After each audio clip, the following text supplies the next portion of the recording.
say anything. Okay. The February 25th, 2014 special meeting of the City Council is called to order. This meeting has been properly noticed and posted in compliance with the open meeting law. For public comment related to the items on the agenda and citizen participation, do we have available a speaker card, which you may complete and submit to the city clerk? Cards are available at the door. If you do not submit a card, it doesn't prevent you from speaking under public comment or citizen participation. Before we proceed with the agenda, would everyone please rise for the pledge? Here we go. I pledge allegiance to the flag of the United States of America and to the republic for which it stands, one nation under God, indivisible, with liberty and justice for all. Thank you. We will now move on to agenda item 4. Public comment during this portion of the agenda must be limited to matters on the agenda for action. The amount of time any single speaker is allowed may be limited. All comments made will be cross-referenced to those specific items. If anyone submitted a speaker card or who wishes to speak under this portion of the agenda, please come to the podium and state your name for the record. We will set the time at 1 minute. Seeing and hearing no one, we will move along to agenda item 5. Wrong. Now we will have, talk about winging things. So, I won't make you say good morning again. Anyway, thank you all for coming. We're delighted we have a full house. I'm sure Betsy has made sure you're fully compensated as you came in. And for those of you who are a volunteer effort, you'll get compensated too. But anyway, thank you, Betsy. So we are so excited for this first special meeting and this retreat. Our second meeting will be Monday the 17th of March at beautiful and refurbished Old Lady Luck, the downtown Grand. So hopefully you'll make it there. I want to thank the Clark County Library District and the Clark County Library that we're enjoying today. It really is lovely. I particularly like the cow, which I'm going to take when I leave. The Metro Chamber of Commerce, thank you so much, and the Downtown Project, thank you so much, and your representatives, please get the word back. We're so grateful for your sponsorship today. And again, we will be doing it one more time at the workshop on the 17th of March, and we are so very grateful for that. Other groups that I don't want to forget who have been participatory in getting this all pulled together include the Downtown Las Vegas Alliance, of course, our wonderful municipal judges, and our planning commissioners. Other partners of ours that have helped move everything along that the city's been enjoying these past years. Clark County School District, College of Southern Nevada, UNLV, our library district, the Las Vegas Convention and Visitors Authority, our brand new Las Vegas Global Economic Alliance, Metropolitan Police Department, Southern Nevada Home Builders, Health of Southern Nevada, the Jewish Federation, you're late.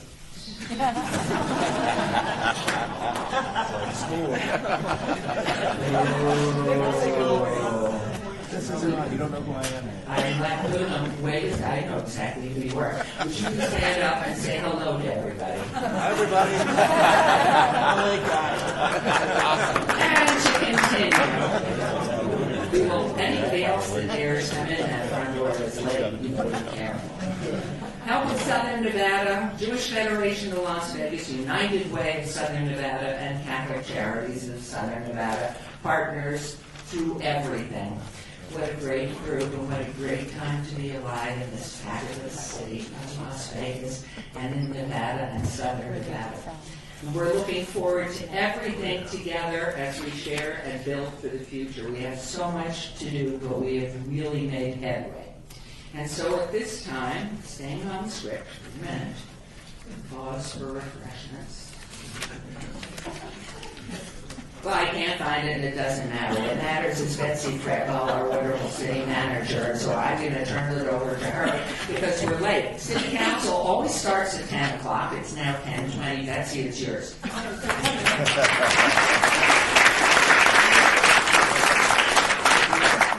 Good morning, everyone. Thank you so much. You know, I absolutely hate following her at this podium. It's just not right. I want to start off by giving a quick thank you to Maggie Plaster. I know events like this are not easy to put together. We have somewhere between 100 and 150 people in this room, and she's done an incredible job putting all the details together with a great team of support people around her. But Maggie, thank you.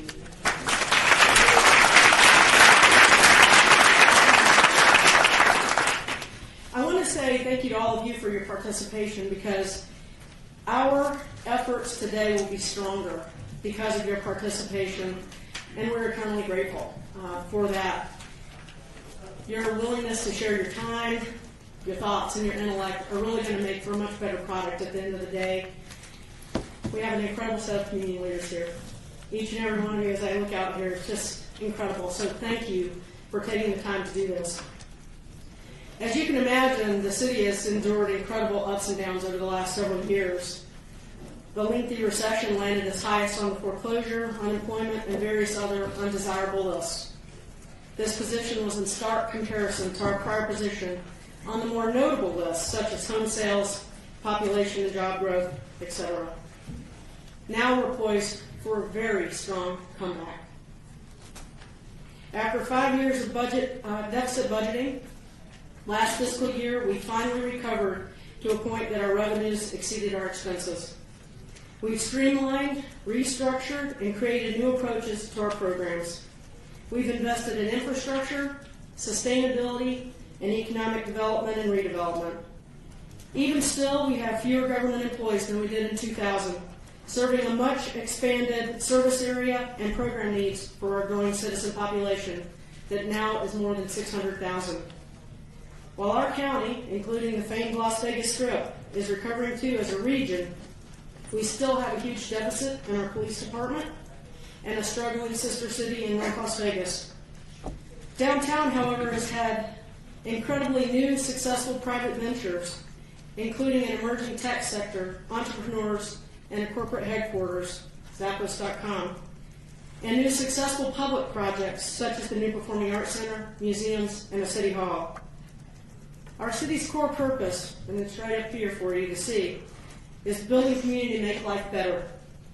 And after several discussions with our mayor, our city council, we recognize that we are at a key turning point in our city's history.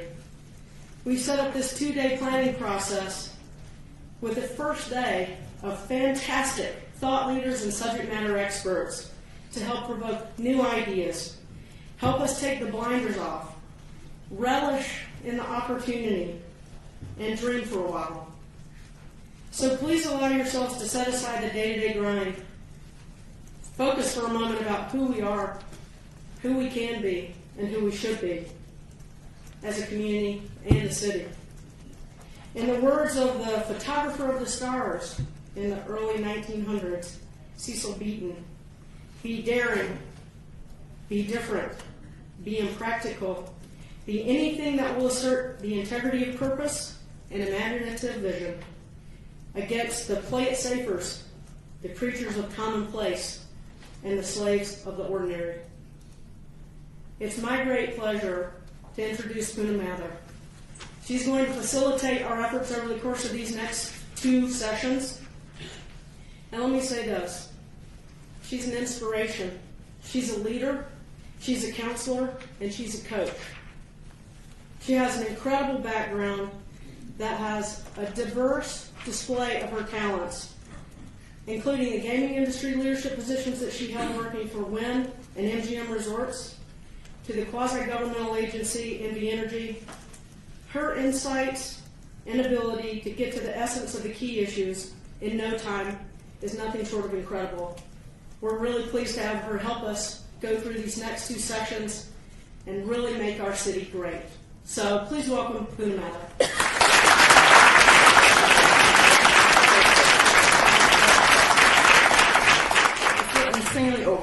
after that announcement because the introduction, because it sets the bar really high. And now I feel like my hair should look better. I should pick a better outfit.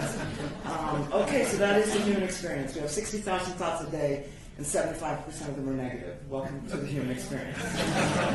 That is it. I just shared with you what those two tangential thoughts were that gravitated me completely away from this moment, and that's what's happening for all of us. So, a couple of housekeeping things. As you walked in, you received this gorgeous, it is, beautiful. And in here, you've got details on the bios of the incredible rock stars that are giving up some time to be here with us today. The inside front cover is where I want to draw your attention. There's a couple of phrases I want to lift up as a place to begin today. Today, we want to chart a course for the city. Today, we want to answer the question, what do we want Las Vegas to be? Today, we want to put our phones on silent.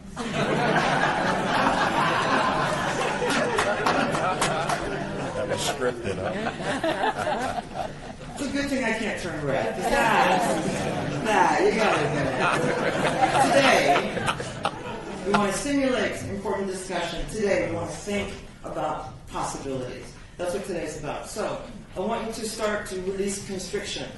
I want you to loosen your tie. I want to take off the shoes that are hurting your feet. I want you to sit slouchy and sexy in your seat if that's what it takes. I want you to begin to release the constriction. I want you to operate with a frame of reference that is bigger than the mundane vortex of our daily lives. For a minute, a couple of thoughts.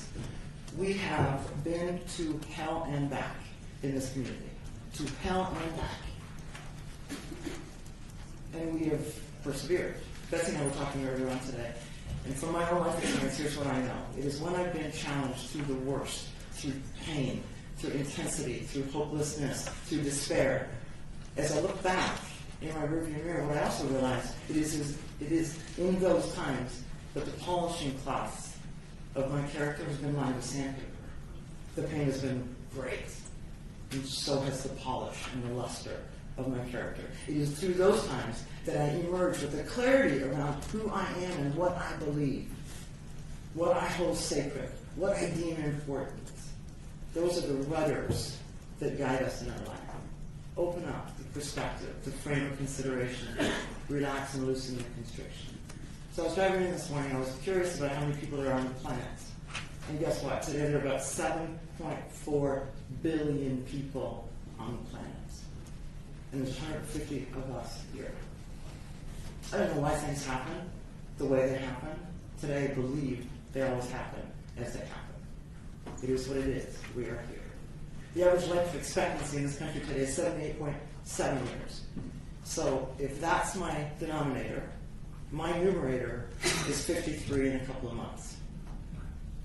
I'm giving you plenty of time to say, dang, you look good.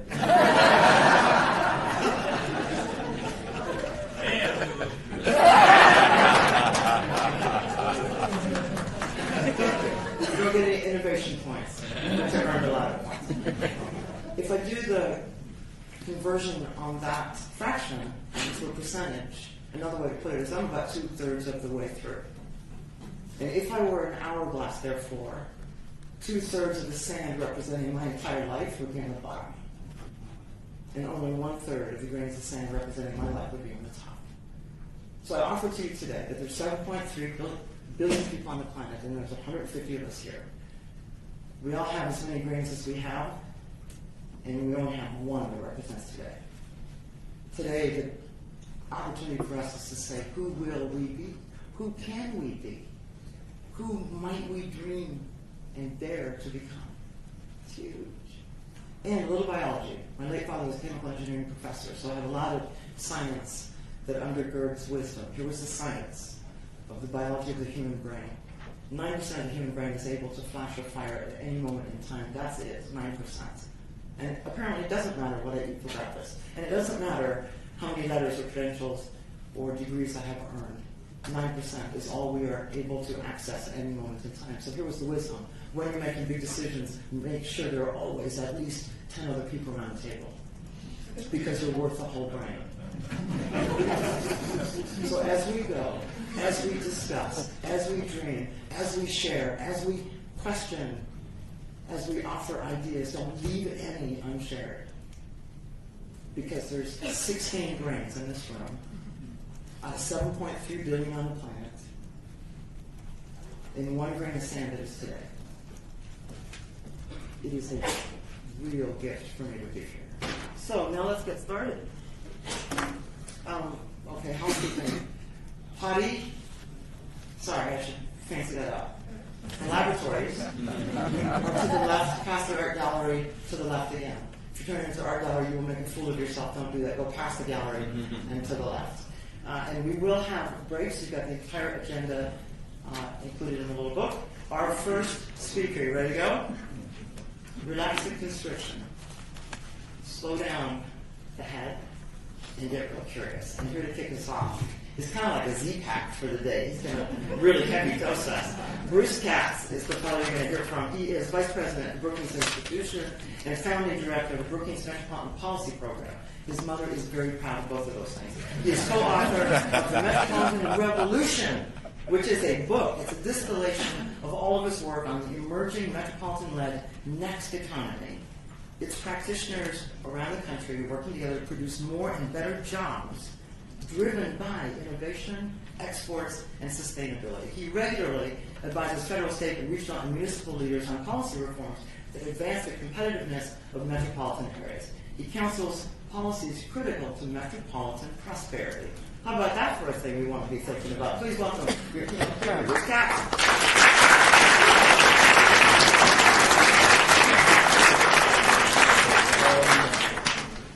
First of all, thank you for that introduction. Thank you to Betsy and the mayor for inviting me out here. We're about to do some really important stuff over the next several days. Obviously split up in two sessions, and I really just want to commend you for that. Very few places have the courage to step back, look at your opportunities, look at your assets, take a harsh focus on your liabilities and just get with it. As you'll see, this is a time when cities and metros need to get up, dust themselves off, and get about the business of charting the future. That's because we're living in a pivotal decade. Hard to know at times how disruptive it can be, but here's why. We still need to grow, and you know this more than anyone else, close to 8 million jobs in this country to make up the jobs we lost during the downturn and to keep pace with population growth and labor dynamics. Here's the most important thing. We need to grow better jobs because in 1 decade, we saw the number of people living in poverty and near poverty in this country take a quantum leap. 81 million in 2000, 107 million in 2011. That's the recession. That's the collapse in manufacturing at the beginning of the last decade. It's time to chart a new course for the country and a new course for this metropolis. Pre-recession, the kind of economy, the kind of growth model we had in this country was one that was characterized by consumption, excessive debt, and frankly, a lot of financial mischief. We're now slowly moving towards an economy which is getting back to fundamentals. An economy that's fueled by innovation, powered by advanced energy, driven by exports and global engagement, and you're one of the most globally oriented metropolitan areas in this country. So we're going back to basics. When you make a transition like this, it would be helpful to have a national government that sets the platform for the transition. We have one minor problem in the United States. Our national government has left the building. And it's not entirely clear they're coming back anytime soon, right? This is not just about partisan divide, however, in Washington. This is about a structural shift that's going on in the country. Over the next 10 years, what our national government does is about to change radically. Because of the aging of our population, a much larger portion of what the federal government spends its money on will shift to the mandatory programs. Social Security, Medicare, retirement, right? And what that will do is begin to crowd out, cram down investments in everything else. small things like defense, research and development, infrastructure, housing, skills, education. Our federal government is about to become a health insurance company with an army, right? And what that's doing is sending a subtle memo to the rest of the country, including the people in this room. Guess what? You're now in charge, right? City and metropolitan areas are going to have to come together, step up, and do the hard work of growing jobs and restructuring the economy and investing in what matters, right? Innovation, human capital, infrastructure. Here's the good news. That's what's happening. And it's happening because the top 100 metropolitan areas in this country are very, very powerful. We have 400 metropolitan areas in the United States writ large. A quarter of them sit on an eighth of the land mass. You're 2/3 of the population. You're 3/4 of the GDP. Most importantly, on every single indicator, metric that drives prosperity, whether it's skilled workers, whether it's infrastructure to move people and goods and services and energy and ideas, whether it's innovation, however we measure innovation, the top 100 metropolitan areas, including this one, are 75, 80, 85, 90% of the nation's share and above. That's why we are still the preeminent economy in the world, because we're a metropolitan nation. And frankly, what's happening in the world today as China urbanizes, as India urbanizes, as African nations urbanize, they're becoming more like us. They're beginning to get the returns from concentrating and agglomerating your assets in a relatively small area of the country. So last year, I wrote a book with Jennifer Bradley called The Metropolitan Revolution. And we tell a series of stories about places that are grappling with some of the toughest, most destructive dynamics underway in the world today. We first tell a story about 3 places that are dealing with big global dynamics, right? Portland, Oregon, hit hard by the recession, right? Looks within and says, guess what? We're an export powerhouse. If we're going to get to the future of Portland, we're going to need to double our exports because we have Intel semiconductors, but we're also a place that makes sustainable products, sustainable services. Guess what the Chinese cities want, right? Those products and services so they can breathe the air, drink the water. Northeast Ohio, hit hard, right? And has been hit hard for quite some time. They look within.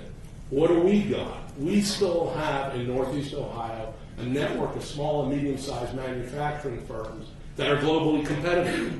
We need to help them, philanthropy and business coming together, to sharpen up their business plans, retool their facilities, retrain their workers. And then the story of Houston. Like you, an incredibly diverse metropolitan area. America on fast forward. What do? They have a network of settlement houses helping 400,000 immigrants a year get access to English as a second language, low-cost banking, skilled training, even charter schools. So these are 3 places trying to basically grapple with disruptive dynamics and moving fast. 4 other places, right, that are beginning to build a more sustainable metro and a more innovative place. LA and Denver using their own resources, and I know this is an issue here, to build out state-of-the-art modern transit, right? Not just to help people get through a congested metro, if you've been to LA lately, but to send a signal to innovative firms, talented workers, we will be a sustainable metro with a high quality of life where you should find walkability, livability, transit connectivity. New York City, under Mayor Bloomberg, a story which really hasn't been told enough, diverting large amounts of their capital budget to prepare the infrastructure to bring in Cornell and Technion and Carnegie Mellon, world-beating engineer R&D universities, because New York decided post-recession, we need to diversify our economy. Sound familiar, right? And finally, Detroit. Even Detroit, and you look at Detroit today, it is brutal fiscal challenges, social challenges, vacant properties. But Detroit, in the aftermath of the recession again, corporate and civic leadership saying, we need to renew from the core, and we need to basically have a new geography of innovation. So listen to this, hopefully it'll play, and you'll see what Detroit's trying to do. The geography of innovation is shifting. To find innovative economy 20 years ago, a worker needed to drive to a secluded research park, work in isolation, and keep ideas secret. Today, proximity is everything. Workers want to be in urban places that are walkable, bikeable, hyper-caffeinated, where they can bump into other workers and share ideas. Firms also want to be close to other firms, research labs, and universities in collaborative spaces so that smart ideas can be turned into smart products for the market. Innovation districts are this century's productive geography. They are both competitive places and cool spaces, and they will transform your city and metropolis. So I toured the downtown project yesterday, right? That's an innovation district in the making. Let's talk about New York, because I think this is absolutely relevant to this place. Again, after the massive recession, it's not like Bloomberg woke up on a Tuesday and said, oh, I got a vision. I'm going to bring Cornell and Technion to New York City. He crowdsourced, he met in rooms like this, hundreds and hundreds, corporate, civic, university leaders, and said, what are we missing in this city? They were missing advanced research institutions. So they attracted them, they lured them to the city. 130 million of capital budget that was, 10 years ago supposed to go for something else, shifted over to prepare Roosevelt Island and other parts of the city for advanced research. Look at the leveraging up of private and civic investment in the near term as they build out these facilities. But over time, tens of billions, 50,000 jobs, 1,000 startups. I think they'll actually surpass that. Listen to the former deputy mayor of New York City explain what they were trying to do. As you look at the economy in New York, we have a lot of strengths, but it's clear everywhere in industry that technology is disrupting business models. And so while applied science and engineering can help startup companies, it's also required for the key industries that are already here. These great institutions that have made a commitment to come to New York, not in an ivory tower tradition, but to partner with industry, to partner with the corporate community, to really design the next generation of whole industries. It really is a momentum that has fed upon itself. You've seen the reality on the ground change, and as the reality on the ground has changed, I think the ambition of the various universities, in turn, has continued to ratchet up. And this is a virtuous cycle that we hope continues for many, many years into the future. So just think about that. Anchor institutions used to be anchored in places. That's why we call them anchors. They're now unmoored. They're moving around. They're going to the places where they have the highest return on investment. As you imagine your future, think about which universities, maybe a Chinese university, maybe an Israeli university, maybe an Indian university should be here in Vegas to be inventing the next set of products and services. Let's go to a place, the Motor City. Obvious like you, hammered by the recession. Here's the deal about Detroit. It's 138 square miles. It's a very, very, very large place that as you've gained population, has lost population. But the core of the city, only about 4.3 square miles. It's only 3% of the land mass of the city. Has 11% of the business establishments, 37% of the jobs, and it sits in a very attractive place because Canada sits to the south, our biggest trading partner, and look at all the assets that they have in this small geography, right? Wayne State University, Henry Ford Health System, Detroit Medical Campus, College for Creative Studies, new small batch manufacturing, Quicken Loans moving their headquarters into the town, just like Zappos moved their headquarters into your downtown, right? The city of Detroit is going to renew from its core, even as the press and the media just focuses on all of its challenges. Listen to this. The density that we were trying to create was to put more feet on the street as half of it. And not just between 9 to 5, but around the clock, 24/7, to create an exciting urban environment. How do you best do that? You do it by creating a built environment that really is dense and that sort of forces folks to come together every day, whether it's walking across the campus or whether it's stopping into your local bakery. You're at Starbucks and you had the opportunity to bumps into somebody who's working on something related, or you're out in the evening and you're having a drink and you're talking to somebody. It's that intersection of ideas and energy that really makes the city powerful. And we needed that here in our region, and we need to do it in a confined area so that it's not sort of lost through diffusion. I mean, I have to say, walking around your downtown, the old downtown, yesterday, what I saw was a great street grid. I saw an unbelievable amount of entrepreneurialism, creativity. The container park blew my mind, you know. And Mark Nero and I just basically said they can do that. They can do this here.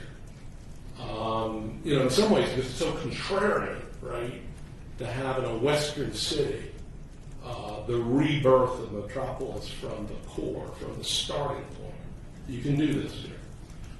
So how do you start a revolution? And hopefully this will be a bloodless one. First, you do what you're doing here today, right? You build a network. Cities are networks. Public, corporate, civic, university, community, labor leaders. Cities are not governments. The federal government is a government. The state is a government. That's why they can be hijacked by partisanship, frankly. Cities are networks of institutions and leaders, and when you all come together, you can do grand things together. The stories we've told and other stories around innovation districts form networks in different ways. You just have to find the right way to form your network and then steward it. In Research Triangle Park, the quintessential science park in the United States today, the network was really formed by this nonprofit entity, RTP, and they're working with corporations, and now they're urbanizing the science park. In University City, right smack in Philadelphia, you have one institution that is acting as the steward of a consortium of 31 research universities. Collaboration, never easy, particularly across universities, but they're doing that in Philly. And in Midtown Detroit and downtown Detroit, it's, as Paul Simon said, a loose affiliation of millionaires and one billionaire, Dan Gilbert, that's really powering the city back. So form your network and have it align with your culture. Second, set a vision, right? You know, Phoenix is not Pittsburgh. Denver is not Detroit. Las Vegas is not Louisville, right? In the real economy, the innovative economy, the economy when you make things or you provide services that are traded with other cities or abroad, that's how you become rich. Your starting point is highly distinct, highly differentiated, right? So your future can be charted off of what is obviously a very unique base. And this is the advice, you know, of the great American economist Dolly Parton, right? Figure out who you are and do it on purpose. That's smart economic development. As you think about your innovation districts, whether it's in the downtown or somewhere else, think about these three kinds of assets. What are your economic assets? Your startups, your incubators, the anchors. Think about networks, social media, mashups, right? Collaborative space. Everything is shifting now in the economy because companies, again, going back to that animation, want to be close to other companies. You know, I talk to big pharma these days. They're not developing drugs within the four walls of their company. They're doing it through networks of smaller companies and entrepreneurs. And finally, physical assets, mixed use.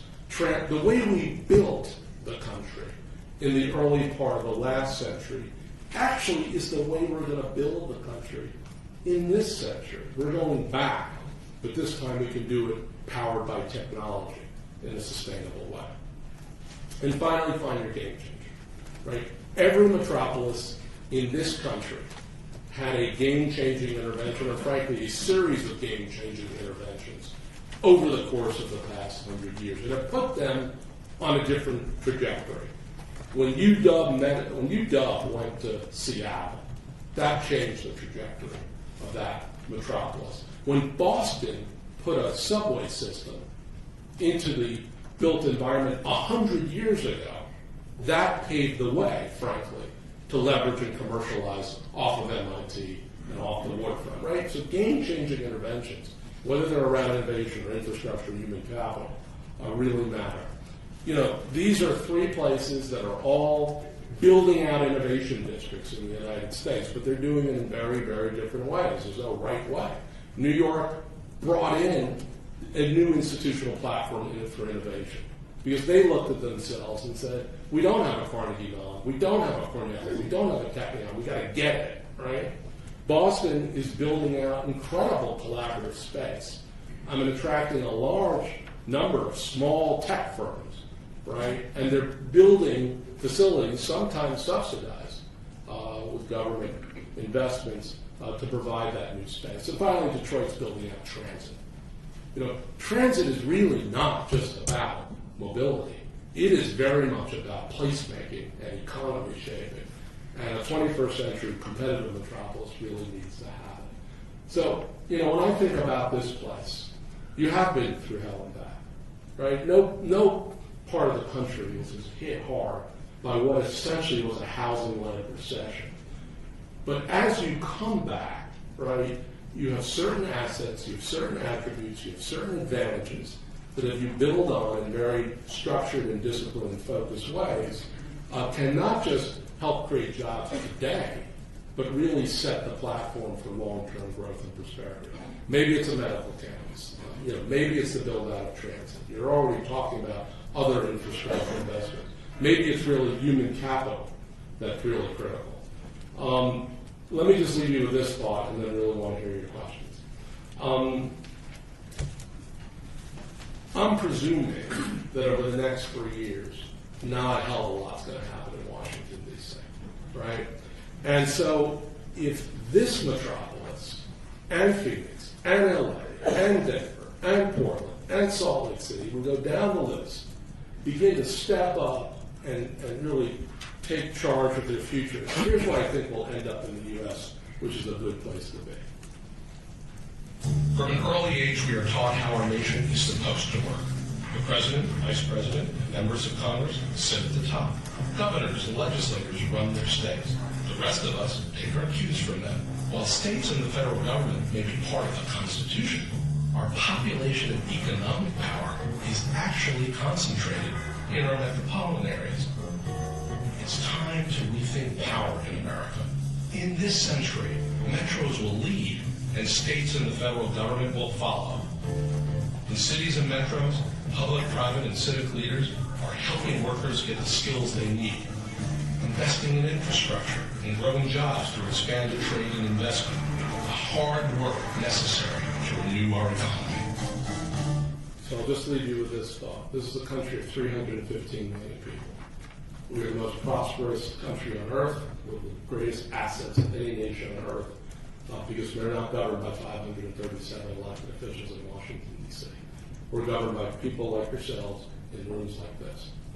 So this is a time to think big and imagine your future, and then get about the business of getting stuff done.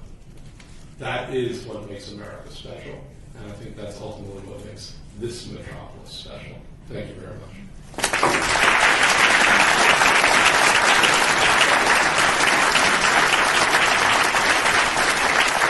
going to have a few minutes for questions, so don't push your neighbor with your elbow, but jump up fast.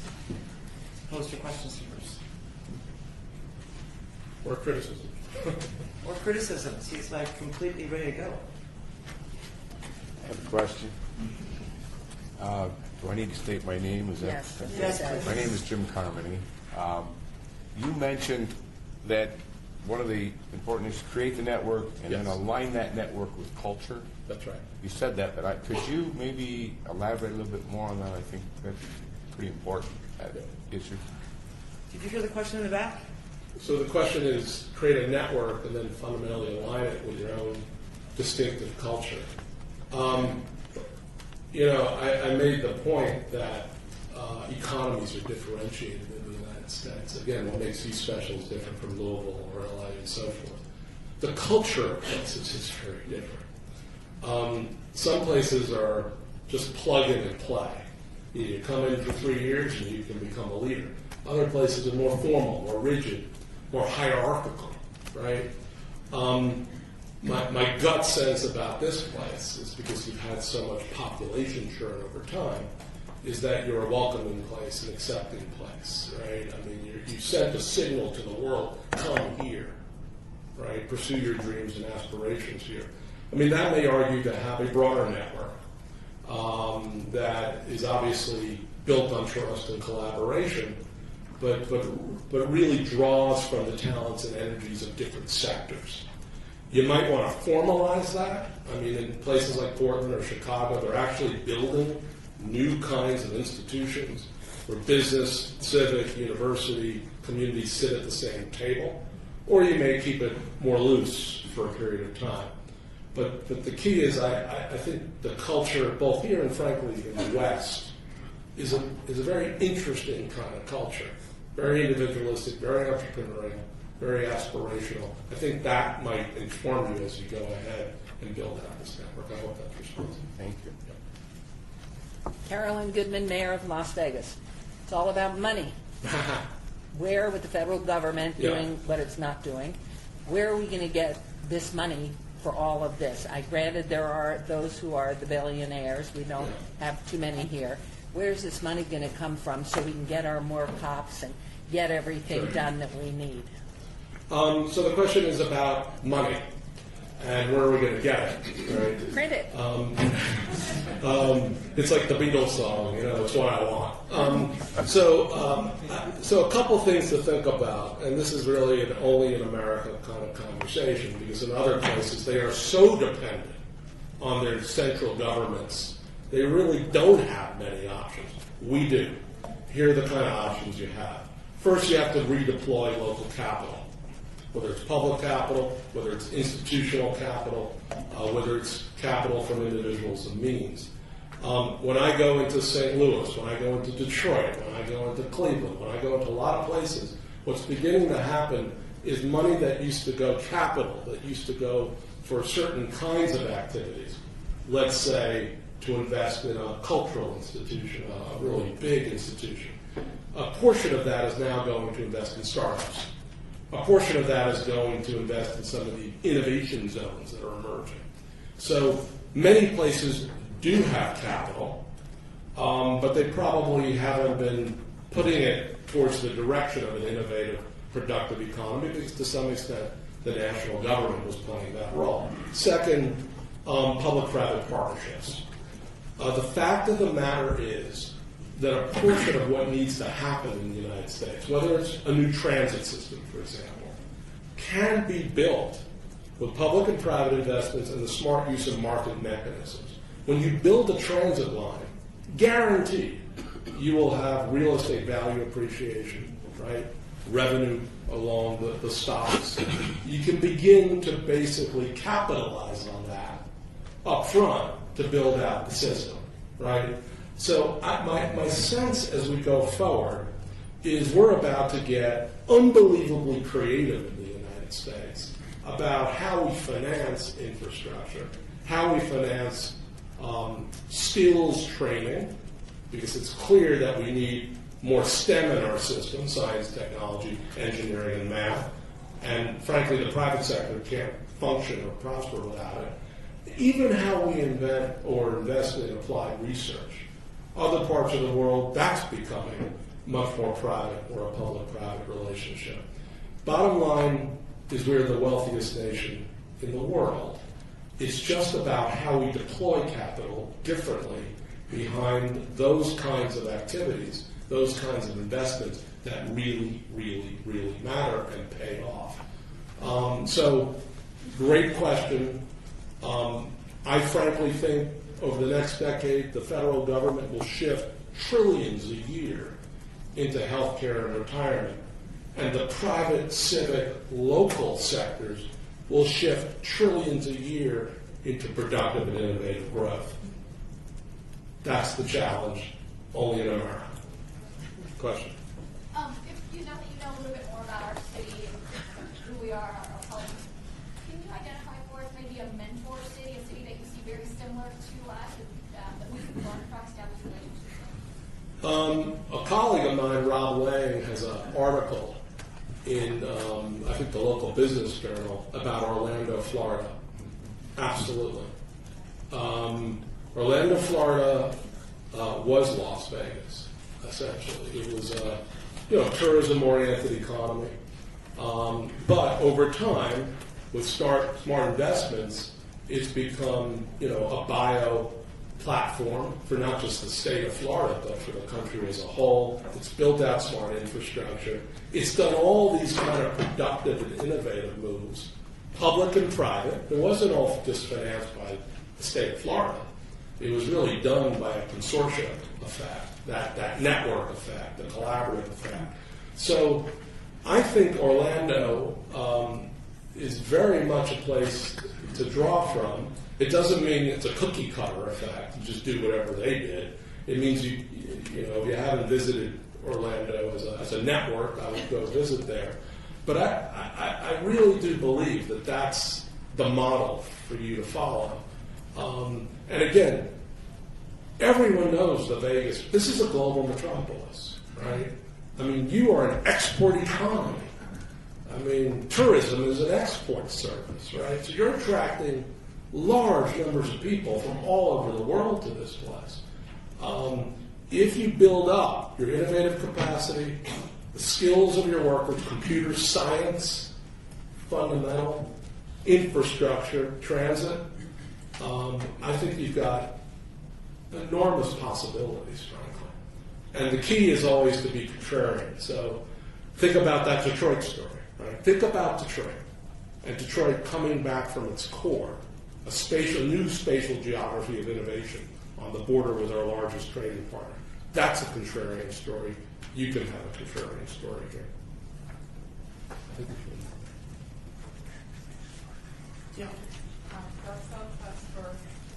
Working for this great city and talking about culture change like this, and without moving from the hardcore, it kind of is disheartening for me when I look at movies. All we are perceived as a lot of times a play, stay and play, go back home. How can we present ourselves as a more sophisticated city using more of a nationwide media approach? Yeah. So the question is, how do you build from what is your existing brand? Look, brands, think about Detroit, right? The Motor City, right? And think about what that brand says. People think about the automobile sector, at least they did up to 2008, as an old sector, old industry, dirty industry. Get a grip. It is the most technologically sophisticated industry in the United States. It's the interplay of digital and production. Silicon Valley understands what Detroit represents. It's the future as well as our past. So I think this city, this region, has to reinvent its brand, right? I mean, think about the gaming industry is pretty damn technologically sophisticated, right? But also, where are you located in this country? You've got a pretty good location in terms of constant weather. I mean, I've just been through the winter in the east, so trust me, it's sort of nice to come out here. You sit close to LA, you sit close to Phoenix. You have a certain kind of offer here because of your location, and brands get reinvented through not just marketing, but by showing investors and others, right, that you're willing to put your resources into those things that really matter, right? In the end, what really matters is educating our children for a very disruptive century, giving them all the skills they need to succeed. Why not just leapfrog everyone and make computer science in your K through 8 and then your high schools the central defining driving force of your educational system? No one has done that in this country. No one. What the hell, right? Infrastructure, transit. People say, we need transit? And yes, to build the future. To send a signal that this is not about the present, but it's about the future. So I think you've got enormous opportunities. Everything comes down ultimately to will and focus and discipline at this level. Washington is not going to save you. The state is not going to save you. Cities and metros in this country are primarily on their own. But on the other hand, we have great assets, we have great talent. to some extent, this should be a liberating event. Be what you want to be.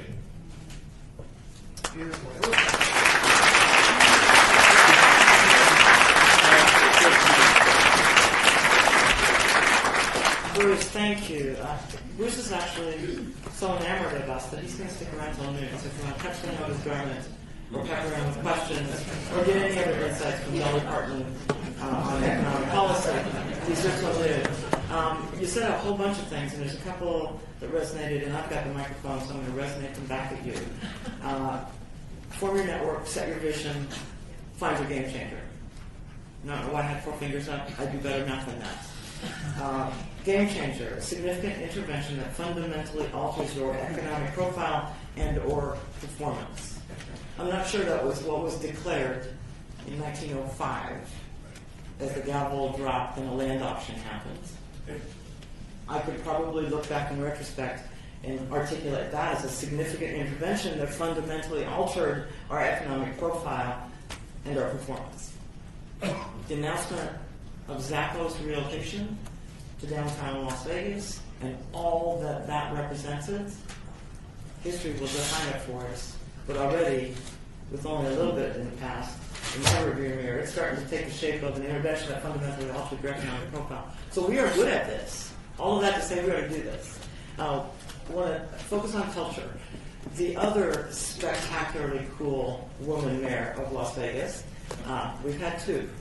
So we're on a roll. Jan Jones, I remember when she was the mayor, used an adjective or a sort of a way to describe Las Vegas that has always made so much sense to me. She observed us as a ganglion teenager, noting that we were feisty, stubborn, idealistic, energetic, can-do, and slightly uncoordinated, and a little bit oafy, and a little bit attention deficit, and a perfect ganglion teenager.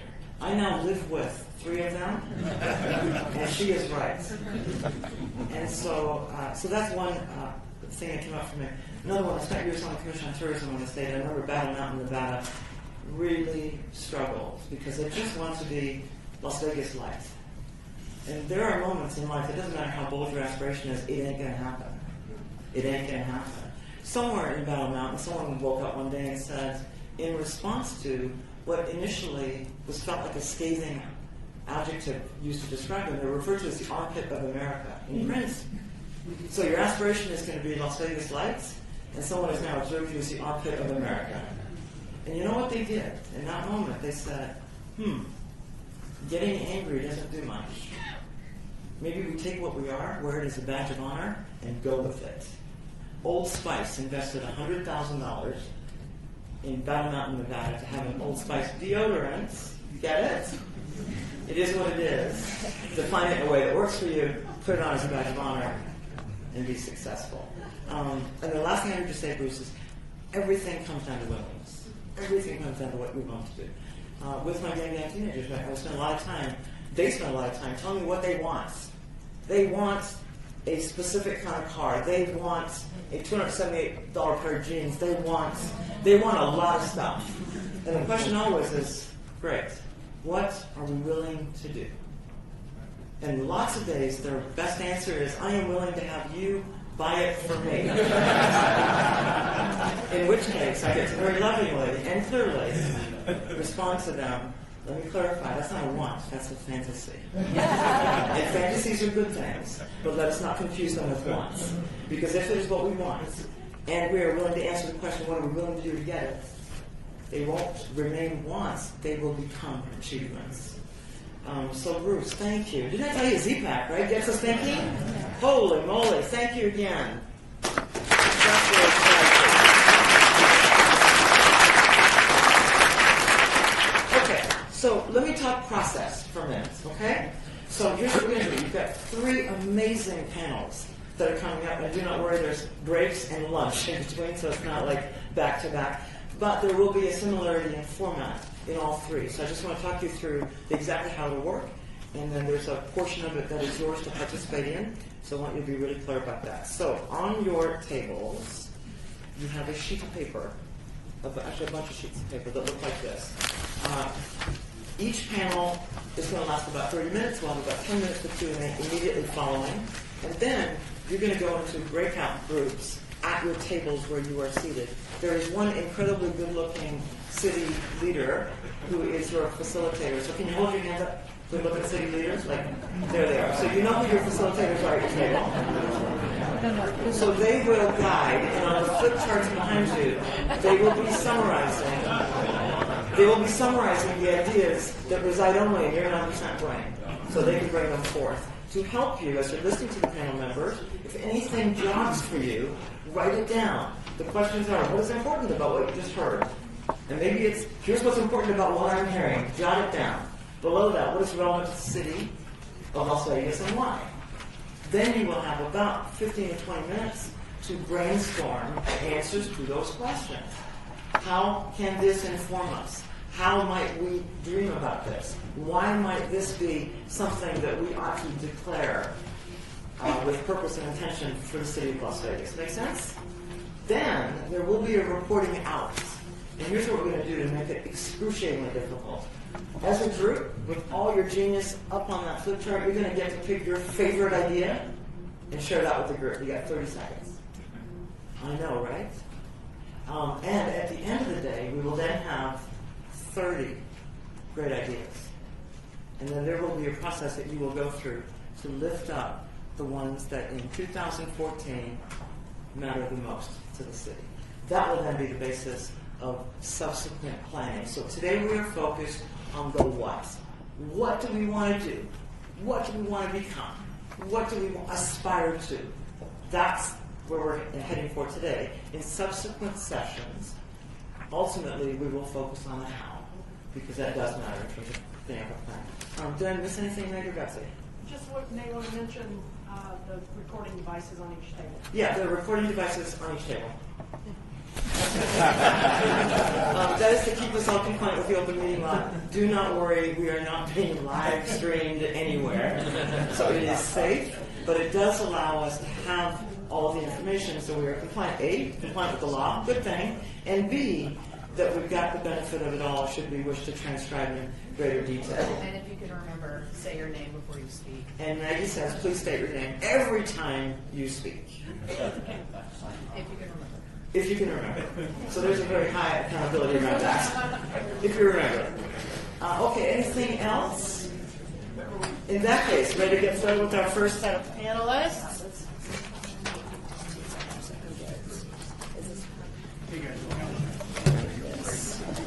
I think so too, and a quick cup of coffee. All right, on our first panel. Put them while you're gathering them. Can we get a quick break? You can have 3 minutes to go to the bathroom. Okay, 4. I'm feeling very generous today. So let's take a 4. To roll my sleeves up and get to work. Does everybody feel like they got enough pieces to speak to right on? Yeah, We got a little bit, so. Should have brought my iPad. Going. No, I'm good. I'm just All right, great. one-liner. Our first panel Panel first. is comprised of 3 people.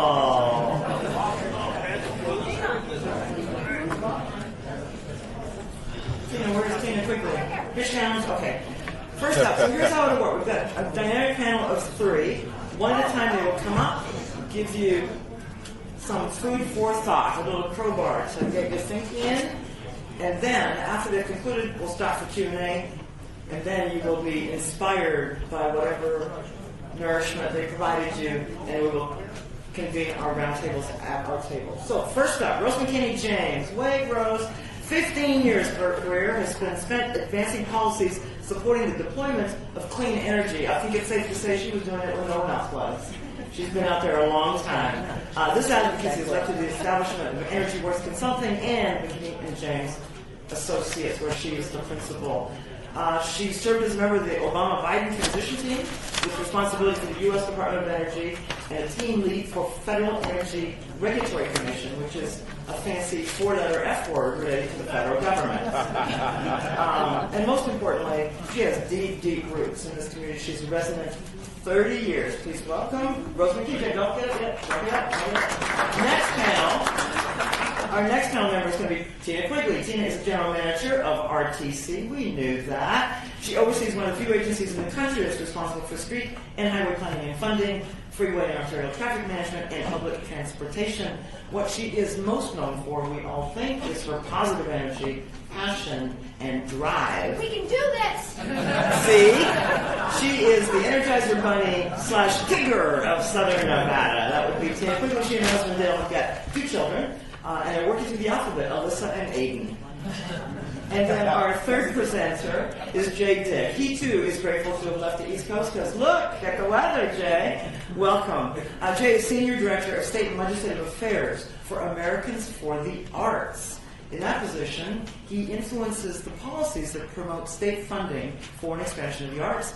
Prior to that, he worked with Capital Advantage, really involved deeply in grassroots advocacy programs, and he did that. Something comparable for the Society of Human Resources Management as well. Currently lives in Alexandria, Virginia, which is a great place to not be today.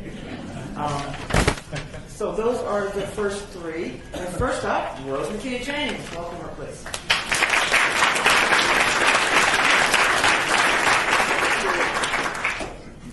Well, good morning, everyone. I am really delighted to be here. And I know that in the brief bio, the only thing that's not in there is the fact that I worked for the city of Las Vegas for 5 fabulous years. And so I am really happy to be back. I have been asked to talk to you a little bit this morning about energy trends. And frankly, in my view, it's a very exciting topic. Bruce was kind enough to frame the conversation, I think, very effectively, and I want to underscore the notion of a conversation because that's what I hope to have with you for the next few minutes. Let's see. Let's talk a little bit about the city of Las Vegas. I asked for some energy stats because I wanted to determine how the story was going to move forward, and I think this story is a very positive one. Over the last 5 years, the city of Las Vegas has successfully reduced the consumption of your kilowatt hours. You've also reduced your energy costs over the last 5 years in a substantial way. This is a good story, and you begin with a good story to tell. In this conversation, I want to emphasize a few topics because I think energy policy can be a strategic tool. It requires leadership, it requires a ton of coordination, collaboration. You will hear terms like energy efficiency, you will know a little more about energy infrastructure, and when Tina comes up, you'll talk about the sophisticated aspects of transportation. But I want you to consider fleet management as one of the items around energy. The 3 big trends, and they are fairly big. Once again, energy efficiency, doing more with less. Many people talk about it as conservation. They're also talking about energy productivity. We hosted a group of experts just last week here to talk about an effort that's being undertaken nationwide to look at productivity and advancing productivity over the next 20 years by doubling what we do now. We think that that is achievable. We also talk about sustainability. You have a sustainability office. There may be some here who wonder what in the world Tom does. I happen to think he does a phenomenal job. And when you think about sustainability, you're really talking about quality of life issues, lifestyle, and looking at future generations. How will we leave the planet for future generations?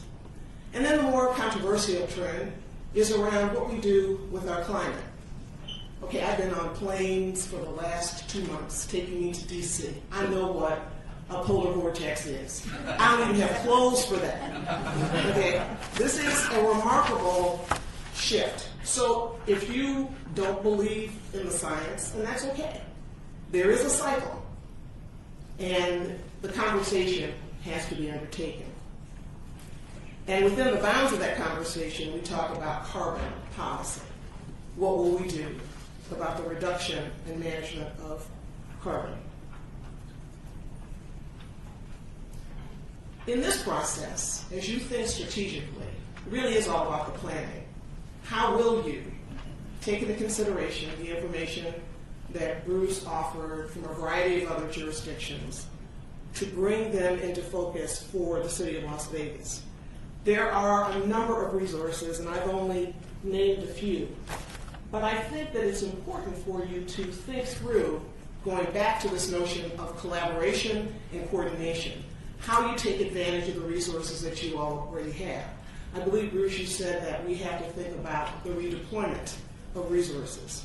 Well, I also believe in not reinventing the wheel, and if there are resources that are available, and I believe that the city is already active in many of these activities. In particular, I think the STAR Community Index is a fabulous program that allows you to assess where you are when it comes to energy.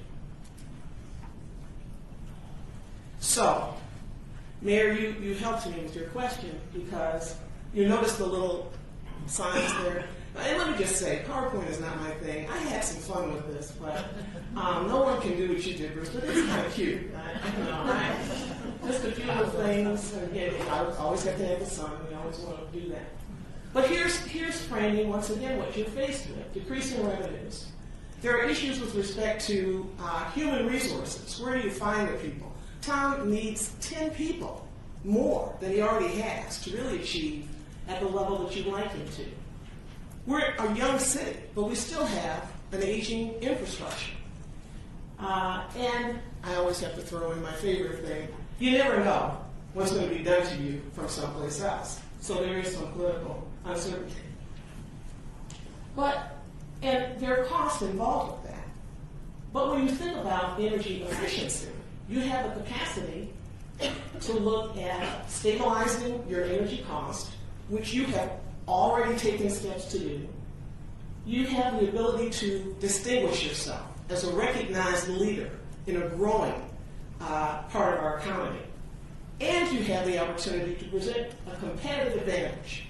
Talk a little bit about branding. Your brand here in the city of Las Vegas can be repositioned around the clean energy economy. Vendors from all over the country are preparing themselves to do business with cities who know how to interact, who know what to look for. And from a job creation standpoint, there are opportunities to build a vendor community here. So the dollars go both ways.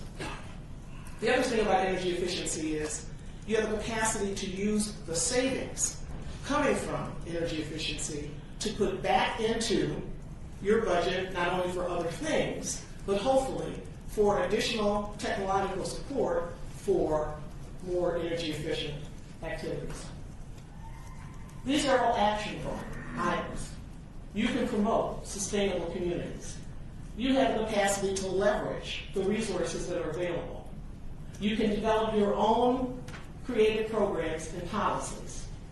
You are already taking significant steps to manage your energy demand. And this can be implemented and executed based on both short-term and long-term planning. Local governments always have the issue of accountability.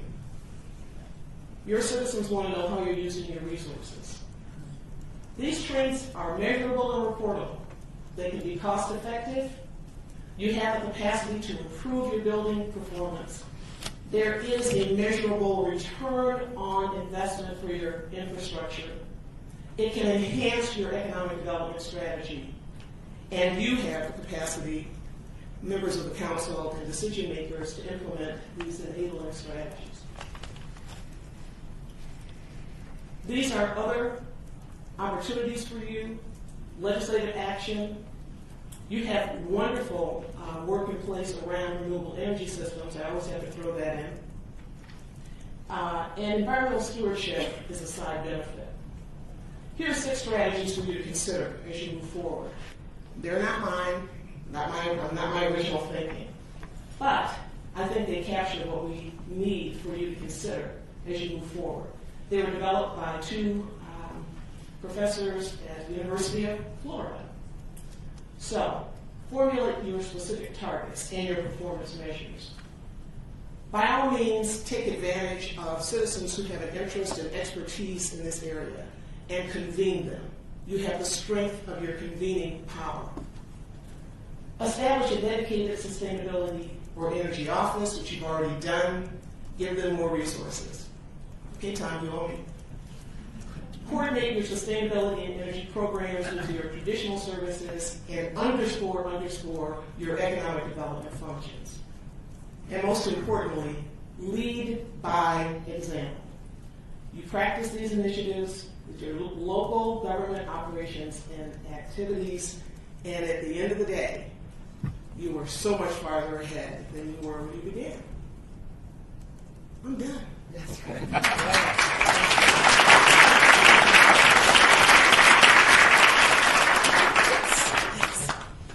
She and I worked together a bunch of years at MGM when I was a lowly proletariat and she was on the board.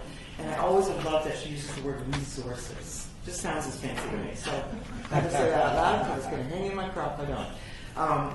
Thank you. Next up, the Energizer Bunny and Tigger of Southern Nevada. Representing RTC, Tina Quigley, which is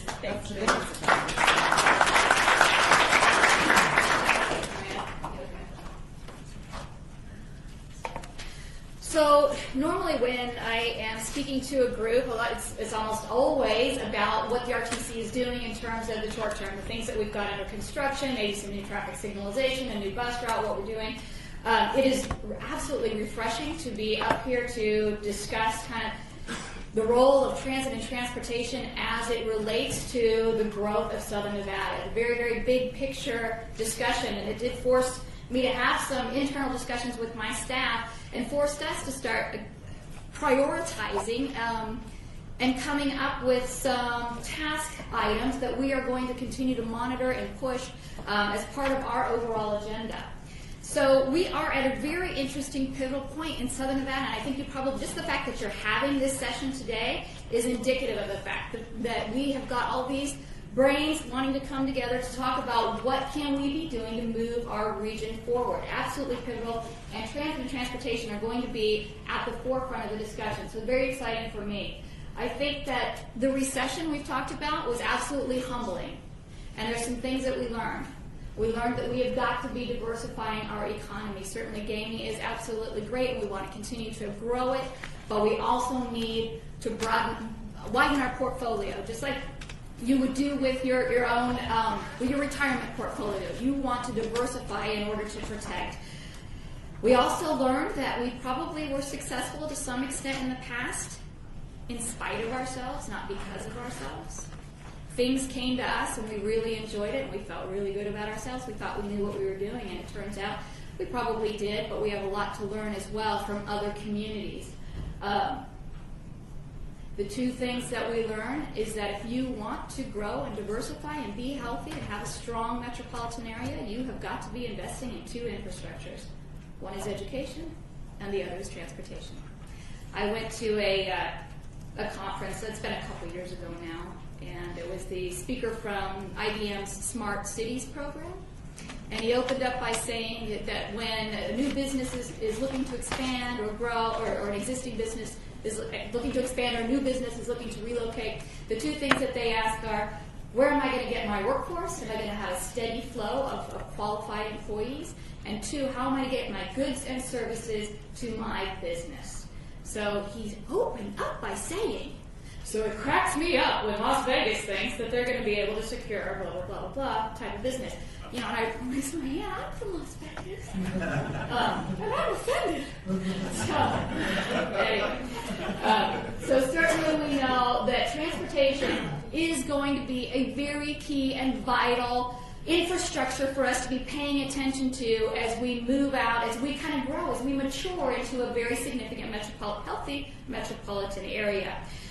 We are very lucky in Southern Nevada. So I said we grew in spite of ourselves, not because of ourselves. So things came to us, and unlike other cities that really had to scrape and work to put together economic development programs and build community support for those programs, we didn't have to do that so much. But we are very lucky to have it in Southern Nevada, the Brookings Institute, not to plug you, Mark, that much, but really I do, at least in the transit and transportation world, we are very lucky to have you in that you guys bring to us this wealth of intellectual and real experience to kind of help us move forward. So we kind of got the Cliff Notes version to some extent of how you grow and develop your economy right here at the Brookings Institute. So Bruce mentioned that there's a couple things that you need to be doing as you are developing your metropolitan area. And one, he talked about the Dolly Parton philosophy: know who you are and do it on purpose, and also find your game changer. So I'm going to share with you a couple projects, transit and transportation related, that I think that fit very well in those categories. One is our effort to really accelerate I-11. So most of you probably know that right now Las Vegas and Phoenix are the only two metropolitan areas in the United States that are not connected by a major interstate. And yet, if you look 20, 30 years ahead, we know there's going to be a lot of trade, a lot of economic activity coming out of Mexico. And we are positioned very, very well to capture that type of freight movement here in Las Vegas. If we can get I-11 built and it's going Tucson area, Phoenix, Las Vegas, we are very well positioned to secure additional industries like manufacturing and logistics, and with that comes a domino effect of other economic activities. So we are working very closely with NDOT and ADOT. In fact, we're going to D.C. tomorrow to go meet with our delegation and the Arizona delegation and the transportation committees to talk about the fact that we need this corridor prioritized. Another game-changing conversation that is going on right now as well is something that I have to give credit to Rossi Rollencotter, the president and CEO of the Las Vegas Visitors and Convention Authority. He has recognized the fact, and he promotes and talks very aggressively about the fact that if you are going to grow your travel destination, you have to be focused not only on what happens within the convention center or within the walls of the resort, but also the experience your visitors are having as they travel from A to B to C. So he put together a steering committee, and it's the first time I've ever been involved in a committee like this, where we've got absolutely everybody related or has a responsibility or a nexus to moving people within our corridor. So he has on this committee the RTC, he's got Tom Skanke, he's got the monorail, we have a taxi cab representative, we have a taxi cab authority representative, we have shuttle bus operator, we have a convention organizer, we've got Jorge Cervantes from the city on there, we've got the county on there, we have the airport on there, we have the Chamber of Commerce on there. Really neat committee wherein everybody is talking about not what's best for my business, but what is best for Southern Nevada as a region and our responsibility to moving these people as efficiently and effectively and pleasantly as possible. So, as a result of this effort, we have put together, we're in the process of hiring a consultant team that consists of a lead that's got international experience in taking a look at cities and their transportation needs, and then also teamed with a local engineering firm that brings them a local understanding. And we're going to identify and prioritize the investments we need to make to move people from our major economic activity areas, and that being the airport, the resort corridor, downtown, and UNLV. Taking a look at that rectangular area and what do we need to build, because we can't move another 20-25% people with what we've got right now. What do we need to invest in? And then the other part of the study is to help identify how we're going to finance those investments. And I know transit and transportation are always difficult discussions when it comes to how you're going to finance it, but I want to share something with you. Right now, normally you operate a transit system and it's a money loser. It's highly subsidized. We operate the only transit system in the United States that makes money. that resort corridor transit system makes a profit. So I have no doubt that when it comes to wanting to partner with private sector and really become innovative and aggressive at investing in how we move people along that resort corridor, I have no doubt that we will be able to have significant conversations when we are ready to do that. So, another, I think, potential game changer is this study that we're about ready to embark on and the recommendations that will come out of it. Why is this so important? Well, because we love these sister cities very, very much, and we hope that we want to see them grow and diversify their economies as well. But you've got to recognize the fact we are in a competition with these people as well, with these metropolitan areas. Phoenix has got a very aggressive transit and transportation program underway. They've got a 20-mile light rail system that now connects to the airport. They've got a connection from their airport to their convention center. We recently took a group of people out to Phoenix to go meet with the leadership of Phoenix, and we had the CEO of the convention center come and talk with us and talk about how important that connection between the airport and the convention center was as they moved forward in their marketing materials. Salt Lake, again, a very aggressive city when it comes to transportation and transit infrastructure investment. They just recently completed their airport connection. They're looking at a sales tax increase. They want to raise another $11 billion for their roadway and transit system.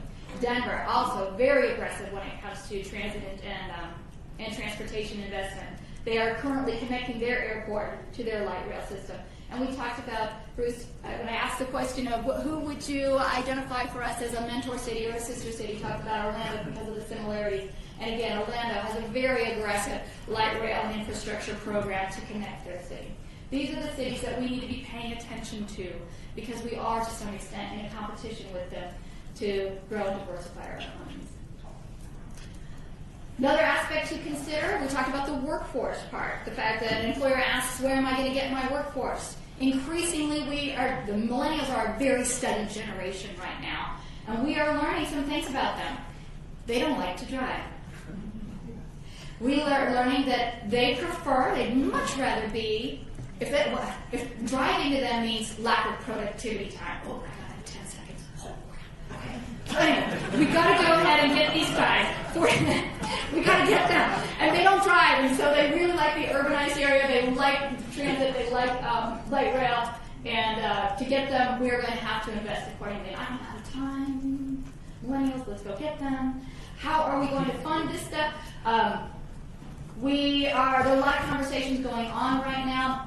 Most prominently at the RTC, we were talking about the fact in 2016 there will be a ballot question to ask whether or not we should continue the concept of tying motor vehicle fuel tax, we call them revenues, we don't use our tax, to inflation, and that certainly would be a very aggressive self-help way to fund our infrastructure. Other conversations that will be held were related to vehicle miles travel tax. That's where, based on where you drive, you pay your tax.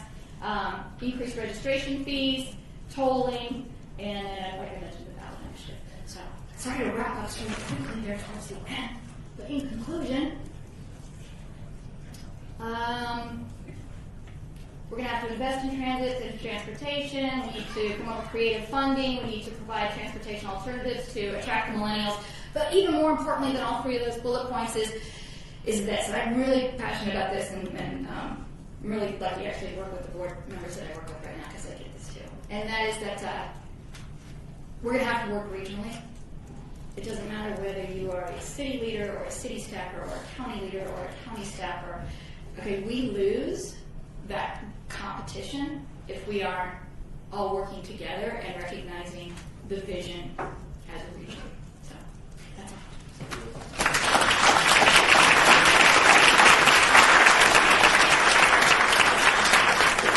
If there is a way to take the word crap out of the recording, but we'll give it a shot. And to be clear, it was clarified for me, so I feel like I owe it to you too. I was really glib about the recording devices. They're not going to be uploading it. Okay, so the truth, it will be accessible to the public. So that member of the public who chooses to spend 47 hours listening to it will hear whatever you had to say. So don't say crap.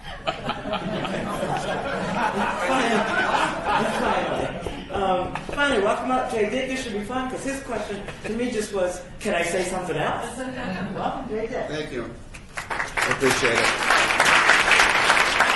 It's wonderful to be here today.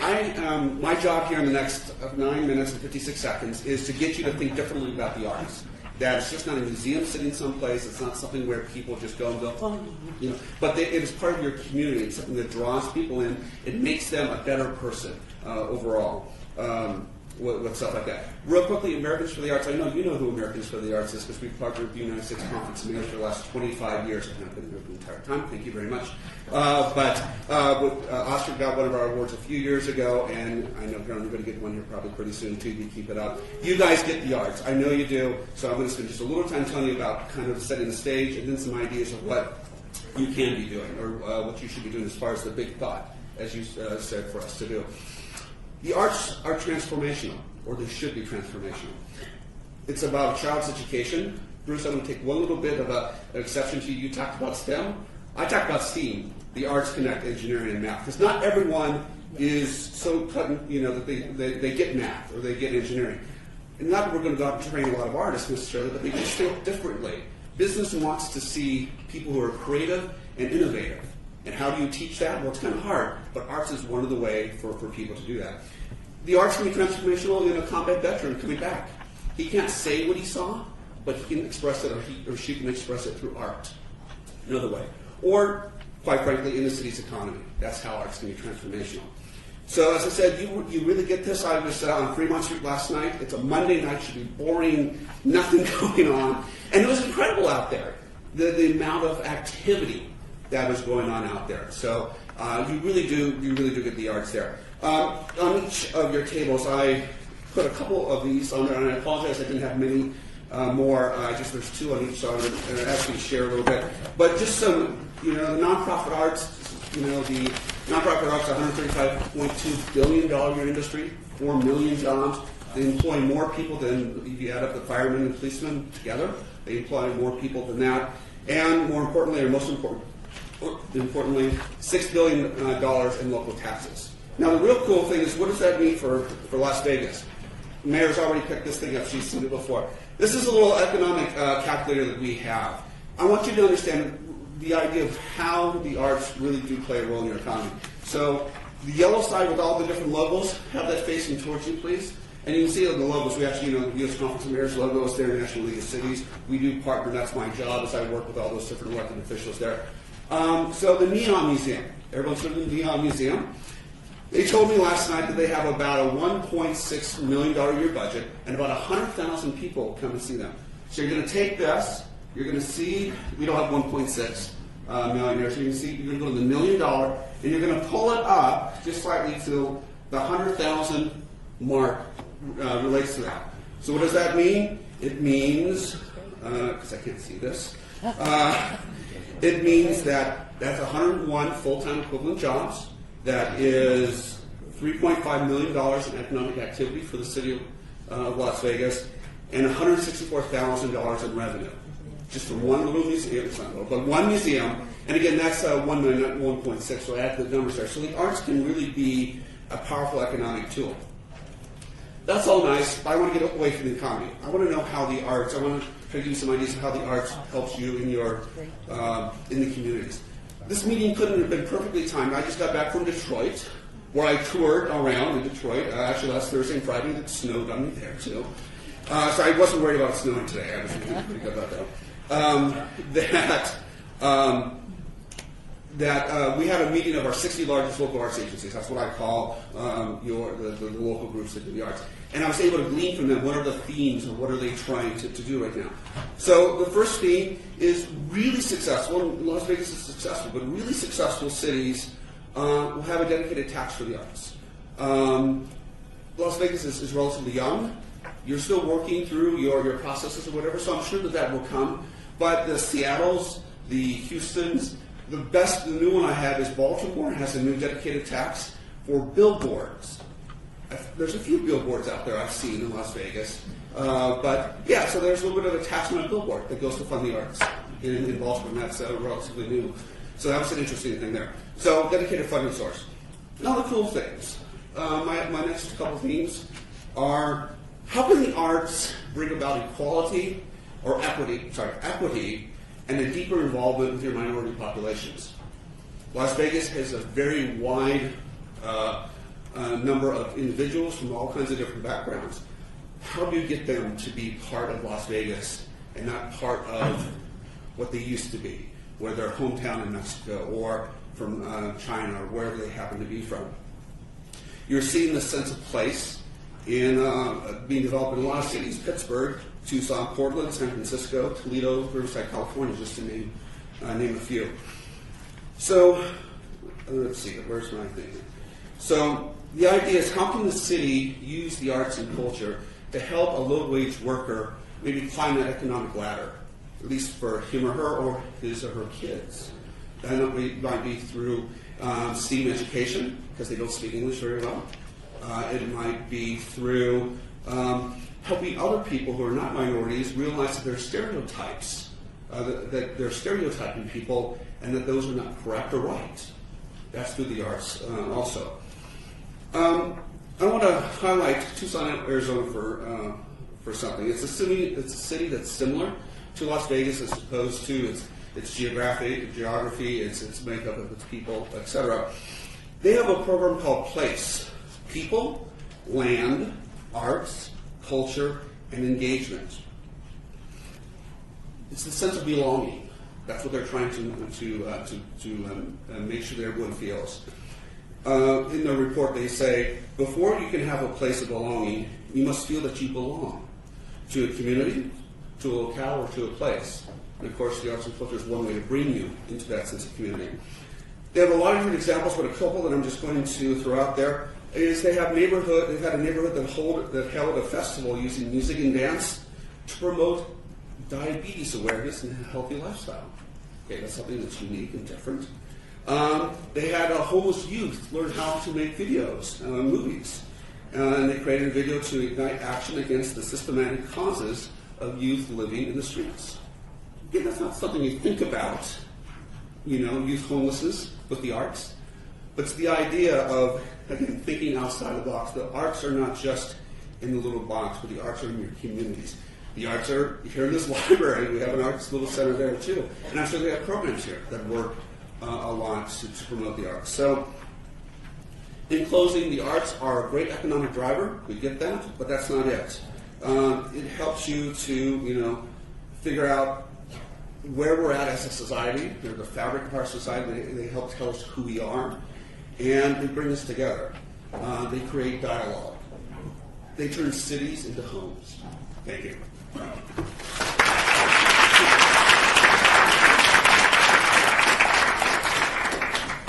Thank you, Jay.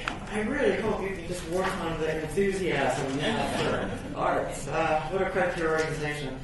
Wow, that was cool. Okay, Rose McKean Change, energy trends, energy efficiency, sustainability, climate carbon. What I think I heard you say, Rose, is communities that do these things well become a stronger magnet for others that are businesses that are looking to relocate. I heard that. You did. Thank you. Tina, I'm glad you're taking vitamins because your energy level was really waning there. Shift. We want to shift our economy. We got to shift our approaches, shift our thinking, shift. Regional is what you said. What I heard you say is, gosh, community, for a long time you've been toe-to-toe against each other. Look up, because there's a bigger boogeyman on the block. And so we're going to put down any silo fighting, start stepping together, looking forward, and imagining things on a larger scale. Regional competition, global competition. I like the way you paraphrase that. Thank you. I like that. That was important for me. And Jay, wow, STEM, what a difference a vowel can make. In a word, in an approach, in a possibility, in an aspiration, what a difference a vowel can make. So we're now going to break. You're going into your groups. Reminder, here are the rails. You ready? Oh, I always make fun of people that did that, and now I are one. Charter course for the city. What do we want Las Vegas to be? We're supposed to do a few questions for the city. Oh, I'm sorry. Yeah. Any questions for the panel? We've got 14 seconds. I actually was going to suggest, since we're running a little bit behind, maybe Yeah. what we could do is start the group discussions And if people at the tables have questions, maybe our panelists could go to that table and Good. respond or be a part of that conversation. So raise your hand, and then you can, or grab them as they walk by, I guess. Because there's no camera, or there are cameras that won't pick it up. So here, those are the instructions, right? You've got your sheet, jot those things down. Remember, all good ideas from your facilitator will be placed onto your flip chart, and then you're going to share your best idea. Here's what I want you to do. Ready? I want you to get what is an imaginary hockey stick in your hand, and I want you to think like when. Hang on, before you go. I want you to think like Wayne Gretzky. Remember what he said. A reporter once said, "Wayne, why are you so much better in the game of hockey than anyone who's ever played?" And he simply said, "It's because I don't go where the puck is. Instead, I go where the puck is headed." Energy, arts, transportation. Tell us where we need to go. Go. So, Vanetta Appleyard with the city. What we were supposed to focus on is trying to get what we heard today and what did you think was important for what you just heard, and relate that to how does that relate to the city of Las Vegas. So, and everybody was supposed to come up with some good ideas, or if anybody wants to start, kind of say what they heard and how they think it relates to the city.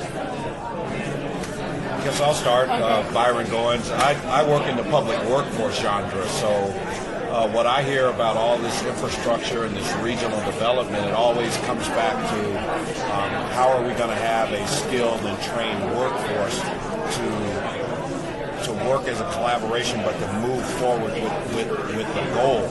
So I think it's very important that they hit on the research institutions and those type of businesses that come into the city to even make sure that any of this revelation that we have moves forward with the skilled workforce, because too long we've had our workforce in the gaming basket where it basically says you don't need a college degree, you don't need a specific skill, come out in the hotel and we'll train you how to do it our way. I think we've moved outside the realm of gaming, and we're really one of those metropolis with a whole lot of other things to offer, but we have to do it around the skilled and even educated workforce. So that's my 2 cents. Okay. I can jump in. Let's Okay, there you go. I thought when I heard all three of them speak, and even one speaker just promoting partnership and engagement, a sense of belonging and community sounds very important in all aspects of what we're doing. So changing our culture and matching the people that we have here, who we want to attract and bring into our city, and kind of shifting our approach and making sure that we work with everyone here to make those changes. So it seems like downtown activations are happening where we can use these changes to change and impact the people that we want to attract and see.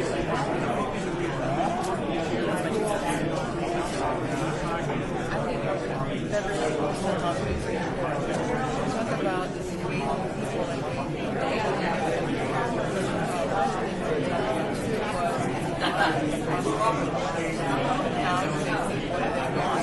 and recognizing that there is within our community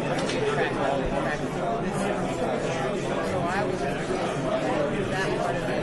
Also, shifting from gaming, not necessarily gaming, but that's what made us not going to go. But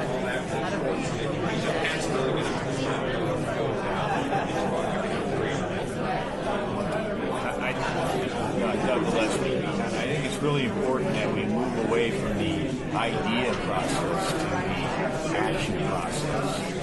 A number of us have participated in meetings like this in the past, and we have continually heard education and transportation.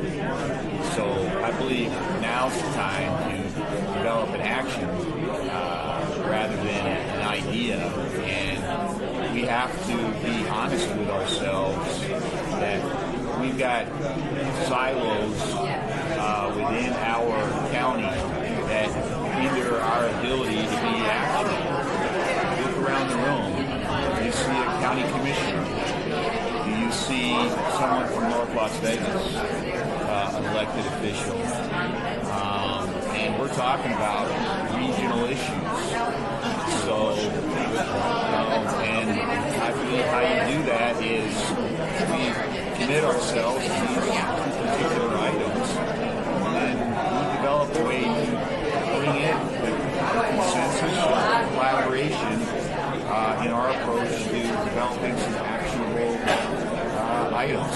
I would venture to say that back in the 80s, when they were talking about the rail system that would move people from McCarran International Airport to the Strip, they were talking about these things. But when it came to be, we had very few stops and not really an effective system. So we did not have the appropriate collaboration. I mean, it's a pretty popular buzz term that you hear today, collaboration, but there is no more appropriate term, I think, than what we're talking about. I think, Jim Carmen, what you said as they were presenting, and the first presenter was naming the metropolitan areas that have been very active and action-oriented. I wondered then, you look at Las Vegas, then you look at Clark County, then you look at the region. If we're going to get there as a metropolitan area, we need to think about, as you said, that is more than the city of Las Vegas. Our metropolitan area is the valley, but it's a difficult thing to bring those players together to do something.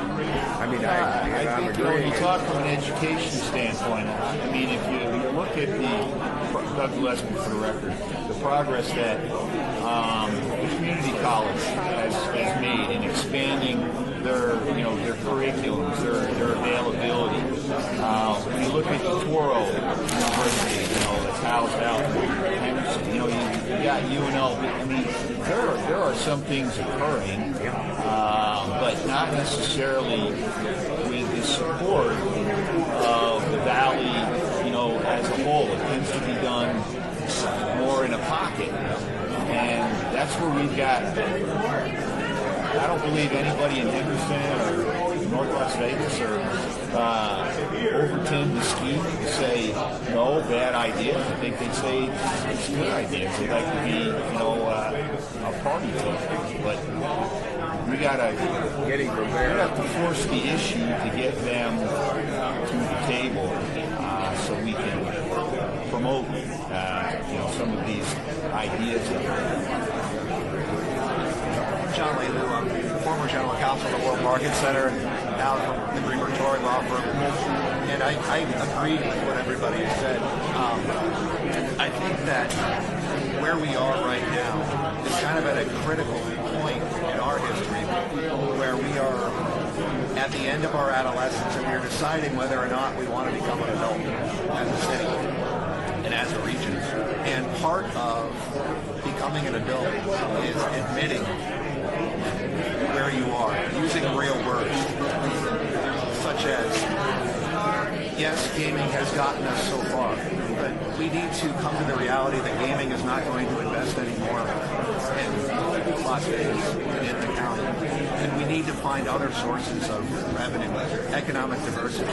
And we need to make the hard decisions that we need to make in order to make that a reality. Transportation, education, more cops, all of those things go into that. But there are certain inertias that are there that need to be overcome. Constitutional issues, taxation that need to be overcome. A public body or public bodies that are afraid to vote in certain ways. Because what we've heard from all the different categories that have been spoken is we need money. Everybody said it, whether it be energy, they said we needed to raise revenue. Transportation, ballot initiative. The arts, billboard tax, something. We need money. And that is a reality that is going to define the 2014 legislative session. It's going to define our future in terms of if we don't raise that money, that's okay. But we're making the decision to stay an adolescent as opposed to becoming what we can become. Do we want to be just a gaming and tourism place? And that's a valid choice. Or do we want to be a world-class city? Both are good choices. But But we have to make that decision, and in order to make that decision, we have to have real conversations and make real decisions. You can't kick the can anymore. Kicking the can costs money. We don't need to kick the can. What we ought to do is make that decision, yes or no, get off the bubble, and move forward.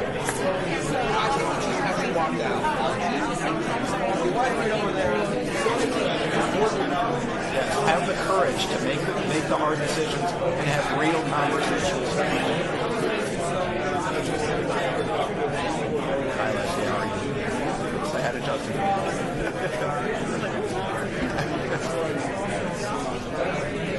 I was rushing to get in and then I got embarrassed, so I didn't see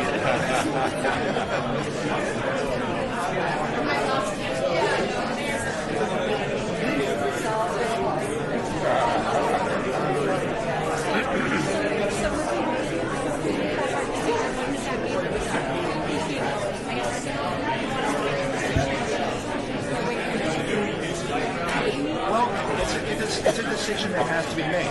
Like I said, Eden has already said we're not going to invest anymore. They're done. So we have to make a decision as to whether or not we want to be adolescent or we want to be an adult. If we want to be adolescent, that's okay. That's a perfectly good choice.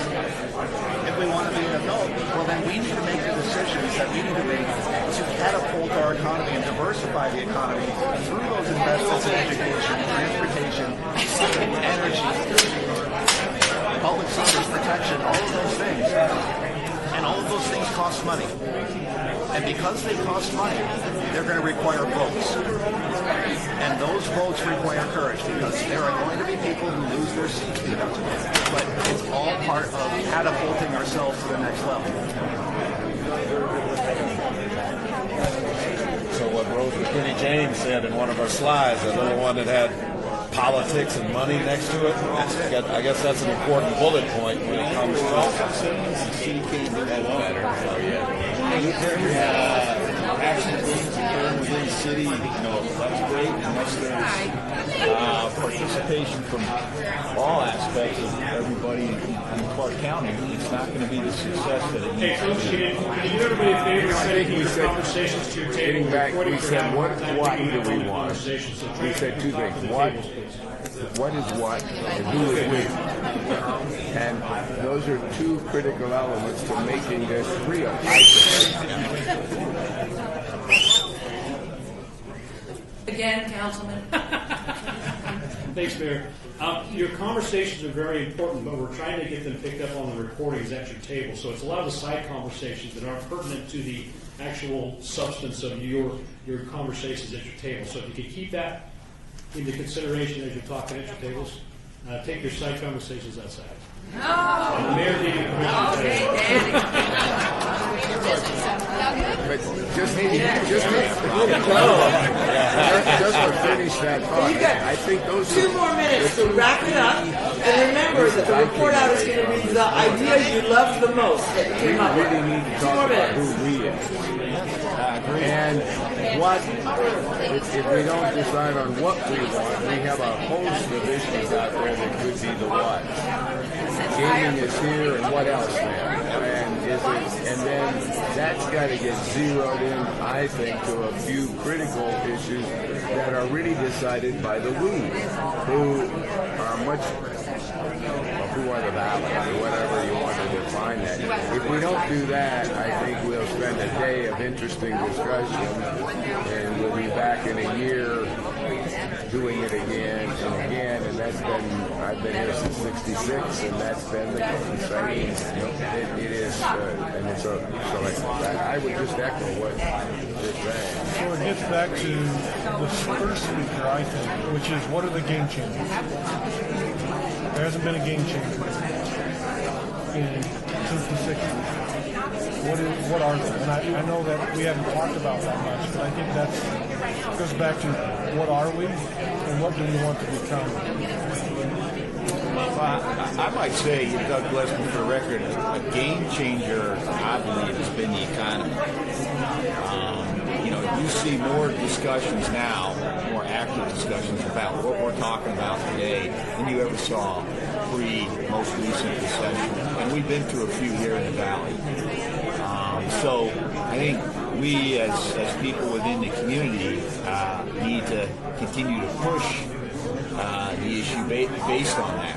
We saw what happens when we were so reliant upon property tax revenue.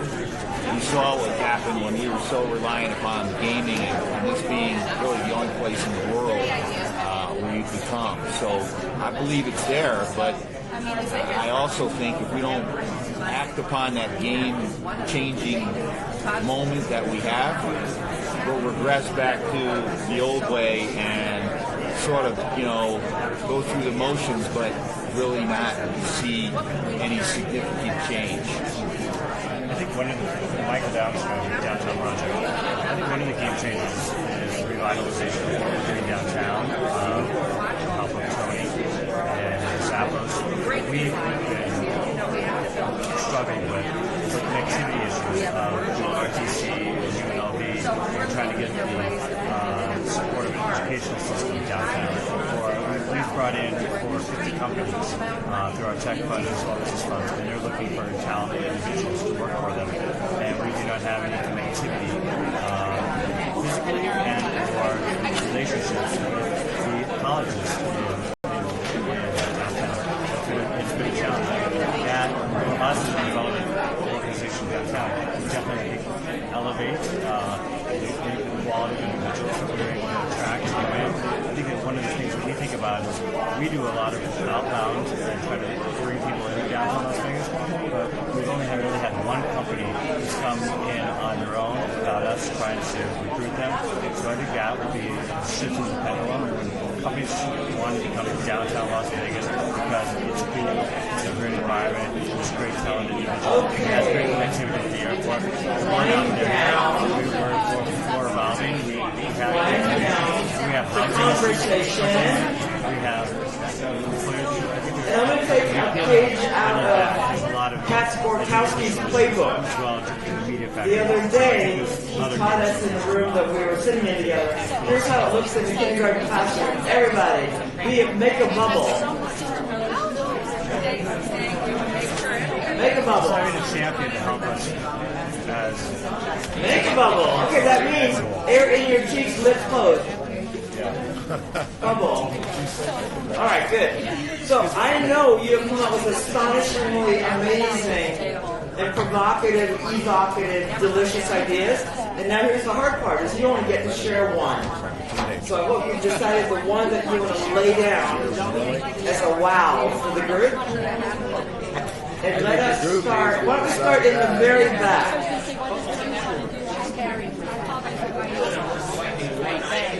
We are selecting one item.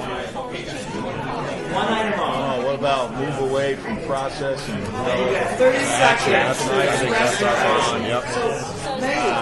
Transportation and education. That's the number one game changer there. Move from make it a regional and the regional issue. Yep, that's what it. Yep, that's exactly the one.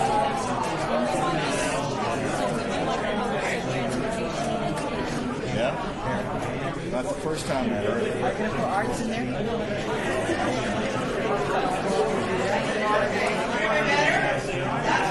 You could.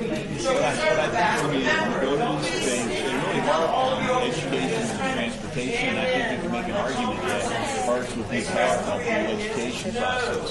If we were to add one, healthcare. Healthcare is the third biggest constraint for any we company. selected the medical district. Stimulation of the medical district is the most important thing we can focus on. So the big wow from table unnumbered is medical districts. So Wayne Gretzky, where the puck is going, that's what you would lay down for all of us to think about. Yes? Hello? Yeah. Looking for commitment from my end. Thank you.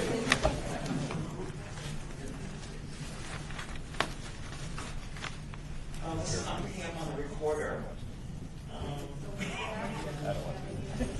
have to pick these Well, you're ones up. No. Should we pick up on the individual questions? So if I use this and then snuggle it into the mic, it'll work? Closer. For volunteering. I don't think we were supposed to. So next up, right here, medical district is one. We're going to put up the top 30, and and then at the end of the day, you'll have a chance to opine and kind of rank order those. Ross just had his shoulder operated Even on if the this table morning. dominated by some ergo and efficiency, ours is transportation. He's done. He's out. He's hungry. Regional approach to transportation and going deeper than just the need to move people around and move people around. But looking at the funding sources of fuel taxes and what energy efficient cars are doing to the fair share of fuel taxes now. So ours is based on the necessity for transportation for all quality of life issues and industrial issues. I like you, table 9. Yeah, so the reason that Tina Quigley likes table 6 is because they essentially highlighted what she said. Is that right? So it's regional transportation, but even bigger. I heard that bigger. That let us be excellent at transportation. Let's show the world what is possible in terms of connection, innovation, funding, all of it. Ooh, that's bold. Thank you. Okay, just to change it up, we go here. When you start thinking about who am I going to go to next, and you don't really listen. Oh, you're coming to me? Well, I don't know. Well, actually, Nancy I assigned her the facilitator of our table. And I think as we listen to the presenters and I'm listening to all of your priorities at your tables, I heard regional on transportation over here. I think our table and our discussions, we have some pretty good thoughts. But I think everything we're talking about, from the arts to transportation to energy to what Mr. Katz presented in regards to everything in his presentation, this is about regional issues. The city of Las Vegas can do so much. But we're a population of 600,000. There's 2 million people that live in Southern Nevada. And we can certainly take the reins and be a leader, which we continue to do in probably every aspect of government. The city of Las Vegas takes the lead in. But this is a regional issue. All these issues are regional about everything we're talking about here today. So that's our priority. Thank you. I'm going to play that back. I'm going to try to get it properly in terms of it was a great re-election speech. I want to make sure. Got him, huh? Got him. It's like a Floyd Mayweather punch there. Yeah. Here's what I think this table is offering for all of you to reflect upon. They're saying we're not going to offer you a ta-da as in a specific goal. What we are saying is that for the future, we get to anchor in a value, in a core belief that says we do nothing alone. That's what I'm hearing. I think that's our message. Because that's a game changer, right? Thank you. And I would vote for you. Thank you. Here we go. Who's our We had an effective easel, so Now you don't. not anymore. Now you've got a rotating easel. So very much akin to what Councilman Ross was just talking about. We call it the Las Vegas Network. We need to have more collaboration, more regionalization in our thinking. That's the key to enhancing our education, transportation. Everything else begins with those partnerships, those collaborations. So you are kissing up this table's idea? So we're going to put that same idea up twice because it is a great idea. We're going to do it twice now. Or we'll put it times 2 by it. So I am going to say it would be helpful to have your unique idea. I recognize that as we go table to table, it becomes a little bit difficult. You're inclined to want to be me too, but offer then something else that may be something different for the group to consider. Make sense? We're taking action. Coming back to you. I could have blocked it. Our group focused on energy policy, and what we came away with as our important takeaway is having Las Vegas capitalize on being the sustainable city in the U.S. And just to kind of lob one over to Tina, light rail would be a component of sustainability. Be the sustainable city as the whole U.S. Okay, so this is huge, and there's one little itty-bitty article that makes it a monster. He didn't say it should be a sustainable city or among sustainable cities. What he is saying, what this group suggests, is for our future, we lay it down and we say, world, we're going to be the sustainable city. Huge. That's huge. Whew, glad I don't have to do the work. It's beautiful. Thank you. for the record, Ms. Maura Civil. And our team focused on valuing education. Not just bringing in education, but valuing the education. One, we feel like that is the center of everything that we're discussing here. We want to attract specialized secondary education. We hesitated to put on the word prestigious, but that's what we're talking about. Having an institution here that attracts the brightest and best people from across the country, and in the hopes that they will stay here and share with us their ideas. We want to improve our K-12 education system. And we also want to make sure that those will then go into the job development and job skills. Beautiful. Put that back. Value education. Our future as a city is about education, and that is who we aspire to be. We're going to rocket cradle to career. Okay. Thank you. Over here. Yes. Stop. Hi, well, Table 7 also really stressed coming from the regional models of transportation. And we talked about the quality of life, especially with the millennials. The transportation is essential to creating the kind of community that people want to be in, where they're not spending a lot of time commuting, where they have everything available to them. And we also talked about creating a model that's a win-win, not that one kind of provider of transportation loses because another kind of provider of transportation emerges as a provider. I give the example as I use Uber in every city but here, because it's not available here. So there's got to be a way to provide choices to people that meet their desires without it being somebody wins and somebody loses. Thank you. The transportation, again. Over here.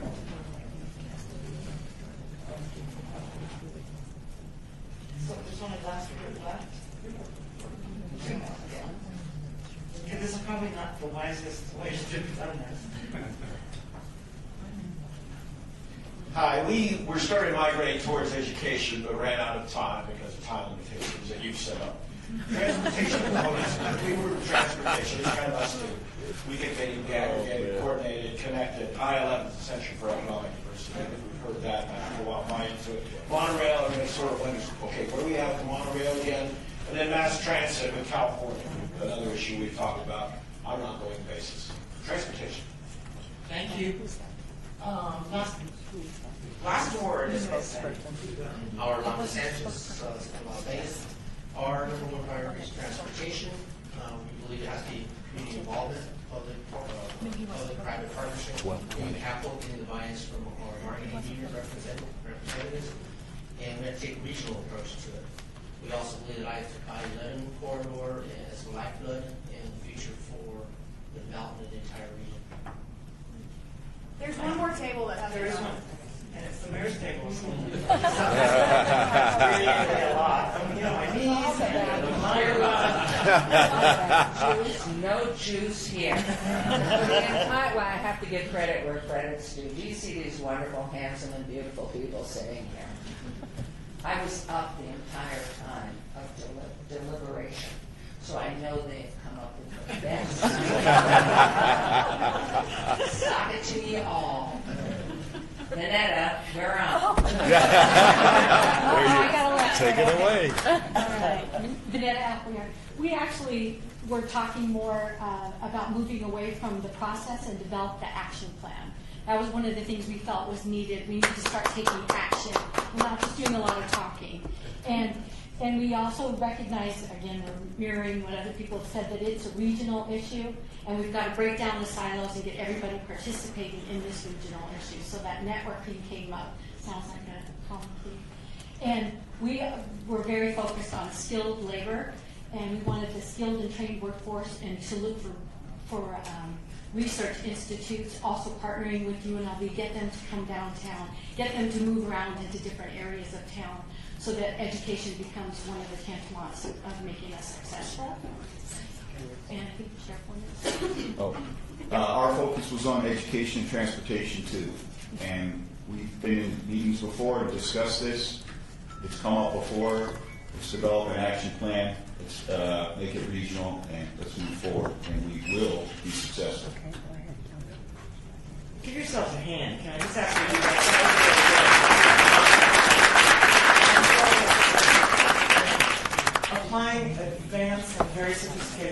technology, we're not going to give you Pavlovian reinforcement and feed you.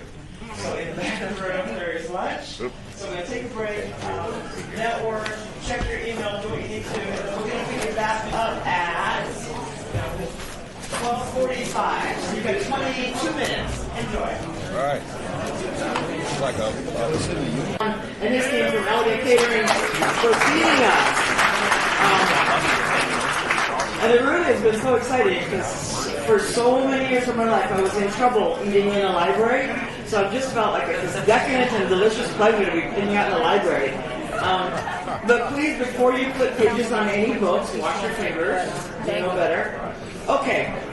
We are flexible if we are anything, because here's what I just want to begin the second half of our day reminding you of. I don't believe, and someone that knows more about history in Las Vegas can hopefully affirm this for me, but I don't believe that ever in the history of Las Vegas has a strategic planning process operated like this one. And as someone who professionally provides facilitation for strategic planning for corporations, nonprofits, government agencies, here's normally how it looks. The 10 of us that lead who are really smart get together and affirm what we know and declare what we've always done. That's generally how it looks. It is an extraordinary act of courage for us as individuals, leave alone us as governmental agencies, to say, let us be open to the perspective of others. Let us listen to what might be. Let us incorporate what we may not normally ever choose to do. So there's a lot of courage in this room, and I applaud the city. And for all of us that are here, I think it's kind of cool today that we get a chance to contribute to a little making of history. Because I don't know about you, but not many Wednesdays is that an option for me. Or Tuesdays. All right, next panel. You ready? So again, we've got 4 amazing panelists. They're going to tickle your brain, challenge possibilities, get you thinking after they're done. Again, you'll convene and offer ideas about how you think their insights and wisdom can tether to creating a brighter future for the city of Las Vegas. So the first speaker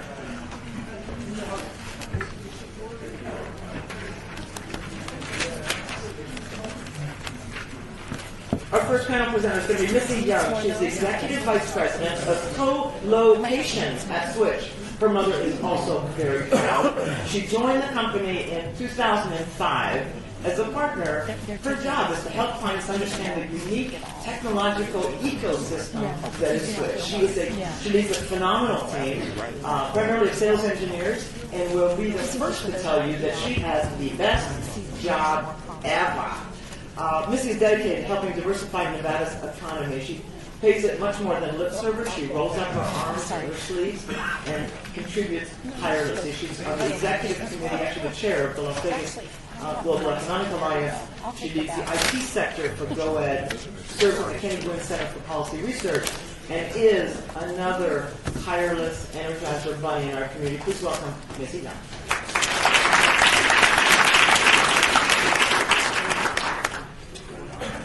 Thanks, Mom. Thanks, everybody, for being here today. How's it been going so far? Good. So how many of you have been to see Switch? How many of you have been taking a tour of this facility? Okay, if it's not enough hands, the rest of you need to come out and see it. Is there anybody in the audience who can tell me what Switch is? Fancy. Data center. Fancy, I like that. It's more than a data center. Anybody else? SuperNap, that's what we call our buildings, yeah. So all good guesses, although, several of you have been on more than one tour. So, actually, no, it takes about 3 tours probably to start to be able to architect or to articulate what Switch is. And so here you can see just a flyover of our biggest facility. This is SuperNap 7. This is about 500,000 square feet, and this building runs about 100 megawatts of power. So it's a little bit more than the Wynn, the Bellagio, and the Venetian combined. And so what we do in our facilities is we run the internet for companies like eBay and Google and Disney and Sony Amazon, Microsoft, Fox, MySpace, DreamWorks, Pixar, Warner Brothers, MGM Studios, Lionsgate, Lucasfilm, Digital Domain, Venetian Wind, Boyd Sands, MGM Resorts, Stations Casinos, UFC, Morgan Stanley, Wells Fargo, HP, Intuit, Intel, Cisco, Hitachi, EMC, VMware, pretty much everybody. So, say again? What's that? Somebody have a question? You can shout out questions, it doesn't bother me. And so we are in Las Vegas for several reasons. One of which is that Las Vegas is actually the most well-connected city in North America from a telecommunications perspective. And Switch pretty much owns this massive fiber gateway, and all of our customers buy together as a gigantic $2 trillion buying consortium. And so they can't do that anywhere else in the U.S., and this buying consortium actually saves our customers so much money that typically it pays for their entire project in the world's best data centers. And they are the world's best data centers. This is because of our inventions. We actually have 218 patents and patent pending claims, and all of these patents were created, invented, architected, and engineered by our CEO, and his name is Rob Roy. And so Rob's constantly inventing, so every single facility that we build is more advanced than the one before it. And so we have 8 of these massive facilities open so far. SuperNap 9 is under construction, and it's slated to open in Q1 of next year, and that'll be another 625,000 square feet of data center space. And SuperNap 10 is in plan check. We have no plans to slow down or stop building here in Southern Nevada. Switch is in Southern Nevada for several reasons. One is the connectivity. One is the fact that there are no damaging natural disasters ever recorded in Southern Nevada. You know, if you're the guy at eBay and you have to decide where to locate, physically put $1 billion of gear, those are things that you're thinking about. Also, we can actually get power allocations in very large sizes from our partner, NV Energy. And so, Southern Nevada has tremendously varied sources of power like natural gas, solar, wind, hydroelectric, geothermal. The fact that we eliminated coal last year, the Nevada legislature voted to shut down coal, that was great for us. Our customers want that. They want to be able to tell the world that all of their computers are running on zero coal-generated power. And so we will continue to bring companies like Shutterfly and Qualcomm and Amgen and all of these guys that are moving in, to Las Vegas, and we are creating a direct impact on economic diversification within the tech sector. So right now, Switch has about 350 employees. We keep about 1,000 people continuously employed in construction because we never stop building. But we actually have almost 5,000 people badged to work in our buildings. So the vast majority of the people that you'll see when you take it towards Switch are actually employees of my customers. So, for example, last year we signed a massive deal with Shutterfly, and they immediately held a job fair over at our innovation center to hire all the people that they're going to need to run that here. And so these companies are coming to Southern Nevada because Switch is here, and Switch absolutely loves Southern Nevada. Rob started the company here with his own money in the year 2000 and grew it from nothing with his own bare hands. It is a local Las Vegas tech startup, the most successful one ever. And so, one of the things that we hear from our customers a lot when they're coming to look at Southern Nevada is, we hear concern obviously about education, right? That's we're calling it the E word, because we all recognize it now that it is our biggest challenge and it's something that we have to fix. Mainly, we need to get more STEM education into our schools. And I hear a lot of people ask me, well, what are the exact jobs that we should be training the kids for? And that's hard to do because a lot of the kids in elementary school right now, they're going to be working in jobs in technology that don't even exist yet because technology is changing so fast. So it's not really necessarily about how do we train the kids right now for jobs in the future. It's actually more about let's make such an amazing STEM education available to our kids that people want to move here because they want to put their kids in our schools. Let's make Las Vegas known as a tech talent factory where every child is receiving an amazing education in STEM. I think, for instance, every child should be learning how to write code. Coding is the next thing. Everybody's going to be able to know how to write code and speak code and create images on the screen using computer languages. Every kid should be learning how to do that. The other thing that I hear repeatedly from companies when they're coming to Las Vegas is they walk through these massive facilities and they see all this amazing connectivity and they go, oh my gosh, I had no idea there was any technology in Las Vegas. And when I was like, what do you think runs those giant casinos over there? That isn't magic. That's tech.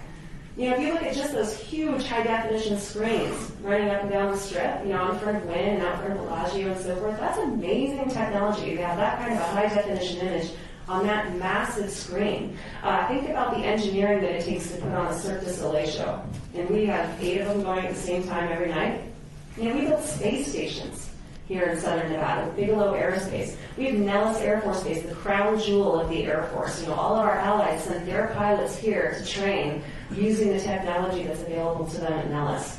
The downtown project, the tech startup community, there are amazing things happening in Southern Nevada. People just don't know about it. And so when I moved here 9 years ago, I came here from Huntington Beach, and I have that image in my head of the same Las Vegas that everyone else has the image of. I thought everyone deals cards and, you know, all that stuff. It's all run by the mafia, you know, and that was the impression that I had. That's the Las Vegas that I thought I knew. But then I was very blessed when I moved here that I was embraced by a group of very honorable people like Don Snyder and Tom Thomas and all of these folks who introduced me to the Las Vegas that I did not know.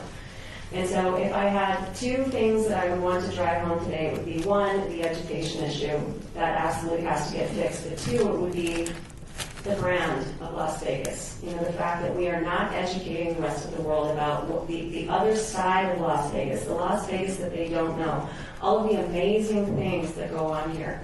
I mean, you know, Lucasfilm runs all their digital infrastructure over at Switch. That 7th Star Wars movie that's in production, that'll all be rendered in Las Vegas. All those images that you'll see on the screen will all be being put together here. You know, most people don't know that. You know, there's a lot of really amazing things going on in Southern Nevada that I think we as a community need to do a much better job of representing that out to the rest of the world. So when these companies are looking at coming to Southern Nevada, those are also the things that they see, you know, not just the amazing bright lights and restaurants on the Strip, which are incredibly valuable to us and are a huge source of revenue, but also the other amazing things that go on in this town that we're just not really talking about that much. I've had people come up to me after doing presentations about all the amazing things that go on in Las Vegas that say, you know, I've lived here my whole life, I had no idea that all that was going on. And what that means is that the leadership of the community is not doing enough to promote that other side of Las Vegas. So that's what I would love to see happen. And that's what I do every day as I represent that other side of Las Vegas to all of these companies that are coming here from all over the world to look at Switch. I consider myself an ambassador to this town. I've been here 9 years now, so I started calling it my hometown. I'm from Las Vegas, and when I travel elsewhere and I come back, I'm like, yes. You know, because I think Las Vegas has just this amazing opportunity to turn itself into anything it wants to. We build massive custom data centers for Switch that are unlike anything anyone else has ever seen in the world. And one of the reasons why we can do that here is because every single casino here is completely custom made. There isn't anything that looks like Las Vegas anywhere else in the world, truly. And so there's all these mechanical firms in town that exist to do nothing but custom work for the casino. So for me, when we say we're going to, you know, build these huge, massive custom facilities, no one does that better than Las Vegas. The entire city was built on building things people have never seen before. So if any town wants to reinvent itself, this town can. And so I would say the only thing holding us back is us. And so I'm very excited to see where this goes because I've seen amazing changes in the 9 years that I've been here. And I think that there's really positive things in store. And I think you guys have seen some of the things going on in the community lately. I've seen a lot of building going on, a lot more companies looking at moving here. So I'm excited to be a part of what I consider this team. I think together we can go do great things.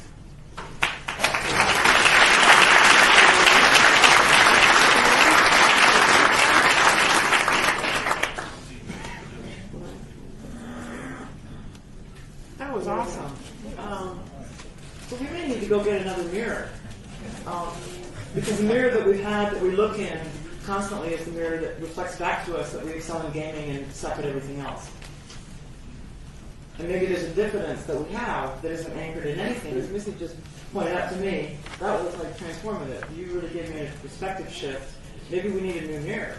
Because yes, we've been excellent, globally excellent, setting a high bar in gaming, and guess what?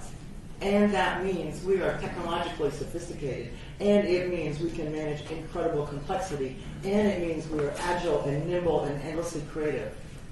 All those other attributes I'm not sure I've seen in the mirror that we've been looking at. So thank you for that, because if the home team doesn't know what the home team's got to offer, It's good to be a visitor team. So that's beautiful. Thank you, Mrs. I'm so glad that you left the beach, and it's dry heat. Next up, Zach Ware. Zach Ware, I think they actually named Tupper after him in St. Paul. But that's how cool this guy is. Keep pushing. It's cute to watch you. Nothing happened. There we go. I've never heard that joke before. Yeah. Okay then. I'm gonna up my game. You just lay it down.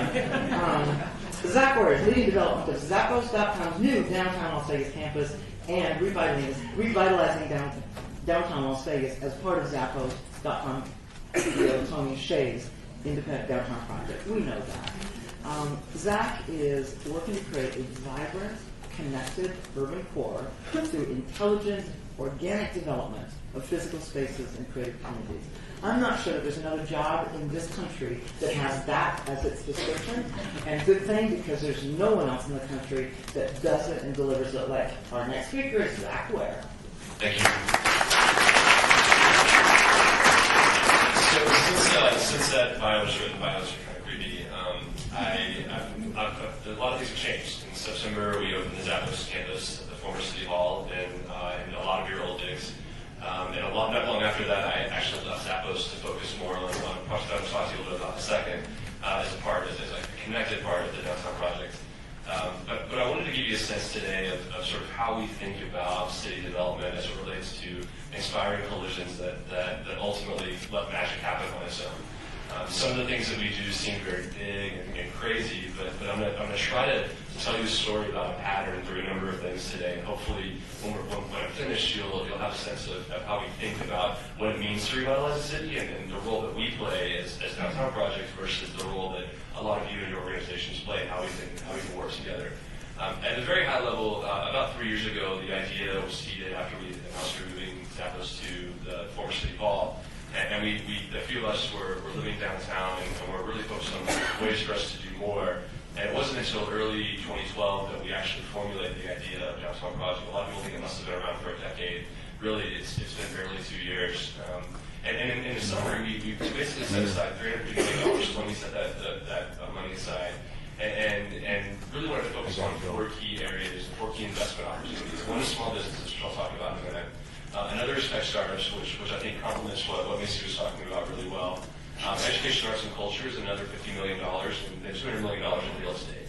And the real estate aspect of it was really to give us a chance to create a place and have an impact on how a total place feels versus buying a bunch of real estate and developing a really shiny object that everyone would look at and say, wow. It's more about what happens there. So the fundamental, to understand how we invest, you've got to understand how we see investment. And the way we look at it is it sounds complex at first, but it really boils down to this concept of collisions. What we found, not only in research, but in our own lives, is that when we create opportunities for people to get together, either by bringing more people in or by creating places for them together, magic happens on its own without us. It allows entrepreneurs, creative people that want to do great things, the opportunities and the connections to do that. So when we invest, we have these sort of odd ways of describing our metrics. One of them is the number of collisions per square foot per year. People say that's kind of crazy. But if you think about some of the things I'm about to tell you about, you'll understand how we feel like the collisions are actually the thing that matters for the growth of our economy here. So many of you, I hope you have, who's been to the Container Park? Has everyone been? If you haven't gone, go on the weekends, bring kids, bring your grandkids. It's an amazing experience, and as a person who's lived downtown for 3 years, which I know versus a lot of you is not very long, it's crazy to see that many kids and strollers and families walking around downtown on a Saturday afternoon. It blows my mind every weekend.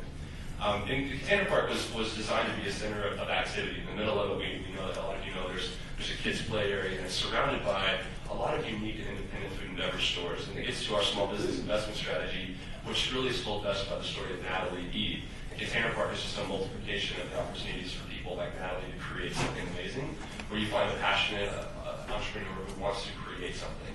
And you help them develop the tools to actually run a business. So you'll find in Container Park is that just about every single tenant in the Container Park is an owner-operated business.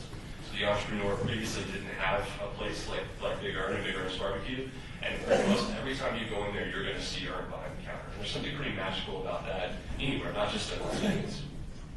On the tech investment side, we created Megatech a couple of years ago, and to date we've invested in 86 different companies. About 3/4 of them have some presence in Las Vegas. We generally like to have the entire company relocate here, but sometimes for some reasons that doesn't work. But if you come downtown and you go to Work in Progress where that photo was taken, or really anywhere downtown, you're going to be surrounded by an increasing number of, I'm a nerd, so I can call us nerds, increasing number of nerds talking about nerdy things. And that, to me, that's pretty inspiring. When I'm sitting in San Francisco at a cafe and someone's talking about APIs, I get excited, and that never happened in Vegas. And today, it happens all the time. And then we invested in intentional places for learning and sharing. So early on in 2012, 2013, we opened the Learning Village, which you now notice the park of trailers right next door to Container Park. We host things like the Downtown Speaker Series, Fashion Week, independent speakers throughout the week. There's a theater group that actually holds rehearsals there.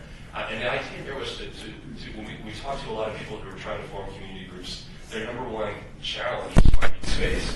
So the Learning Village was really just designed to be a catalyst for those people to get together, and a lot of really interesting things have come of that. The Gold Spike, the Meta Project acquired Gold Spike last year and rapidly converted it into an incredibly different experience on the ground floor. If you hop in there during the day, you'll think it's a co-working space. We remove the video poker, remove all the gaming, have big gigantic games for people to play during the day or night, things like gigantic Connect 4 and so forth. But it really is another place that is designed to help make it easier for people to get together. And then, of course, Life is Beautiful, which had a successful run last year. Nearly 60,000 people from downtown Las Vegas to see an incredible food and learning and music experience. So that's kind of the fundamentals of where we started. You see, the things that we've done are just about different shiny objects. The management of the Container Park is not about just the lots of fire. It's about bringing you in. It's about giving you a reason to come there. So that ultimately when you're there, you're more likely to connect with other people. So what's 2014 going to bring for us?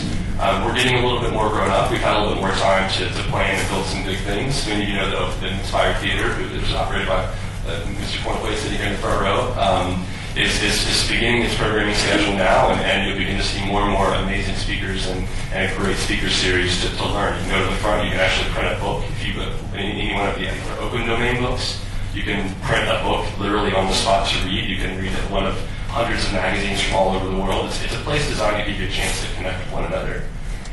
Turntable Health, really looking at how can we make medical care a more social and interesting experience. So just about every afternoon there's some kind of yoga class or teaching class at a primary care clinic, which I don't think has ever happened before.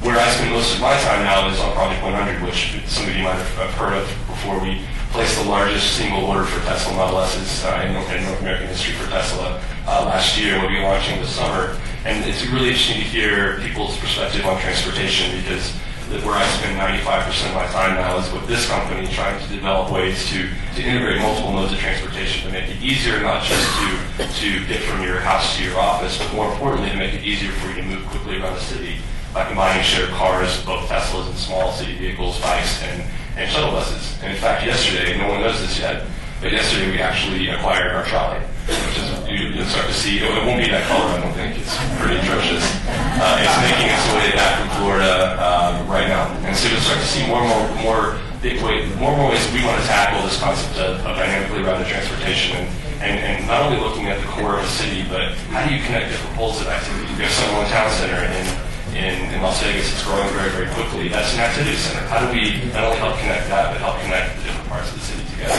so people ultimately can get together more easily? Having started Stitch Factory as a small fashion incubator, the team this year will be expanding that to full-scale manufacturing and design services and support to help fashion startups be more successful and prototype more quickly. We just closed our investment in Factorly, which is a similar fully integrated manufacturing of things like this quadricopter and all kinds of the things like Nest thermostats and all of the hardware that we're all hearing about today, helping to decrease the friction of creating, taking an idea and creating up to 5,000 units and shipping them from Las Vegas. So that's the way we sort of see things is if we combine the concept of incredible opportunities to learn, incredible opportunities to share, an easier way to connect other spaces with your transportation, or by creating intentional places like Factorly and Stitch Factory for other people to do great work, then ultimately we inspire collisions between all kinds of different people. And we believe, for our part, in the city of Las Vegas, the focus on creating those opportunities and then letting the entrepreneurs drive the growth is the contribution that we can make. And so while there are a lot of different groups in this room that do very different things, I think we've all been fortunate, and in our role we felt this way with Bill and his team at the city. There's a certain thing that Bill does, there's a certain thing that we do, there's a certain thing that the LVGEA does, and what's really great is that we found a way to coexist and help each other out. And I think that's very, very unique, and we should do more of that in the years to come. And that's my spiel.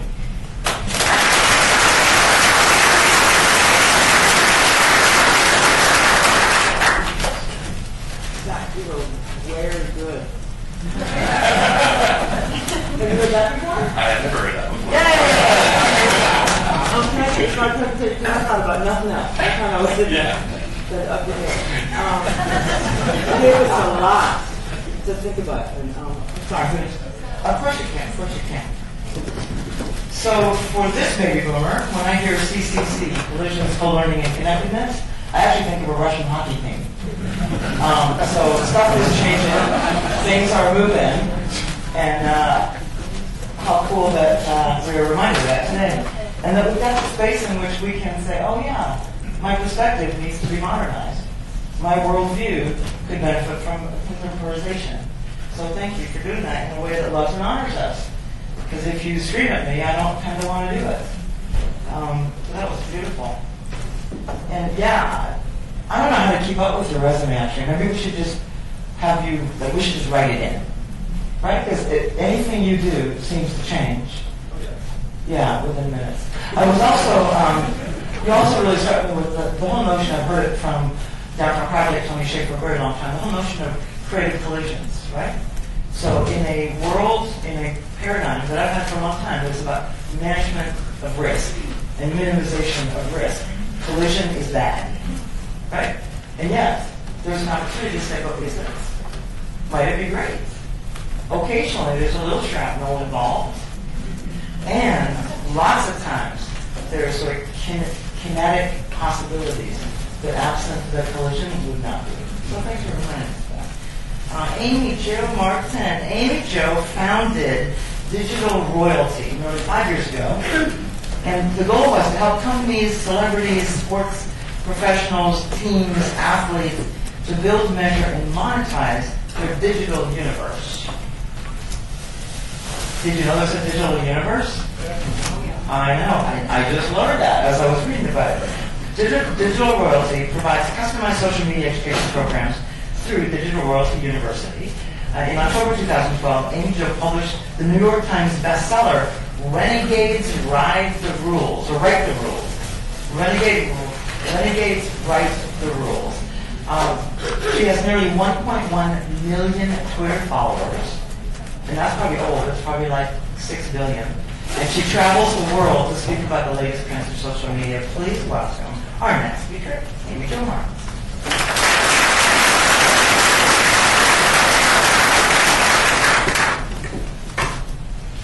Thank you very much. I'm actually trying to connect here, make sure that we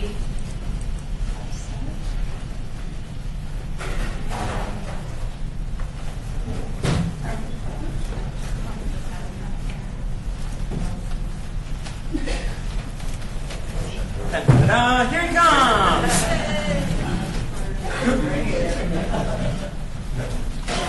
This is Noah, by the way.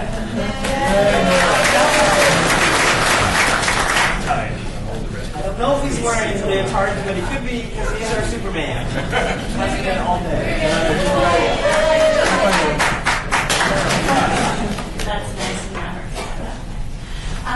So I told my team nearly 2 years ago that we were moving to Las Vegas from Phoenix, and I got this look like, do people live in Las Vegas? And so, long story short, we ended up moving here. Digital Royalty, my company, became one of the first downtown Vegas tech fund companies. And although it's 5 years old, Tony Shea has been a friend and mentor for the last 6 or 7 years, and then invested in the company with the tech fund nearly 2 years ago. And so we moved here, and everybody pretty much on my team lives and works downtown. We have about 20 people down there. So you can imagine what we've seen over the last 2 years or so. But what I'm here to talk to you about today is the concept of humanizing your brand. So arguably we have some of the most influential people within this city in this room right now. And you all have a story to tell. I recently went and took a tour of Switch, and Missy was very, I would say, very convincing about what is going on in Las Vegas outside of what we think of typically. And the tour itself is amazing, but also being able to listen to her and the point of view and the selling points, it's almost like she was like a tour guide. So props to you, Missy. So here are some of the clients that we work with, different brands over the last 5 years. And they're very diverse, as you can see, from global companies to smaller size companies and individuals. And the one common denominator is really that they're willing to get comfortable with being uncomfortable and humanize their brand. So whether it's Dwayne "The Rock" Johnson or it's the global head of Hilton, they're willing to kind of overcome those innovation allergies and put themselves out there a little bit more. So there's a two-pronged strategy: the brand itself, the logo, and then the people behind the brand. And what I want to talk to you about is how we can really accelerate this concept of all of you humanizing your brands. So early on in 2006, 2007, the social media thing came along, and everybody thought, okay, let's get an intern, we'll have them run our Facebook and Twitter account, check that box, awesome. And then the articles started coming, all of the headlines on WSJ and New York Times, and the executives started saying, okay, let's put a few more resources toward this. This looks like it's going to be a little bigger than we thought. And then, of course, we realized, oh, we can make money using social communication. Let's put a lot more resources toward it. And what really happened, though, is there's this concept of social communication should reside in the marketing department or in communications, digital. But the truth is, everybody should have a presence and a voice of that brand. Because if you're living the brand, you are one of the humans and you're the best advocate. So if we look at humanizing the brand and really look at the concept of social communication, notice I don't say media very often because it's not really media. It's more like the telephone and less like the TV. And if you think about it that way, all of a sudden the opportunities for social start to open up. It's really a dialogue and not a monologue. And an example of this, of how you can become the media through this communication, is an example from one of my first clients, Shaquille O'Neal. The day he went to retire a few years ago, he did not have a press release. He did not have any kind of notification to the NBA, to anyone that was kind of official within the league. What we did is we announced his retirement using social.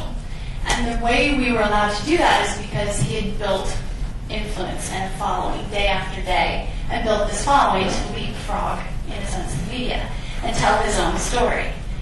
So when it came time to do this, I said, okay, Shaquille, what are you going to say?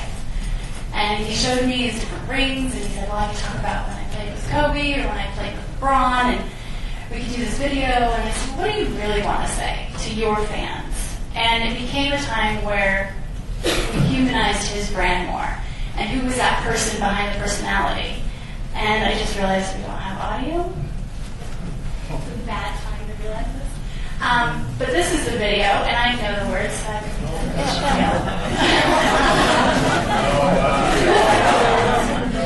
sorry. Oh, it's right here.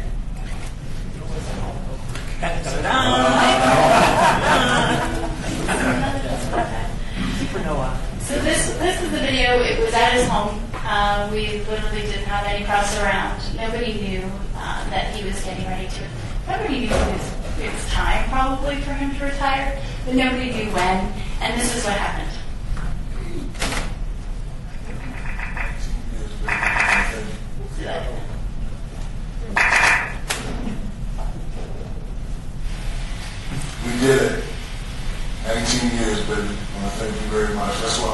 you first. I'm about to retire. Love you. Talk to you soon. So I literally shot that with an iPhone, and it went live, right, to his millions of followers. We walked into his kitchen, and ESPN was covering this on the media, of course. It was a worldwide trending topic within about 3 or 4 minutes for the next several days, and he became the media. And that's the point. You really do have to own your brand. So think to yourself really quickly, who is your brand? Not the logo that you work for, but your personal brand. And sometimes we get uncomfortable and get those innovation allergies, as I like to call them. And it's not something that we're used to, but it's important to think about that. If you take just a moment, because I only have about 4 more minutes, and Google yourself for me, see what pops up.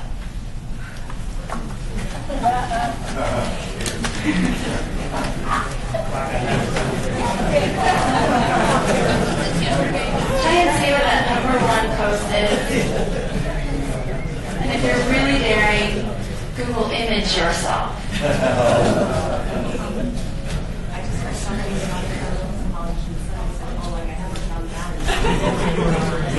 good then. At least you're aware. The question is, do you like what you see? Because you have control over that, a lot more control than you may realize.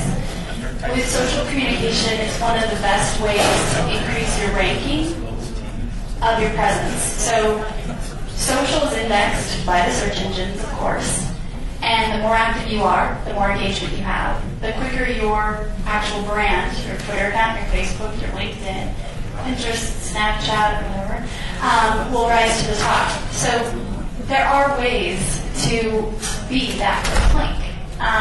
So think about that for a second.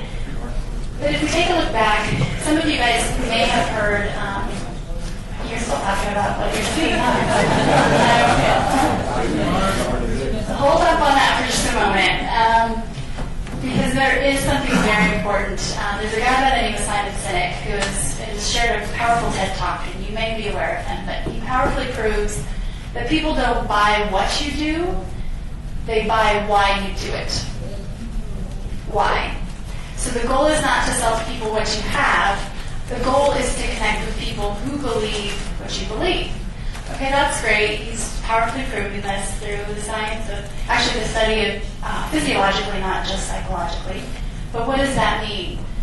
So with social communication, there's no quicker way for us to connect with people and share why we do what we do and connect with people who believe what we believe. It's really there. This is a way to accelerate that process and scale that process. The golden rule in how I'm doing that is, or how to do that, is to deliver value when, where, and how your audience wants to receive it. And what is that value? And where do you start? That's what I'm going to help you with. But first, let's talk about your 3 top excuses, if you have them. Real quick show of hands, who's on Twitter and has tweeted within the last 48 hours? Okay. Anybody on Snapchat? A few. Okay, good to know. Usually people say they don't have enough time. That's not a great excuse considering some of the most powerful individuals who use these communication tools. It actually saves them time and they're more efficient in their day. It's not paparazzi. Remember, we have full control over what we say and do, so that blending of the personal world and the professional world, you have full control. And that's the great thing, is that you decide what you share and what you don't. And it's not too technical. A lot of people say it's just another app, I don't know how to navigate. If my mom, who still thinks the internet is called the AOL, can do it, you guys are doing it fine. So the humans behind the brand, I'm going to speed up a little bit here because I'm running out of time, but if you think about a few examples specifically here and locally. This is one that I pulled out just as an example. A pop-up random act of kindness shared is one way to kind of think about that surprise and delight that's brought to within the community, to the actual community. A few mega trends that we're seeing, people are getting fatigued. We have to be very, very intriguing and offer that value. We're seeing billions of people on Facebook, active users every month, and all the way down to Snapchat with about 400 million snaps sent per day. Just as a reminder, social can save us money through research, customer service, and you can decrease your advertising spend in some cases. So using social as a research tool versus, in some cases, going out and those older studies and older ways to garner that data. I'm going to skip forward here, but the good news is when we moved here, we started a new division of the company. It's called Digital Royalty University, and we have online and in-person training. And we decided that for every class we sell online, we're going to give a class back to teachers, specifically TFA in downtown Las Vegas. So we're trying to build that bridge and that communication gap between teachers and parents as one way to help. This is my quick Oprah moment. So you guys are all going to get education, free education. These are the classes that I've opened up to you, and I'm going to give you a code. Anything from Facebook, Twitter 101, all the way to more advanced classes, personal branding classes. All you have to do, here's some of the interfaces. You can take it from your phone. Some of these classes are only 3 minutes long. They're small lesson plans built up into larger. And this is the promo code, City of LV, all lowercase. So just go to digitalroyaltyuniversity.com and you'll have those for 2 weeks available to you. I apologize for going over time.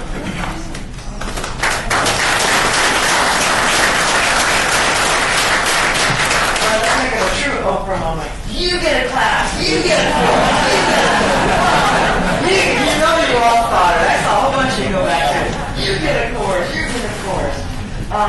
Innovation allergies. I've had those. And I think that's a beautiful way, because here's how I summarize when I experience an innovation allergy. My summary was, too bad they don't know what they're talking about. Right? So sometimes when we are seeking to innovate, seeking to stretch, seeking to go where we've never gone, the safer route is to say, no, I can't handle. Feels like an allergy. Easy to discount that. Yeah, so thank you. That was simple. And I love the whole people buying in, support us because they believe. And so we heard this morning about the inverted pyramid in this country today, right? Who believes in federal government as a solution? Not the beacon to restore greatness in our country. Shocking. Who believes that is best sought at the state level? Who believes that people will find faith and belief and solution in the government closest to their homes? There are 7.4 billion people on the planet. 150 of you are here. And that's why. So that's beautiful. And I'll fill you guys in because you missed that part. The next set of speakers is a set of speakers. We're going to go tag team now. So we're going to, do slap hands in the middle. And I don't know. I'm going to be watching that show. First up, Stephanie Benoit Kurtz. Stephanie is Vice President of Professional Services and Staffing for Link Technology. She has spent over 20 years in IT. Well, she's done a lot of stuff. So she was 4 when she started. Got 20 years of IT operations support experience managing virtual and physical teams. You have virtual teams, that's cool. In complex IT environments across multi-location organizations. She's currently working on a doctorate in business management with an emphasis on IT. Joining her when they do their handshake thing is Patrick Callahan. Patrick is Executive Director for Tech Impact, a nonprofit organization whose mission is to ensure that all nonprofits can use technology to better serve our world. What a declaration. Patrick, starting at 3 years of age, has 25 years of technology leadership and operations management. Please welcome our tag team of Stephanie and Patrick.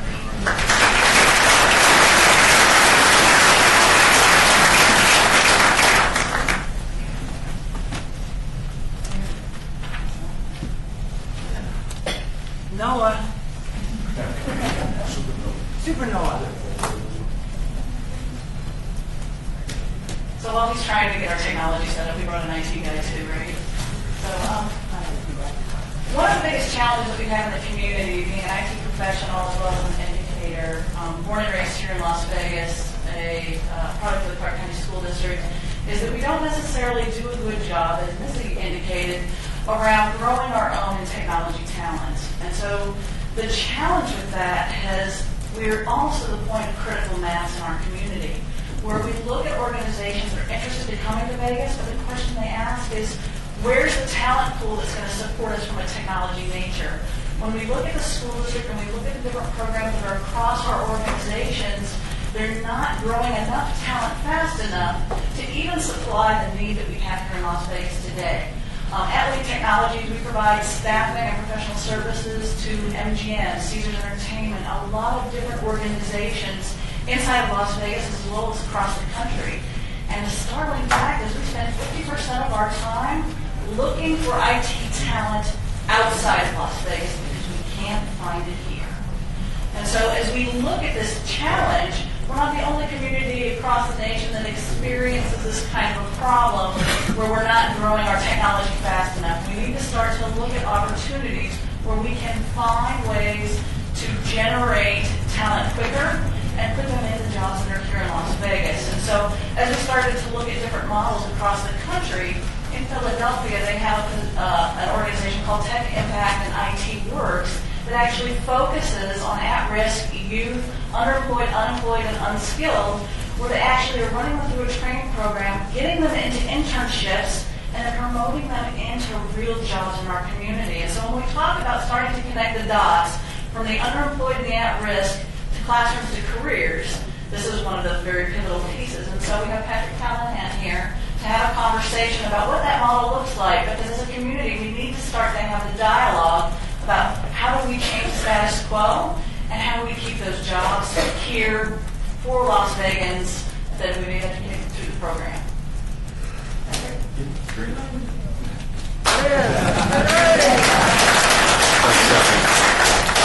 I gotta say, I was over here Googling myself. I thought what happened in Las Vegas was supposed to No? Okay. Anyway, thank you very much for the warm welcome. I'm not actually from Las Vegas. I'm from representing the city of brotherly love. How's that? And but I tell you, I feel great being here. It's been such a warm welcome from Stephanie and other folks and people here in the room. So thank you very much for having us here today. So I want to talk a little bit about Tech Impact. So Tech Impact, as Stephanie says, is a nonprofit organization. We're based in Philadelphia. And the reason I'm here is because Link Technology, who Stephanie represents, also does some work in Philadelphia region, and came to know of us there and said, "Hey, I love what you guys are doing. We got to bring this out to Las Vegas." So we do two things. We help nonprofits with their technology, and we do that all over the country. In fact, I learned today we're doing a little bit of it here in Switch, so that was exciting to learn. We have some VoIP systems running on the backbone over at Switch for customers all across the country. So that's pretty neat. And then the second thing we do is we do workforce development program called IT Works, and we work with at-risk youth. So these are young people between ages 16 and 20, or 18 and 26, excuse me, that did not go to college, or if they did, they probably dropped out of college early. Most of them couldn't afford to go to college; their families could not afford to send them there. And they did graduate high school or they earned a GED. But these are incredibly smart people. And what we've learned is we're able to train them in technology and help them achieve employment, and in many cases help them break an entire poverty cycle for their families. And it's just incredibly powerful. So I wanted to share a little bit of that with you today. Do we have this working at all? No? Okay. Then I'll just talk through it. Is this work? Yeah. Oh, it is? It was supposed to work. Come on, gentlemen. Oh, yeah. I didn't know it, and the other guy. The audio is out. Sure.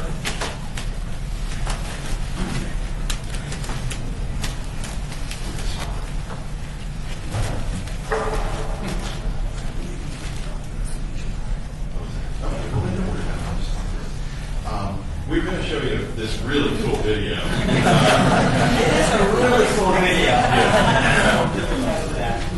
And so I apologize if we can't do that for you here, but essentially what it is it's a video with some of the young people that have been through our program talking about what it's meant to them. And it starts out with a young lady saying, I cannot believe that this opportunity existed, right? I saw no future for myself. I didn't, I graduated high school, but, maybe I had a job in food services, something like that. I didn't know where I was really going to end up and what my family was going to end up being. And here I found this program, and I learned a skill. And then she goes on to say, not only did I learn a skill, but I got a job, right? I got a job. She's working now for the state of Delaware. So we work closely with the CIO of the state of Delaware, and the state of Delaware has recruited and hired some of these folks. She's now making $47,000 a year, which may not sound like an incredible lot of money, but this is an entry-level person, fairly entry-level person, who now is working in IT with a whole career in front of her, right? And that's really the power of this program. So let me give you just a little bit of the logistics of it. So it's a 16-week program, and 16 weeks, the first 11 are classrooms. So they go through a curriculum that's actually designed by Cisco Academy. And they learn the basics of hardware, software, networking skills, that type of stuff, all leading toward a certification. And the certification is a Cisco IT Essential certification. But it also follows another certification track called the CompTIA A+ certification, and that is much harder to achieve. And 75% of our graduates actually earn that within the 16-week program. So these are highly motivated, highly capable people that just needed an opportunity. So the other thing that we do in that 16 weeks is every Friday we take them through soft skills training. And this is completely done through volunteers from people in the community.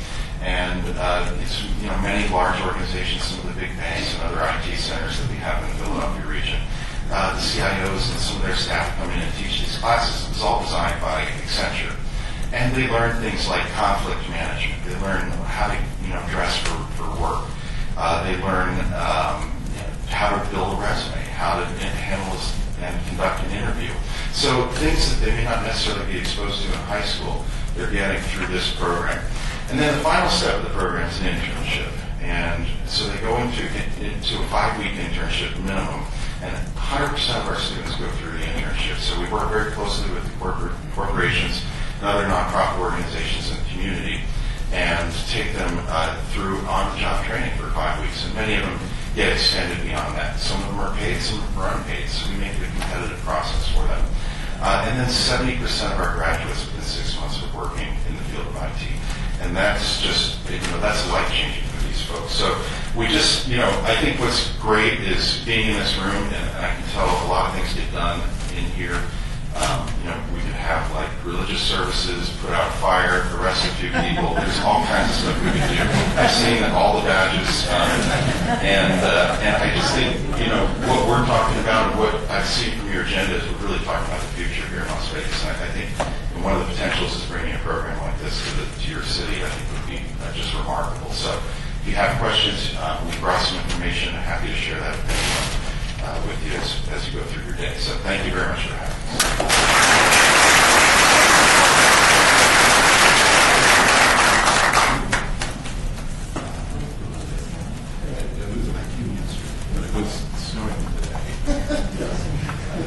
Patrick left the city brotherly love where it was snowing yesterday, so you're welcome. Okay, rich panel, huh? So say thanks.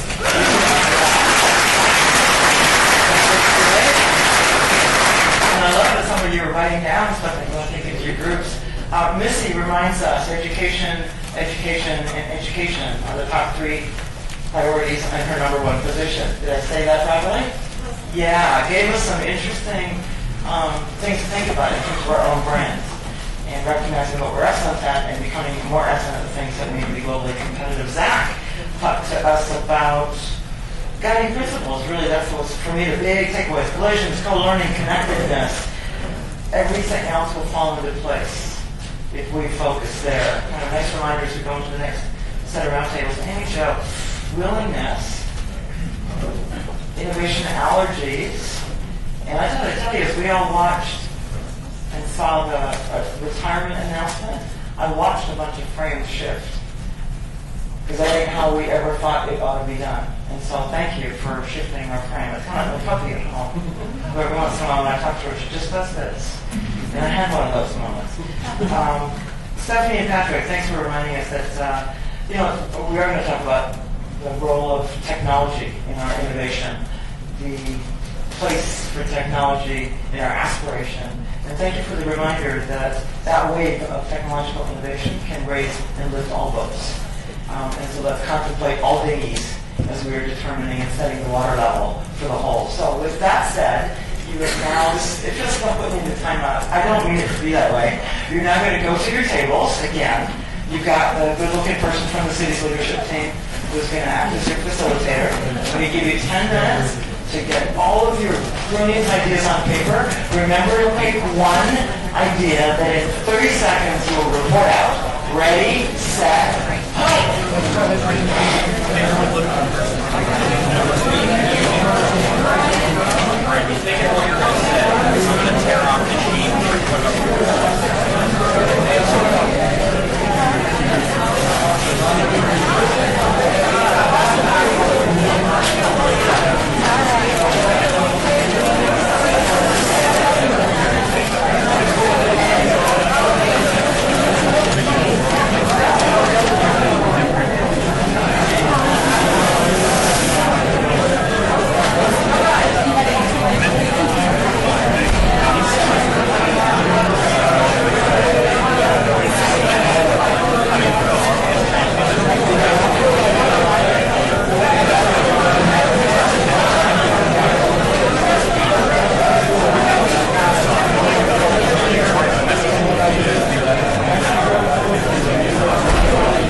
Peggy Thomas, the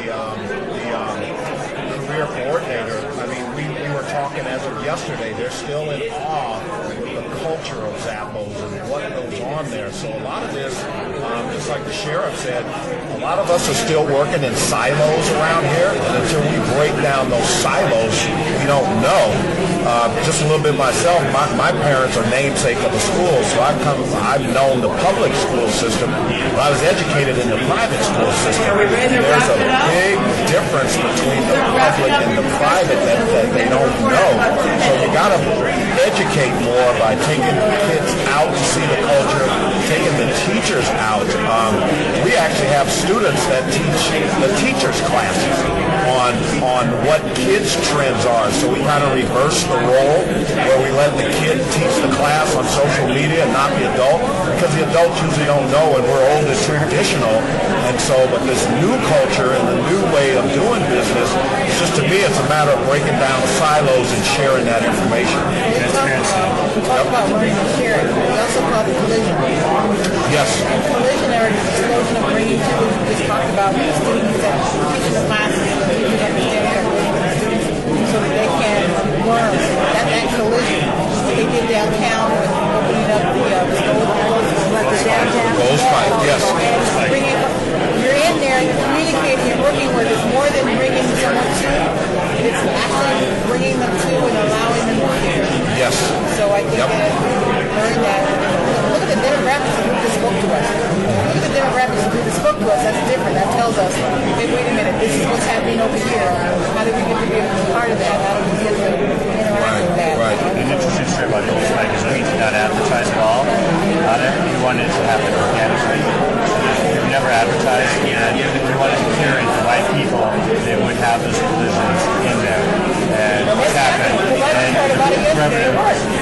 just had a record-breaking weekend last weekend, and the weekend before that was record-breaking. And it's all about word of mouth and organically creating the brand. And they're talking about they're excited. The people that I've heard from them, they're excited. It's water cooler information. It's an old school term.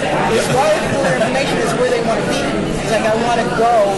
Have you been to the park, the new park downtown? Entertainment Park. These are things that are happening that are organically happening, whereas this is where I want to be. This is safe. It's learning. It's not, well, is it a good place to hang out? Am I going to be okay? Who's there? None of those questions were asked. Like, that's right. How do I get there? What can I do when I'm there? And recognizing that when I get there, there's going to be others there that I'm going to share with and be energized by. So it's exciting. It's exciting. Really, more the demographic.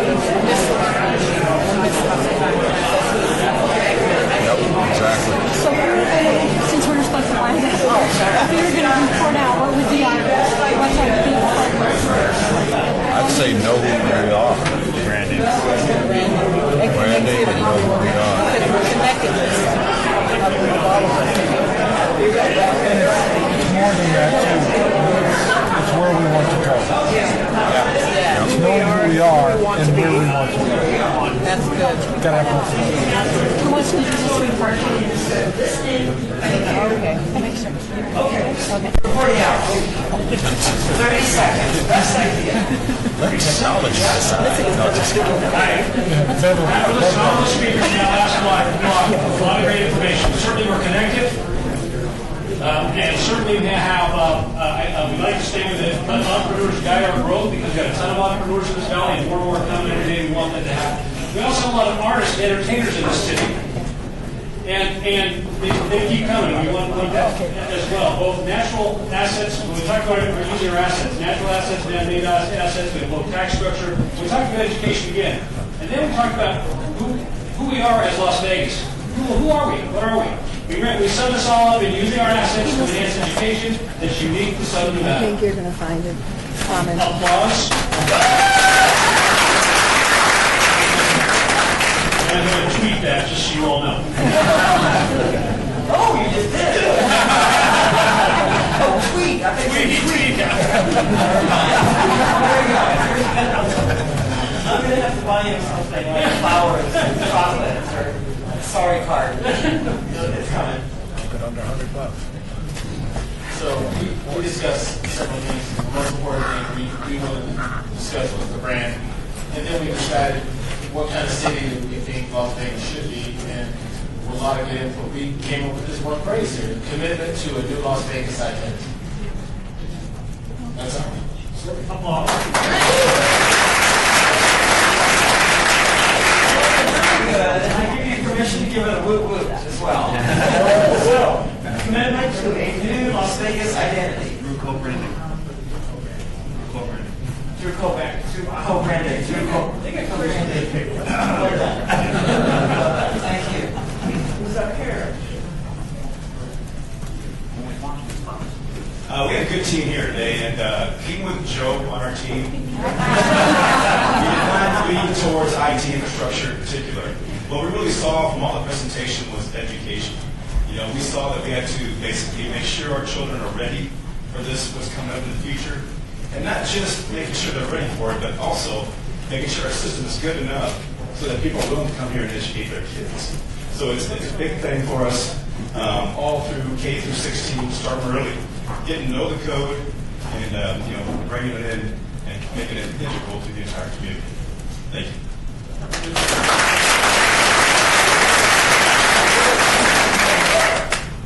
Oh, you got a woot woot. That's good. You guys can see this thing faulty. Thank you.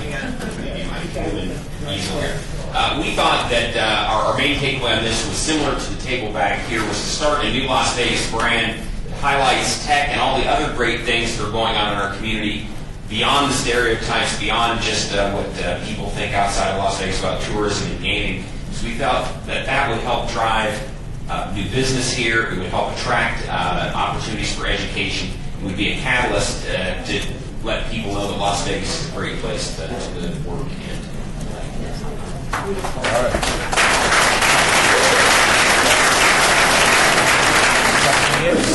Who's up here? Beverly. Go, Beverly. Go, Beverly. We get to talk. It's sad that Ross table has the copy of We're not going to Put a human in this.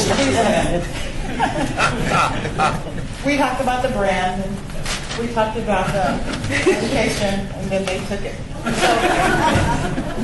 we want to know. We want to be aware of who we are. We get to define that, who we are. But more than that, of where are we headed? Where do we want to go? And what do we want that to look like?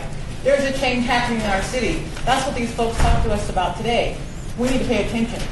We need to pay attention to not only the change, but we need to pay attention to who's talking about that change. Michael talked to us about some things that are happening downtown, and they didn't even advertise about the things that's going on at Gold Spike.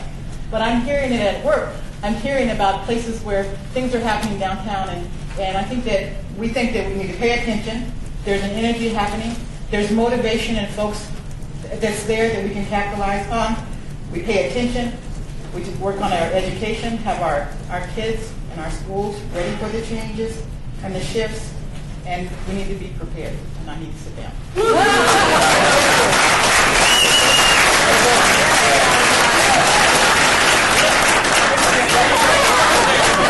The innovation from the table that stole your idea.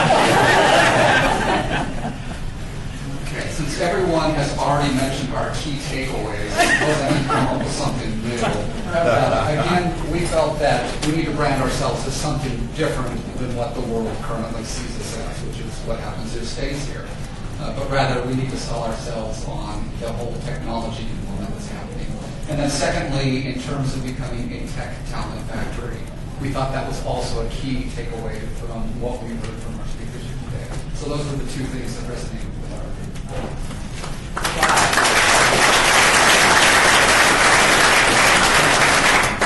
I'm going to go to November and assume that there isn't any other city council anywhere else in this country having a conversation like this. Because I think the way it sounds in most places is fix the pothole, deal with the things that are important within my ward boundaries. And so to the members of the city council, the fact that you are talking about education and aspiration is extraordinary. And it's not a surprise that among the city council, and I'm looking at iconic leaders in education who are also now members of the city council. I look at Senator Coughlin, I look at Councilwoman Tarkanian, I look at the Energizer Bunny Independent School. So it is an extraordinary thing to me. And as we laugh a little, let us also honor the profundity of what it represents.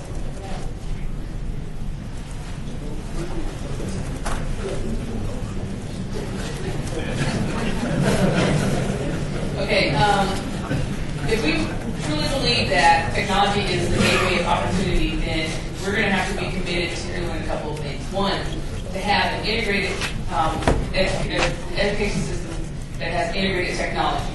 We've heard that's been a theme.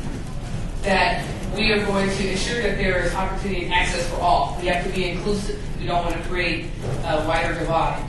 And that we embrace the technology movement and build on the opportunity. We've heard things here today that many of us didn't even know existed. So we really want to do more to promote ourselves, and we need to make sure that we're leveraging that technology because that's what's going to help us diversify our economy.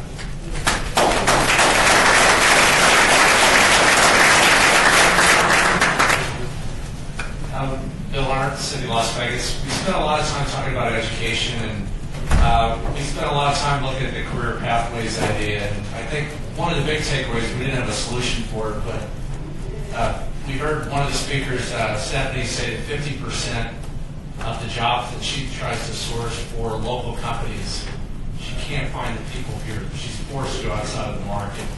So we all agree education is the key. The whole system needs help, but working backwards from the finish line and engaging the private sector and employers to be part of the solution, I think that was something we talked about. Maybe a new idea.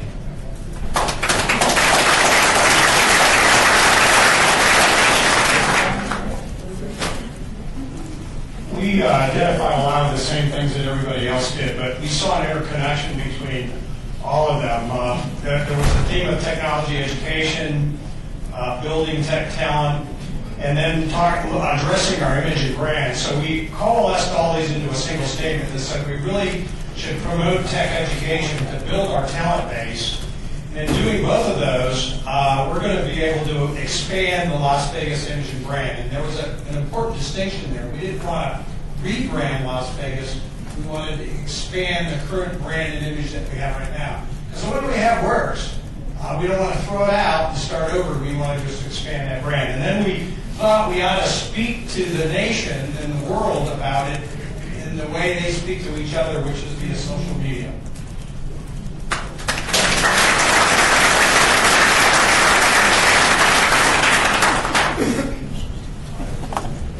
Hey, Lonnie Zimmerman, City of Las Vegas. Echoing very much kind of the common theme, but one of the things that I heard spend some time talking about it is one of our speakers. All of our speakers are actually very successful. The common theme is they all look at the world very differently than we have, and they've all been very successful challenging kind of conformity. They have a very diverse look at how to apply their application. The other profound statement was that 50% or the majority of our children right now are in school studying jobs that they will not be, there is no job yet. It will be a whole new career to them.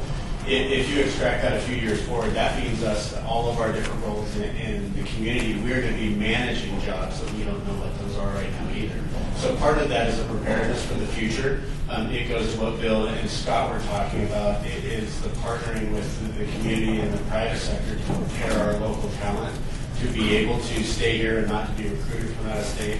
And then, as Councilman Coffin put it, and probably from a political perspective, it might be our role maybe to provide the canvas for somebody else to paint, and at the same time be willing to change that canvas so somebody can come along with a better canvas. So it's the preparedness for the future, which is the unknown, which makes us very, very uncomfortable.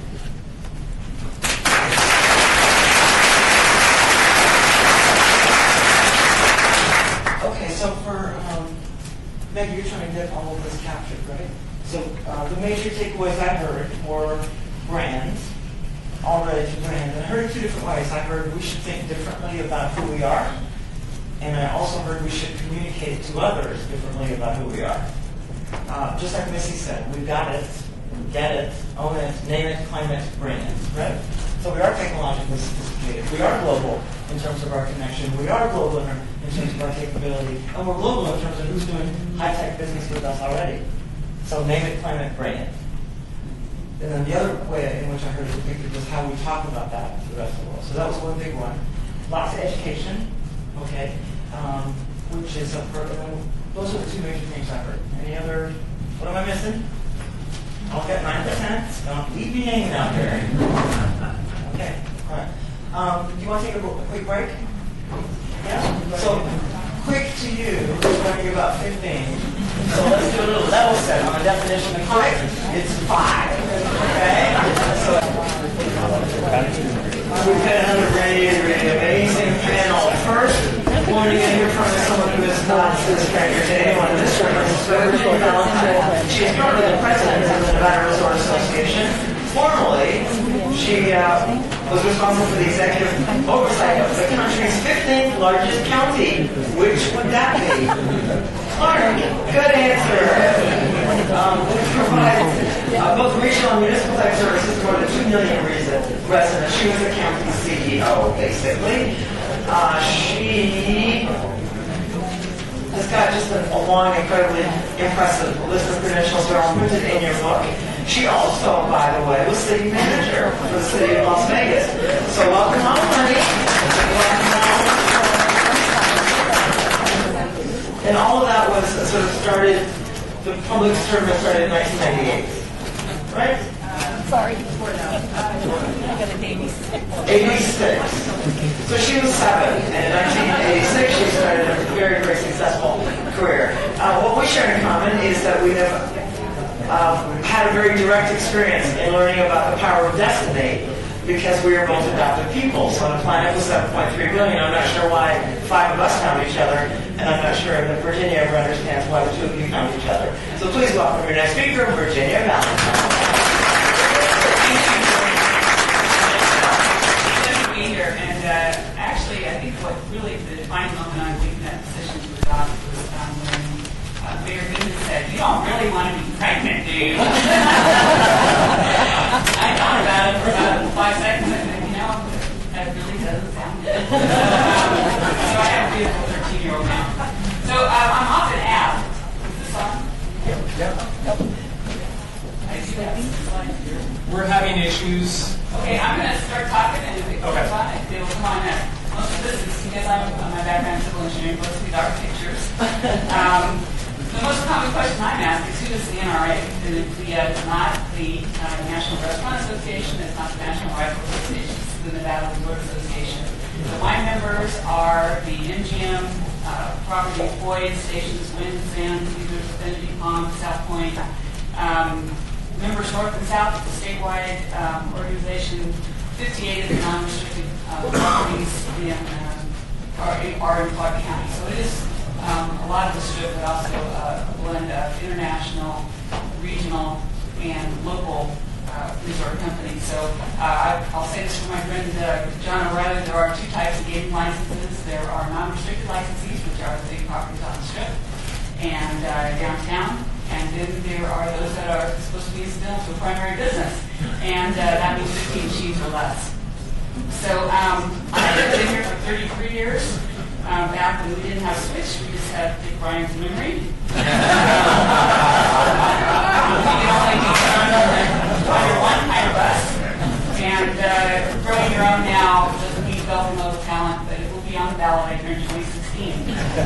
So that was the day when Councilman Ross would have probably wound up on the front page of the RJ if he tried to touch his phone or use the internet in council meetings. Now it's pretty accepted.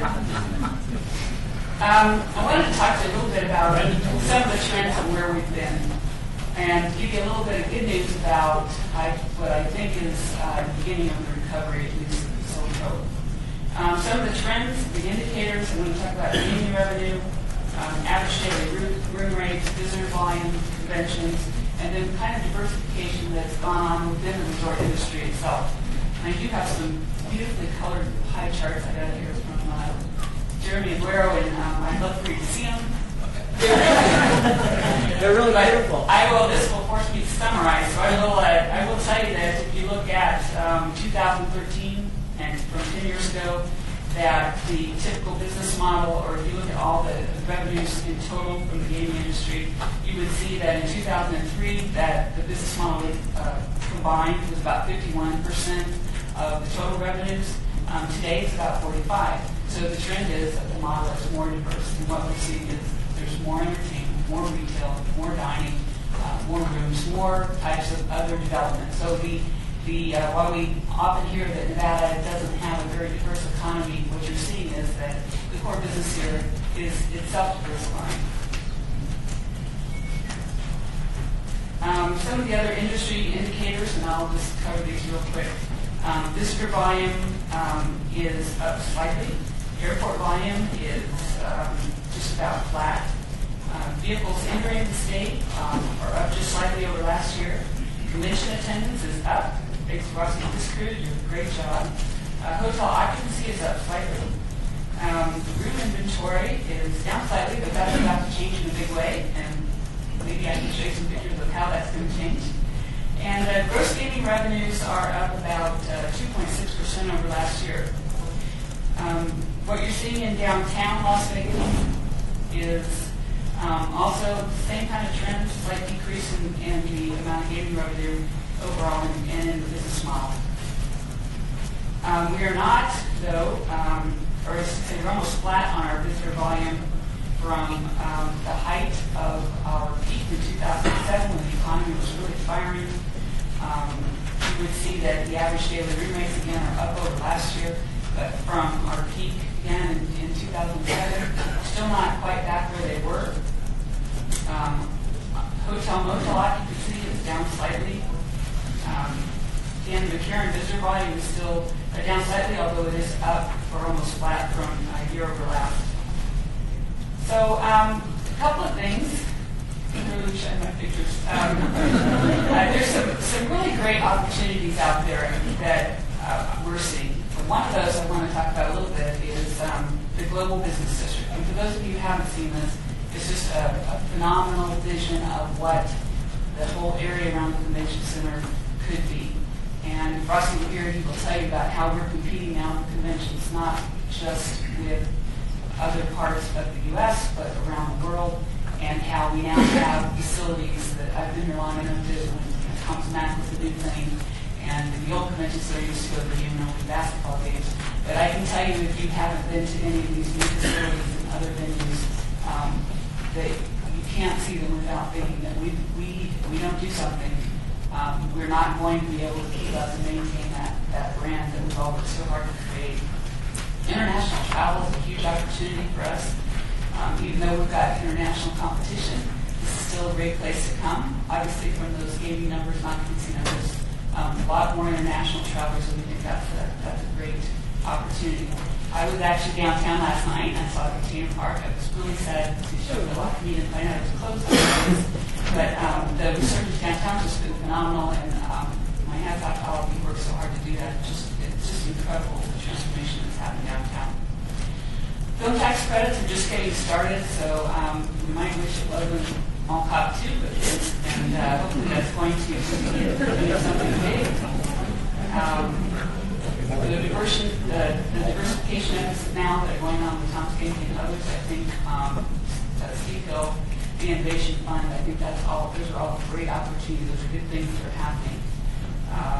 The I-11 corridor, again, that funding for that is successful. And I think you all, it's no secret that economic development sprouts up along major transportation corridors, and I think you're going to see some really good things happening there. It's obviously a very long-term commitment, but it's going to trend very well for us.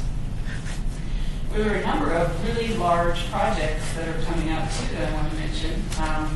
And I have these again, I have some great pictures. Tropicana, about $100 million investment there. MGM Resorts International has a $100 million project for the MGM Entertainment District. MGM International has about $350 million investment planned for the AEG Arena on board. Bally's has $50 million going into the Grand Bazaar shops. The Bill's Gambling Hall that Caesars Entertainment is working on, this should be about a $185 million investment. That's reopening as Cromwell.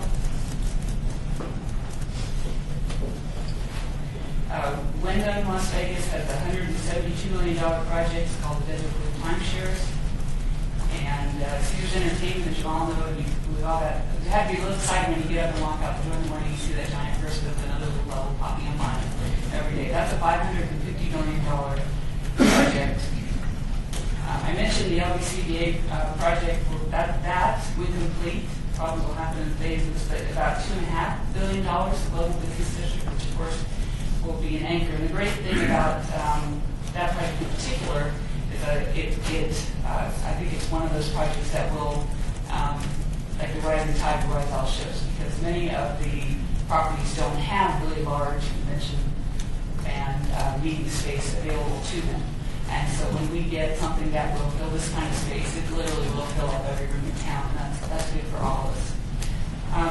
Rossi talks about it as being a transformative project. I think that's spot on.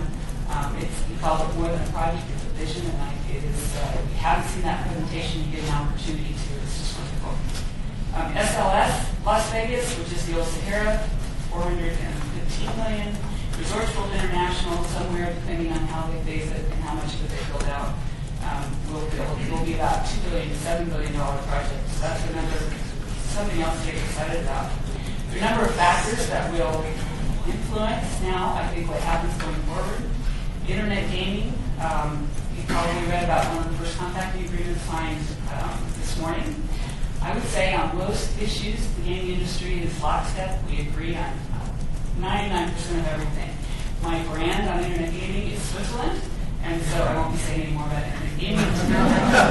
So I think the jury's still out on whether or not that helps or harms brick-and-mortar gaming. I think Tina probably talked to you a little bit about corridor mobility. We think that is so important. She's taking a completely different approach to how she's going about this transportation investment study, and I think we're all pretty excited about seeing what comes out of that report. Las Vegas, as you can see if you have my pictures here, continually reinventing itself. One of the things that you might have noticed about some of these projects, anybody know any observations if I was giving this presentation 10 years ago, what might be different? Probably about half of those projects are non-gaming projects, or they're components related and associated with gaming, but they are not a gaming project in and of itself. So I think that's another good sign of the industry diversifying within the industry. So I'm about out of time. I just give you a little highlight of my usual deck here, which is that 46% of the taxes that go to the state general fund come from the gaming resort industry. 7 of the 10 largest employers are gaming companies. There are 327,000 people employed in the tourism and leisure industry in the state. That is about 29% of the payroll of the state. Largest payer of local taxes, and one of the things we do with these legislators, and we haven't done this either, I think it's always very interesting to me, back house tour, because the gaming industry, these big resort hotels, people tend to think of the gaming industry as being kind of isolated and standalone. It's really a platform and a colony for all kinds of small, diverse, large, other kinds of non-gaming businesses. And if you stand on the loading dock in the back of Caesars or MGM, and you will see the vendors and the local people who come up, the trucks that come up. These are your friends, your neighbors. These are people who live in the suburbs. And so I would just urge you to do that if you get a chance sometime. So it is still our core business here, and I'm very happy to be able to talk about it. Thank you.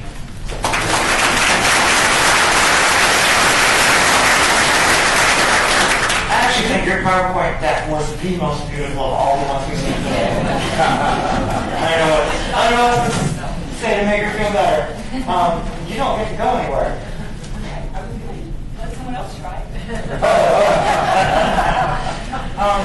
Interesting, what's interesting is that we have always called it the gaming industry because the largest piece of the revenue pie was gaming. What I just heard you say is it is a tourism industry that has as a significant piece gaming. So we are now a tourism economy, and as we think about the city of Las Vegas and what we might be and how we might expand and develop, are there ways to benefit from that positive momentum? Are there ways to extend that? I don't know. That's your job. I'm just up here moderating. Next up. But the questions are provocative. Allison Serafin. Allison is currently Vice President of the Nevada State Board of Education. Woo-hoo! It ain't easy being a public servant. And recently she left her position as a special consultant to the superintendent of the Clark County School District to become the Director of Corporate Citizenship at Cash America. She is the daughter of a Houston-based attorney and real estate agent. She learned firsthand that fortitude in a first-class education is the key for unlocking opportunity. Her bachelor's is in political science. Her master's is in social work, which I think gives you a sense into her devotion to serving others. The way she channeled that devotion was into the realm of education reform. She joined the ranks of Teach for America beginning in 2001 as a teacher. Joined in Houston as a board member, ended up running the DFA chapter here through a period of unprecedented growth. I don't know that there's anyone in the state that is viewed as more energetic and passionate on topics of education. We got her in the house today, Allison Serafin.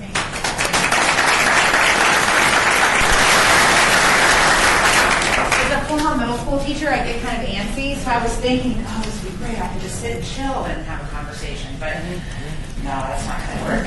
And also, as a former middle school teacher, things often didn't go as planned. So the fact that my PowerPoint is not up, well, that happened to me a lot in the classroom, so I'm just going to go along as planned.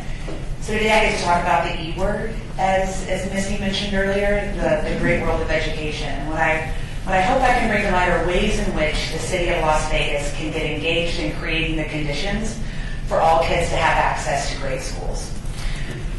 So when we think about where we start with getting engaged in education, oftentimes there are two reactions. One is, oh my God, the problem is so massive. Where do we start? So you get kind of analysis paralysis, and everyone just kind of stops and worries about their own world because the idea of changing the system seems impossible. And then on the other hand, you often have individuals that want to engage and begin to create programs or projects that are designed to serve kiddos, but don't necessarily have an end game in mind. There wasn't necessarily a goal set in place on the front end to determine what would be true as a result of that program or project. Sometimes optics, PR, and marketing can trump what was truly intended to change kids' lives. So I hope that, and I apologize for those of you that are visual learners, and you're like, oh my gosh, this is so much talking. That was probably me in the audience. There are 4 things to keep in mind when determining where to start. And I hope that you all leave here today with a call to action to know and believe that you can be engaged and change the conditions for kids. You do not have to leave it up to the system at large. So one is starting with the goal in mind. What problem are you trying to solve? I know that you have a scorecard as a city around proficiency in literacy by 3rd grade and also high school graduation. You can pick both of those as problems you're trying to solve. You could also pick other areas that were mentioned earlier around technology, workforce readiness, college 2 and 4-year 2 and through rates. What's exciting is, as a city, you all can operate with our economy in mind to determine what problems you want to solve and then figure out where to start. So in addition to figuring out the goal that you have in mind, the other thing to consider is what will be true in 5 years as a result of your involvement in changing the conditions for kids. And as you begin to think about what would be true, take yourself out of the equation and figure out what would be true if you don't get involved. And there is your value add. If you can really begin to consider what happens if you don't step in and take a part in this, and you begin to consider the lives of kiddos today that are in schools that are not on track to graduate from high school, and that you all can be a part of creating the solution and opportunity for kids, and that without you that wouldn't happen, that is how you can begin to really change things. So start with the goal in mind. 2, leadership. What role does the mayor or our city council want to play in ensuring that every kiddo in our community has access to a great education? Those are just great questions to have. What role do you want to play in that? And we already know that our mayor has played a tremendous role in building her own and our city's legacy in education, but what's exciting is to figure out how we can do that as a city. In addition, third, resources. How can we align our city's resources and services to provide the opportunity for kids? And fourth is capacity. How much time and talent does the city have to devote to changing the conditions for kids? Okay, so those are 4 things to consider in terms of where to start. And then you get to figure out ways to get involved. So there are also 4 ways that you can get involved. And the thinking that went into this presentation was grounded in kind of 2 reports. One, there's this awesome mayor's report from 2006. And here's what's great about bureaucracy. Sometimes it takes a real long time for things to change. And so a report from 2006 is still relevant today because there's lots of great ideas in there. As I read it, I was like, this is awesome. And I'll make sure that Maggie gets the link to share out with you, but it's truly informative in the role that cities have played in changing conditions in public education. Then there's also a great book out on the role that cities are playing in public ed. So I want to make sure that those 2 resources are taken into consideration. So 4 ways to get involved. 1, improve student achievement. The ways in which you can do that run the gamut. You can get engaged in mentoring programs, tutors, SAT, ACT courses. The city can create programs to support the learning necessary for our young people. In addition, there are cities that are currently engaged in recruiting best-in-class schools to almost serve as a portfolio, if you will. So there are some cities that have partnered with the school district through an MOU. And I'll talk about Los Angeles in a minute, because that's the city that's probably most groundbreaking in this. Where the mayor in LA created an MOU with LAUSD to create a portfolio of schools.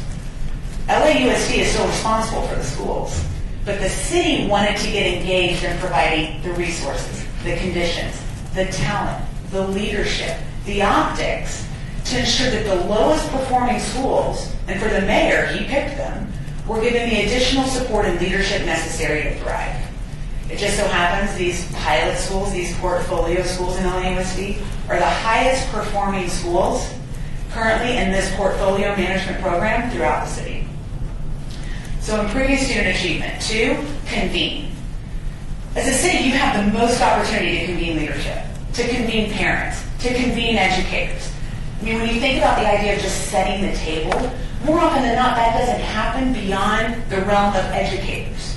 And so how can you begin to set the table and break the walls down so people feel invited and encouraged to have real meaningful discussions about what needs to happen to change the realities for many of our students? The third piece is attracting talent. And we're seeing this happening across the country right now, where cities are getting more and more engaged in recruiting teachers in many of their hard-to-serve areas, STEM, so science, technology, engineering, and math. There will always be a need for STEM teachers in the Clark County School District. Always. And guess what? Every other urban district in the nation needs them too. So what role can the city play in helping to recruit talent? Also, for many of our kiddos with special needs, they're taught by long-term subs. What role can the city play to solve that problem? And fourth, celebrating success and what I like to call maximizing the bully pulpit. So we know that there's huge opportunity to celebrate success in our community. Our CTAs are graduating over 90% of their students, as is Las Vegas Academy. But we also have high schools that are graduating, for many of our children in poverty or kids of color, less than half. And so there's this opportunity to celebrate the success, but then also using the bully pulpit, if you will, to help parents know what their options are, what their choices are, and to work with the school district to ensure that they're held accountable to educating every kid in their care. So before I leave, I do want to talk a bit about LAUSD, because what I think that they've done is pretty fascinating, because they have not engaged in the business of managing schools directly on the people management side. What they've done is created, instead of dealing with the ocean of schools, they've created a pond, if you will, through portfolio management to get them very deeply engaged in knowing what is happening in some of the lowest performing schools. Schools got to apply to be in this portfolio after 2 years, And after 4 years of this launch, it is now rolled out into its own nonprofit to lead ed reform throughout the city of LA. But what's great is it started with a vision in the city to say, not on my watch. We are not going to continue to sit back and watch our schools continually churn students out, especially their senior year, without high school diplomas or without the currency necessary to be competitive. And so I encourage all of you to know deeply that you can be a part of the solution, and to also operate as healthy skeptics. Operate with this sense of healthy skepticism when you see data, or you get information, or you visit schools and someone tells you all of the PR and marketing that we often do in this world to make ourselves feel good as adults, and that happens a lot in education. Be skeptical. Go into classrooms that may not necessarily have been planned on a visit. Observe, ask questions, talk to kids. Really figure out what's happening so that you all can engage in creating a bigger and better Las Vegas. Thank you.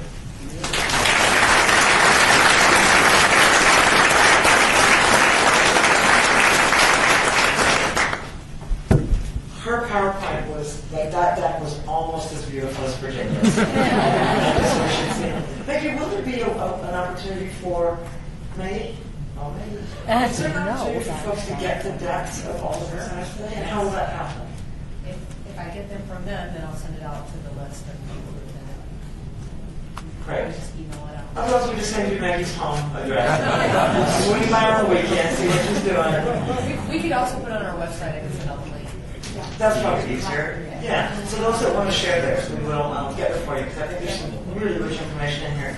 Allison, thank you. Goal, set your goal, leadership, aligned resources, and high use of capacity, time and talent. I love that. This morning, I want to remind you, Bruce Katz said to us at the kickoff, form your network, set your vision, find your game changer.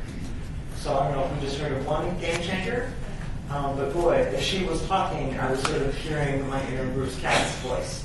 Apparently I have an inner Bruce Katz voice. I'll mention that to my therapist. Maybe we'll work on that. I don't know. Just kidding. Next up, Jessica Rossman. Jessica is the Director of Supplier Diversity and Sustainability for Caesars Entertainment. Marrying diversity and sustainability into her sourcing role, which is quite an interesting blend. Additionally, Russman leads the company's Sustainable Supply Chain Initiative. Before joining Caesars, Russman consulted for small Mexican enterprises on behalf of the government of Mexico to improve the branding and corporate social responsibility initiatives in order to compete in the U.S. marketplace. She is, hello, a Las Vegas native. I'm telling you. And oh, by the way, let's grab these Las Vegas coattails with an MBA from Cornell. Woo woo! I want to rub on you, because I've got 3 kids at home. I want to be rubbed on with what you've got. Jessica was selected as a Fulbright Scholar in Mexico to further her work making Mexican companies more efficient and better CSR partners and developing stronger community ties between the two countries. Please welcome our next speaker, Jessica Rossman.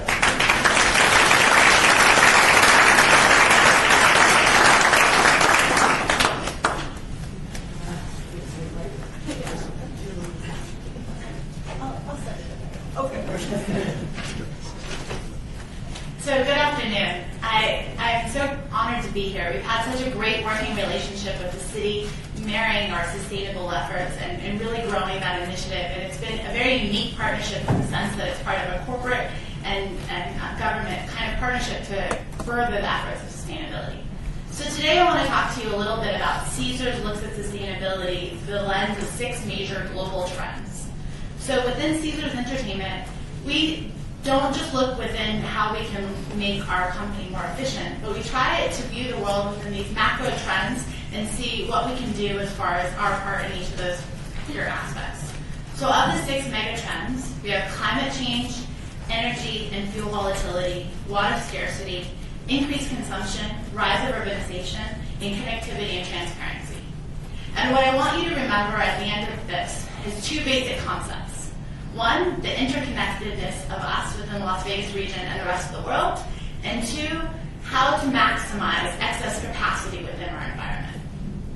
So within climate change, we all hear the numbers around carbon and the impact of the Earth changing. Within our business, it affects us in this way. We were hit by multiple hurricanes, floods, and we have a number of natural disasters. Hurricane Sandy hit our Atlantic City properties not too long ago. And one of the key ways that we look at our impact on climate change is reducing our carbon impact.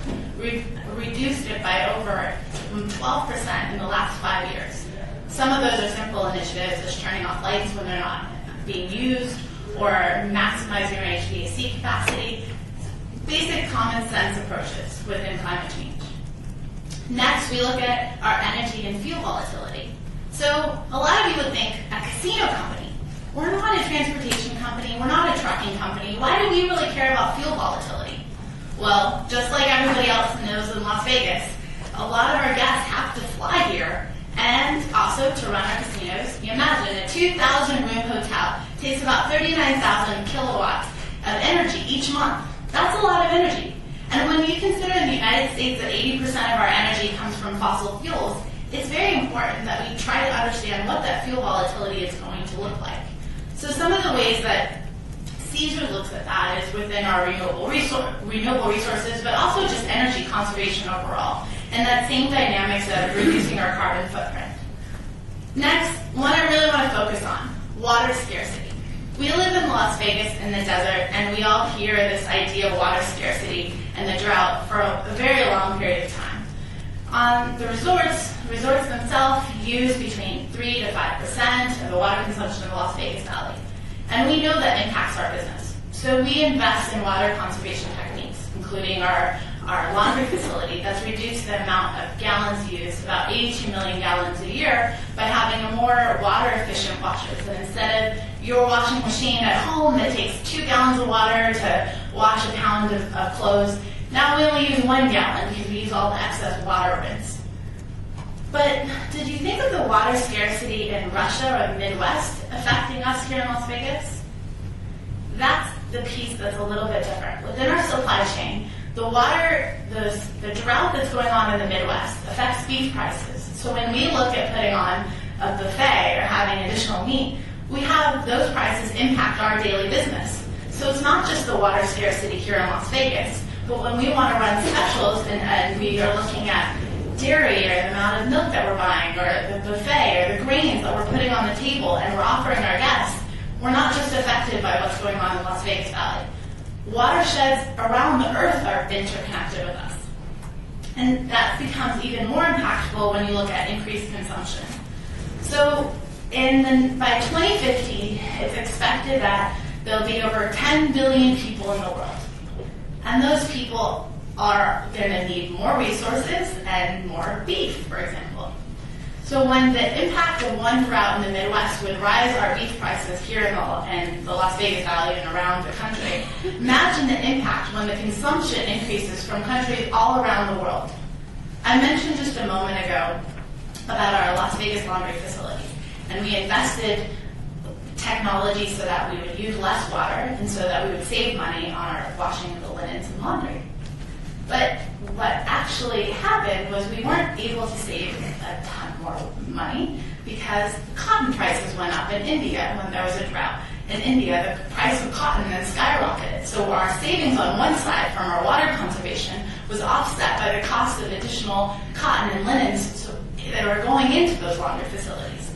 And that increased consumption from now new countries that are building up their GDP, like China and India, continue to increase those costs overall. As we look at the consumption, we also see that as the population grows, there's a rise of urbanization. So when we estimate this new 10 billion people around the world, we're going to look at more than 2/3 of them are living in cities. This makes us think a little bit more about the capacity within different cities and what we can do to create business. So I want to pause for the moment. We're a hotel company. We have a lot of hotel rooms, Caesars Entertainment, and I'm curious to see who here knows which company offers more nights than any other chain in the world. None. Well, it's not Caesars. Just nights. It's actually Couchsurfer.com. And the reason why is because they didn't have to go out there and build and invest and build these large-scale casinos or hotels. They weren't the Motel 6s of the world building beds and rooms, but they were building on the capacity that already existed. Your guest bedroom that currently isn't being used because you haven't invited over the aunts in a while or some of the other people that come over and visit you. I'm going to look at this room today. How many of you have a car?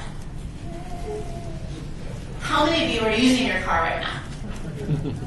Or have it being used? So a few of you might be having it used. How many of you have ski equipment or musical instruments or other items within your house? How many of them are in use right now? We've created a society where we've built this excess capacity and we continue to utilize it.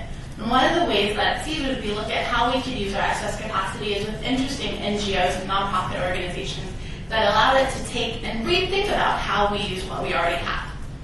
Just about 3 weeks ago, I had an amazing opportunity to go to the Philippines with 3 of our top employees and travel with Clean the World. It's a local nonprofit here. They started a recycling center to recycle the used soap from our hotel rooms and send it to developing countries all around the world. They've also employed a number of workers, and they've given a lot of the shampoo bottles and conditioners to the local missions and shelters here in the Las Vegas Valley. When we traveled to the Philippines, we were able to firsthand give these newly minted bars of soap to children that were so delighted to see it. And all I could think of is the children back home and how excited they get to get a new iPad. My nieces and nephews, when they look at, I got a new iPad, I got a new video game, and here it was giving, guess what? Soap. Excess capacity. We had soap that was getting left behind in our hotel rooms that was previously getting thrown away. And by rethinking the way we look at that used soap, we're able to make someone else's day and also increase the level of hygiene around the world, as well as here in the Las Vegas Valley. And lastly, connectivity and transparency. So when we look at advertising, less than 50% of those reading advertising actually believe the ads that they read. But 70 to 90% will take an online review as golden. Within our world, we know how important it is that the message stays consistent. Our CEO, Gary Levman, thought about this sustainability messaging much before and realized that without starting a branded pro-green program and incorporating it into our overall strategy, our code of commitment, we would not be able to continue forth on a level of authenticity within this new world. Because it's not just what we present, but the world itself is tweeting and talking in real time. So I want to leave you, again, with these concepts of the 6 mega trends that we look at. Climate change, energy and fuel volatility, water scarcity, increased consumption, rise of urbanization, and connectivity and transparency. And as you go about and think of how it could impact your life, remember the interconnectedness of Las Vegas Valley with the rest of the world and how we can utilize our excess capacity.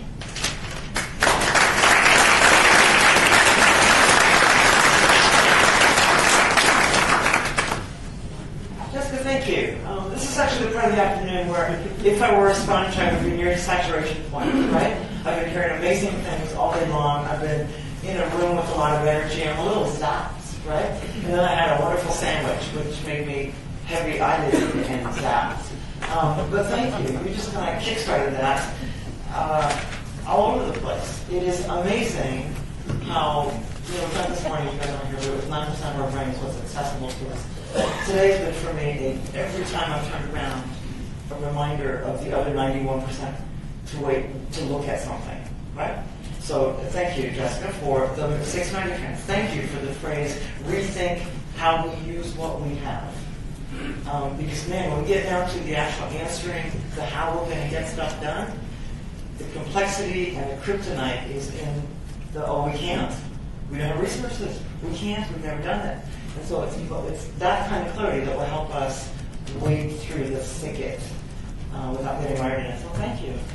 And I have, I'm going to go home and teach some lessons today because here's what I've got is your nieces and nephews with the iPads as contrasted by children in another place in the world that value soap. So I've seen in my household that as there's been a lower priority on deodorants, much higher expense on bad Axe body spray. It's going to actually convince that they are fire hazards. And it's tough because I drive to school. I'm in an enclosed space. And I'm always just hoping that no spark enters our car. So it was 1994, I think. And I was happily and proudly and with privilege employed at the Las Vegas Chamber of Commerce. And part of the fun and part of the nightmare of that job was that every year you get a new chairman. That was part of the joy and part of the heartache. And I think it was in 1994, right? Right? Okay, well, John O'Reilly became the chairman of the Las Vegas Chamber of Commerce.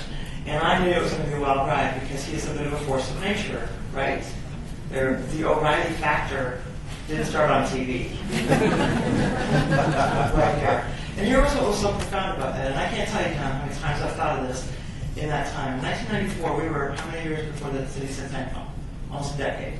Okay. A decade before the city centennial, here was a resident of this city saying, in the last almost century, we have accomplished what he submitted no other city in the history of the world had accomplished.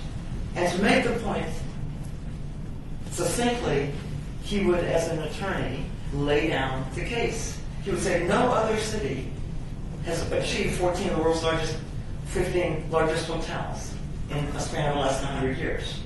You can't argue that. No other city throughout the history of mankind has had a higher concentration of cellular phone users per capita than this one. Even Rome couldn't beat that. And he went on and on. No other community in its first 100 years of existence has been able to boast the fastest master plan communities, the fastest growing school district, the busiest airport, the growing retail, and on and on and on. And after a while, it was an irrefutable conclusion that no city in less than 100 years had ever accomplished as much as Las Vegas. Do you buy that premise? So here was his conclusion. Therefore, we should lay claim to being the city of the century. Lay claim. Name it, own it, wear it. And, he went on to say, we are now at a crossroads. And the crossroads is simple. We can claim being the city of the century. And now what we have to answer is, what will we be as the community of the future? That was in 1994. We are today, 2 decades later. And how beautiful that we continue in the same conversation. Right? So we think that these are clean and jerk efforts. We think that it's February 25th that we're going to start planning for the future of the city. Here's the extraordinary part, is we are part of an amazing legacy that is imperceptible to us. Right? So, with that, the guy that really is responsible for the O'Reilly factor, because that was my best year and one of my hardest years, working at the Las Vegas Chamber of Commerce. John is chairman and CEO of O'Reilly Law Group, which is a full-service law firm. I'd like you to just know that because it says so. And he does a whole bunch of things. I don't even know how many decades you lived here. November of 1969, I read. November of 1969. So there may be a couple in the room that would sort of take that down, but not many, right? He has been iconic. He has been involved in just about everything that's happened that has defined and catapulted us as we have catapulted as far as we have catapulted. And that's going to help us catapult even further. Our home run hitter today, John O'Reilly.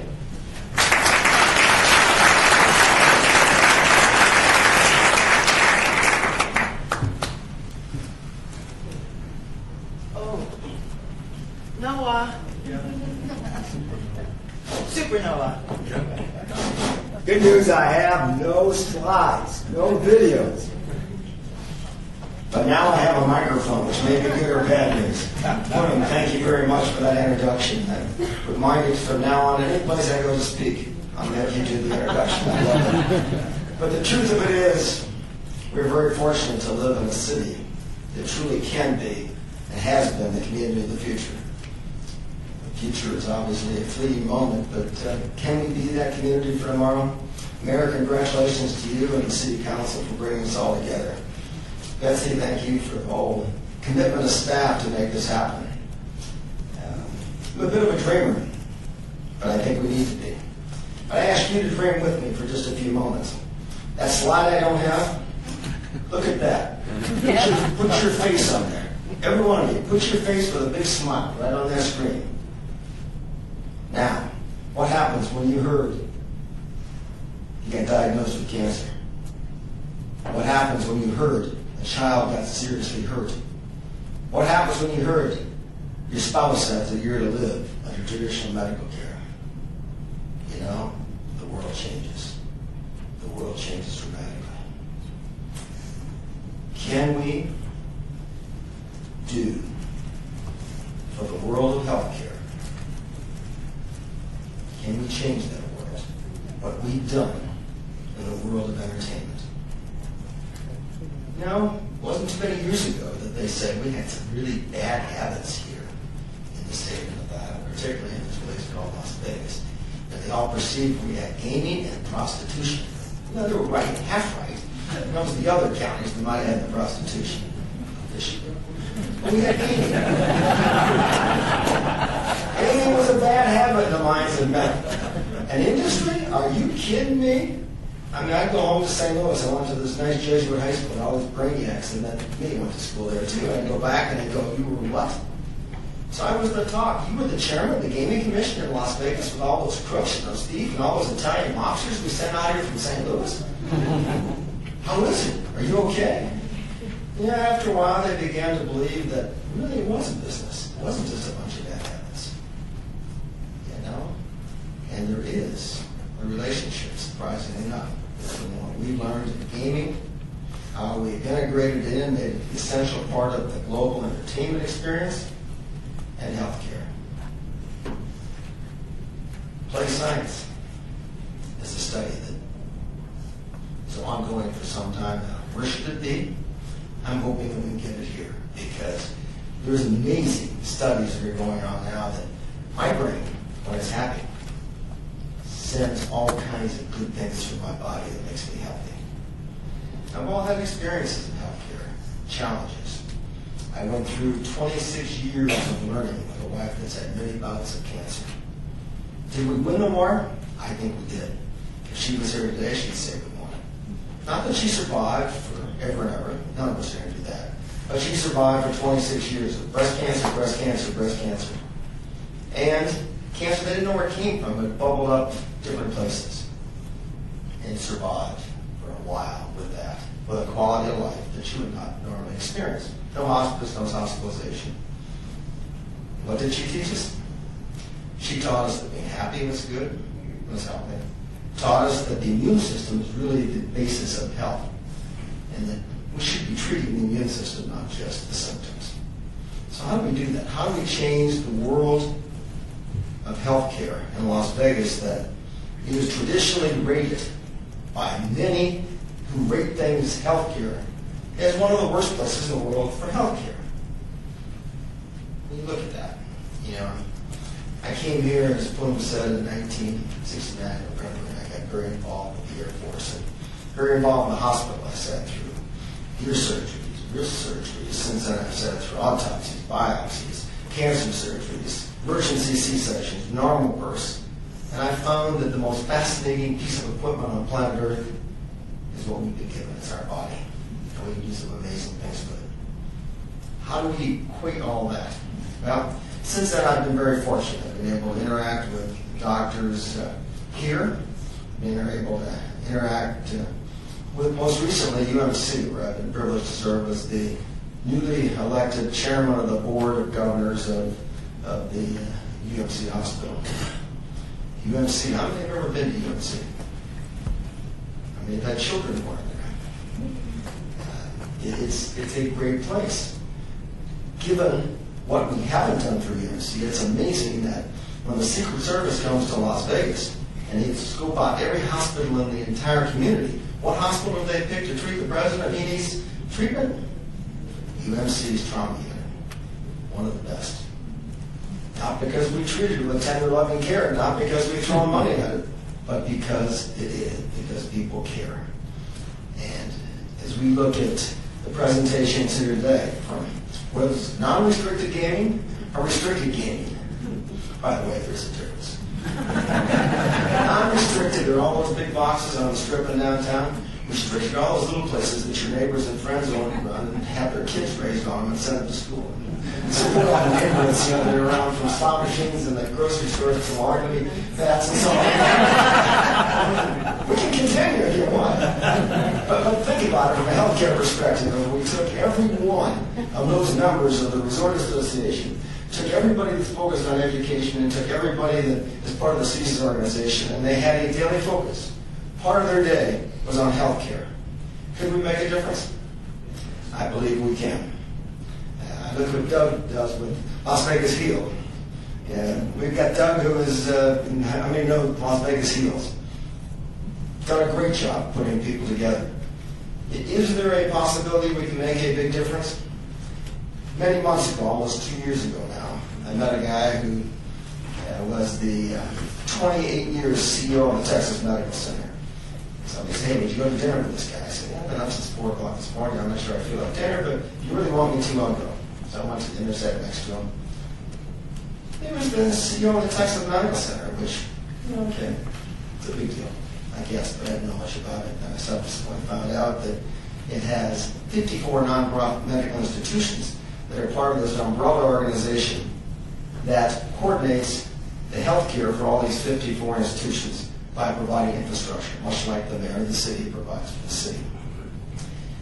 He was out here to help evaluate what we could do in the future of our community. He said, why are you coming to Las Vegas? Well, he said, I was asked by Eric Hilton to come here. I said, how are you doing? He said, well, I'm doing okay. I said, I'm going to be just doing okay. Well, he said, it's okay. He said, you're retired, having a great time. Well, sorry. He said, but, my wife of 56 years died a few weeks ago. I'm going, really? That's not how I feel, but, what'd you do after the funeral? Well, I went to Alaska. I said, really? I said, so did I. I said, did you go to Glacier Bay? He said, yeah. I said, so did I. I said, were you on a cruise ship or a private boat? He said, I was on a cruise ship. I said, I was on a private boat. I said, were you on the All American cruise ship by any chance? He said, yeah, how'd you know that? I said, I didn't. I said, but I wanted to know who that asshole was that spewed all that black smoke on my friend's private boat and blocked the glacier. Who that asshole? And he goes, you want to know? I mean, I've never met the guy. If I ever help me, I think we got it. I just called the guy an asshole. And he looks at me and he goes, John, he said, what days were you there? I said, I might have been that asshole. So fast forward. The relevant part of it is he's become part of a study about the future and the present of healthcare. He came in with the belief that it's a long shot. He is now with the belief that we have an incredible amount of resources here in Southern Nevada to pull together to make this truly a healthcare environment that can make a difference in our future and the future of the world of healthcare. Now, coming from a guy with that kind of experience, that kind of expertise, I become a believer very quickly. I sat through probably 100 meetings with them over the last couple of years with healthcare professionals. You become convinced. We've all known great doctors, great hospitals. But you start adding up and connecting the dots, there's a lot of potential that we have here. But I ask each and every one of you to think outside the box. I know Councilman Anthony really asked me in the beginning to spend the whole time talking about medical marijuana, but I didn't. He told me it was one of his favorite topics. But I will say to him again. This is my Jerry Garcia. If you see him smoking that puppy on the way out, you know he's making this. My only suggestion is that you allow us all to think outside the box. And medical marijuana may very well be. I believe it is one of those things that outside the box we have not explored in terms of what its medical benefits are. The vast majority of the plant is not hallucinogenic. Probably great in a green drink without giving you high dogs. It's only the female buds that are the hallucinogenic substance. So what about the rest of the plant? Why can't we be a research center for something like that? A research center for play, a research center for how we integrate healthy thinking, healthy lifestyle, healthy gaming, healthy fun, into making healthy people stay healthy. So I ask you, as you leave today, should everyone, you look at your life, look at daily experiences, and how can you make those more healthy for you. Because if you're healthy, you're more likely to be able to keep those around you healthy. God bless, and hopefully we can be a healthy community together.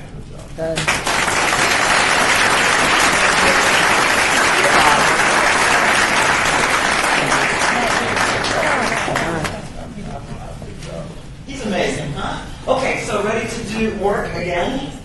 Okay, so we're going to break into groups, and I'm just going to refresh the rails for you. We're charting a course for the city. What do we want Las Vegas to be? Think about the possibilities. So just got a whole bunch of interesting perspectives. So we're going to break, and we'll give you 10 minutes. You'll come back and report out. Beverly, I have to leave. I'm sorry. Well, give your input before you run. I needed a conference call. Mr. O'Reilly's word. I think healthcare is a critical infrastructure when you think about transportation, education. The added third is healthcare. I believe that. Because I've been doing recruiting in some remote places, and as they go down the line of things that are really important, they'll hit that one, and it's a roadblock for people to come in and bring their culture. Are you doing your conference call outside in the hall, or? So, this has been fascinating. I've been trying to listen more and talk. It's great to meet all of you. It's good to be back after 40 years. I won't keep leaving. Thank you.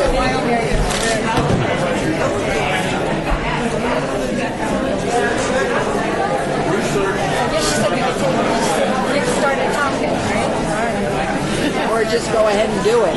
Let's do it. Just be done.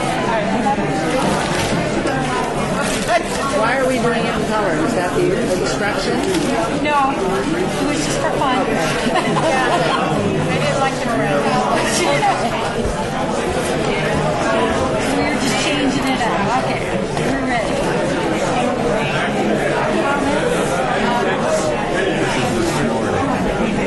Oh, okay. About what we just heard. Oh, I have no idea. We want to emphasize Healthcare. I wouldn't say healthcare, I'd say quality healthcare because it's what I speak about all the time. It's not healthcare, it has to be quality healthcare. There's healthcare that is whatever that clinic was that did use the needles. We don't need healthcare, we need quality healthcare. I think rebranding what we've got here is important as well. It kind of flows through from what we said in the last segment. The running joke, I've been here since so long. The running joke has always been, where do you go if you need good health care in Las Vegas? The airport. That's the key. And by and large, I have found that to be inaccurate. And I hate to use Eric as an example, but what we've seen is a rise in healthcare awareness in the city, such that it is actually, you can actually market the credibility of the medical profession. We need to do better there, though. The problem is what you said before, is knowing your resources and what are they, because we do have great resources here in healthcare already. The burn unit, the trauma unit, the Louisville Cleveland Clinic Brain Institute. And no one really knows. They've done a little. If you're local and you're part of the community. But the trauma unit has been here, and the burn unit has saved lives, treated burn unit, and the word is not out. Everybody thinks of UMC as the mentally ill and the homeless and the horrible and the hospital for the poor, and not its greatness. You know, I'm not so sure. Some know I've been gone for 2 years, and when I left, I would have said something similar to that. Moving into Southern California, when we first moved here 15 years ago for the third time or whatever it was, We were don't pretty much- learn, do you? I know. We were pretty much told 15 years ago, I can't refer many doctors over there.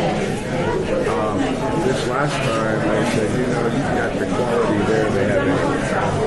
And that's happened so that's coming from Los Angeles, Orange County doctors about our medical services here. I'm not sure we maybe know that some of that has. See, but that's it, knowing our resources and marketing that. And knowing what we have. You know, how many of us knew that when the president comes around, they choose UMC if the president comes? Because of the trauma unit, because if the president's hurt, he's going into trauma, and it is, I am telling you, nationally, there is no competition. They have a unit, most of the people have been there 10, 15, 20 years. And the gurney rolls in. There are 10 people on that gurney, and each one knows where to position, what to do. All the equipment's there. They don't wheel you around the hospital to get a CT scan, to get an EEG, all of that is right there. It's phenomenal. It is world class. Is there something about starting, you know, we talked about transportation and education. And health, but I'm not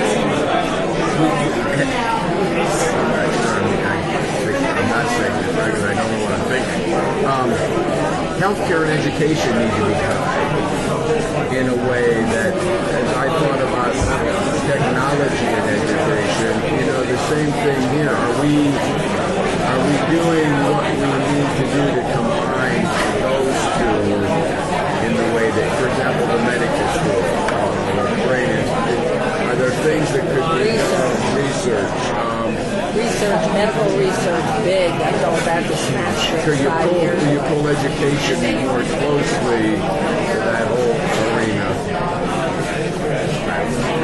Maybe we're doing that. Well, you have Roseman University announcing they're all into it. And you have what is the Nevada School of Medicine, which they're talking about 2 separate campuses and 2 separate. So there's interest. There isn't a university in this country that's worth its salt unless it has research going on at the graduate school level. Beyond the undergraduate level, we need research being done here. A lot of it has to be in the sciences and medical healthcare. Is UNC tied to the medical school? They're the only, well, I shouldn't say that, but the reality is truly they are the only teaching hospital. Valley has a small cadre of students that they run through. They need more residencies here because when students complete medical school, they will go for the match of their residency and generally stay there. So we lose those teaching. Right. So we need the medical research and residency programs.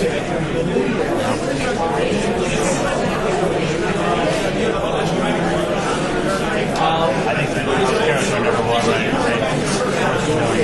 What Allison said about education and how to programs that they do in LA. It's pretty powerful. We're doing that here. Are we? Chile does not obviously spoken the fact that we're concentrating on preschool. Everything's behavioral learning. You have to start at the beginning because if you wait till 3rd grade to start the child to read, you've lost from birth to 8, 9 years of age. That needs to start right at the beginning. So we're doing it with Downtown Project, but there's also a total emphasis in the educational integration helping the Clark County School District because we are not allowed. Clark County School District is a separate entity. The school is separate from anything to do. All we can do is do the bully pulpit. And I know when Oscar was mayor and groups were coming in and I was talking on behalf of the Meadows, I would talk to them. They'd ask me to come talk about education. And this is in 99 and 2000. And I said, you'll never come here because you will not like that we are at 48, 49, or 50. And until we put our money into fixing the educational system for all students, you're not going to bring your business. And so the educational piece is critical. What did Virginia say that we didn't do? Virginia Valentine. She was talking NRA, what they're doing. Did she come with something that needs to be prioritized? We talked about diversification of income, I think, from off of gaming. I think sort of she redefined that brand of tourism versus gaming. Talk about the global business district, international travelers, film tax credits. Oh, yeah. We are a tourism economy and not gaming. Maybe it's sort of concentration on new industries. Yeah. Let's go and spend all that money on that education for nothing. And she would have been hung by his ears. Trust me, those little two fish to be sick. She's 80 years old and she tests me every day. My mom does. My mom I and see dad. them always at the Omelet House, and they're checking on me about you. Every Hang day. your sister. But it was worthwhile whatever they did. They're very proud. Thank you. So what was the essence of Virginia's? What did we get out of that we can do? I felt like hers was diversification. It was like not just the gaming. It's the tourism and leisure. Because remember, she was saying, look at the back of the house, see all the industries that's also being done. I like when you said rising tide will rise all ships.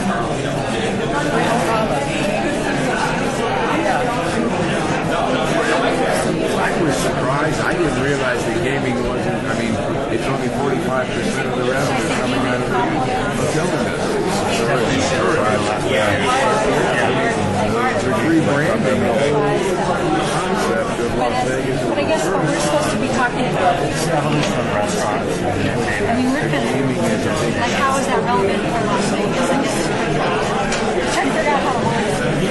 Connectedness.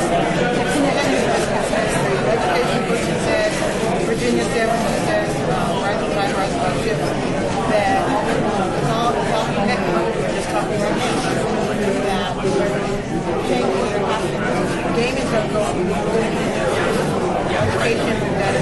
makes a difference. You know what I'd love to add, and it's just personal when you get through with that, is communication, because I know for a fact, over 20 years ago, there was an effort to take all hotel bottles and soaps and give them to the underserved, either in Nevada or around the world and around the country. So it's communication, generational as well as lateral communication, because people, one hand doesn't know what the other hand's doing.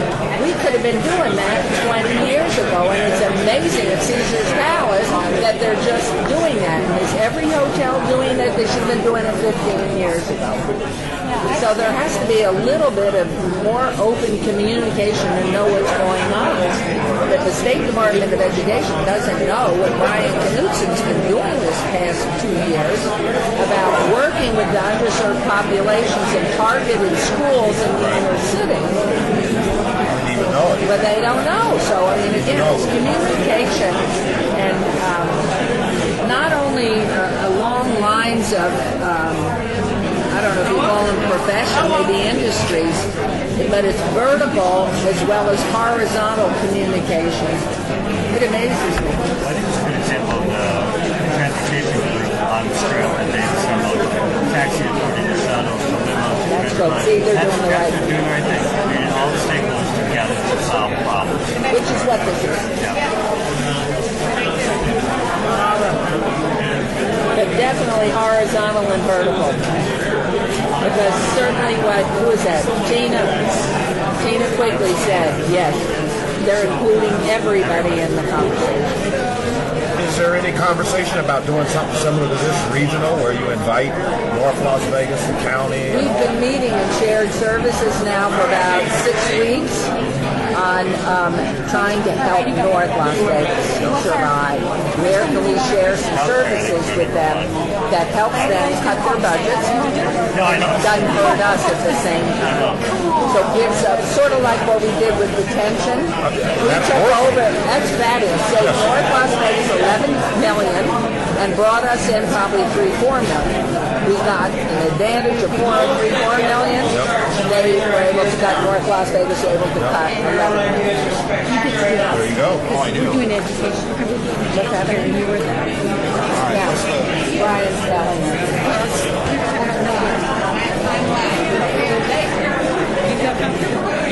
And I would say the vertical and horizontal, everyday conversations.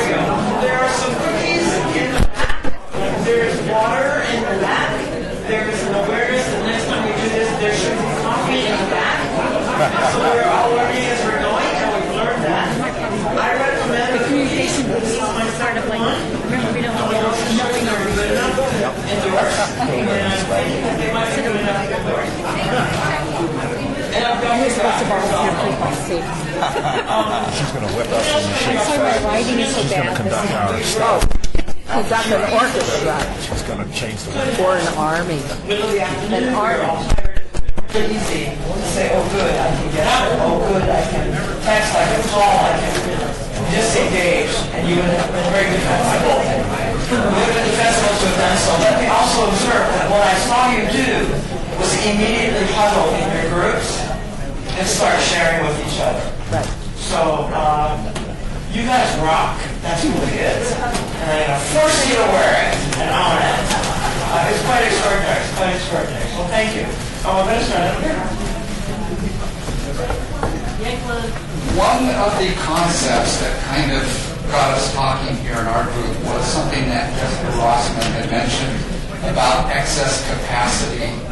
And our thought is, how could we as a city manage our excess capacity or our underutilized resources? And this could be in a number of ways. It could be our staff members, it could be our infrastructure, it could be buildings, properties. I think this is really something that we need to investigate, is what is our excess capacity and how can we use it better? Anything that expands our thinking is a climate shift. Thank you. Thank you.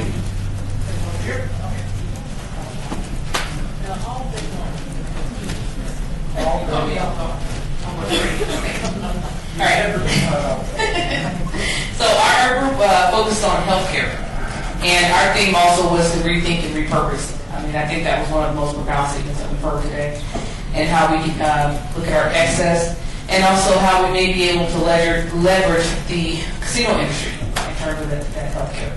One of the things we think where the city fits in is how we can provide operational and physical infrastructure support, and also look at our capacity and our ability to leverage.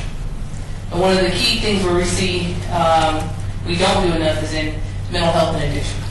And that is critical in order for us to heal our community and make it possible for people to have education, job development, all those things. Thank you.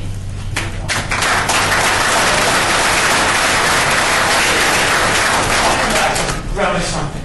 Flynn, right? Yeah. Flynn or Finn? Flynn. So what we have are whatever. As my kids say, I gotta stop hanging out with them because they're really not helping me with my words. Take your sugar away.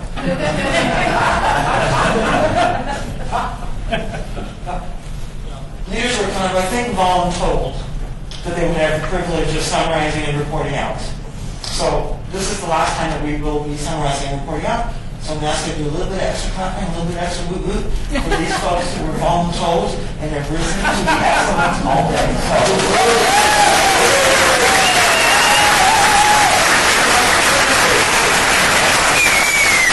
And Lisa, keep it going.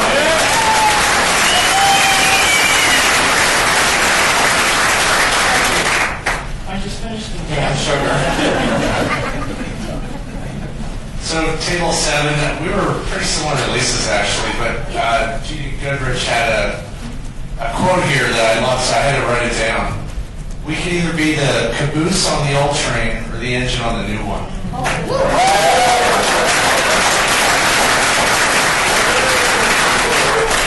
And I think we were thinking initially in terms of John's challenge on healthcare, and if we could get gaming and hospitality better than anybody, the whole healthcare model is changing, and kind of everybody's starting from scratch. So can we be the first to do it the best? We talked about turntable health. We talked about the connections to hospitality and how healthcare is delivered there. So potentials. We think there's a lot of potential there.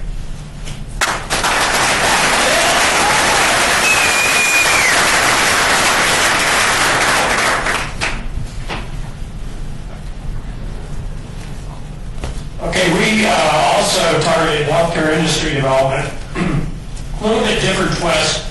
The idea was to develop a homegrown medical industry within. The idea is that we have the resources to do it ourselves, to build our own medical schools, to do all of the things we need to build that industry from within. But I think the other thing that we said is we really need to set a time frame for when we really realize some serious action on that, and we said that we got to be able to do that within 5 years. Beautiful.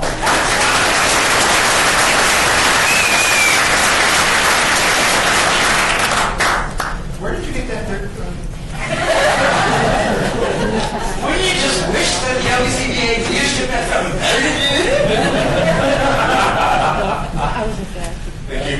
Ours wasn't getting too full because Brian dominated the conversation. But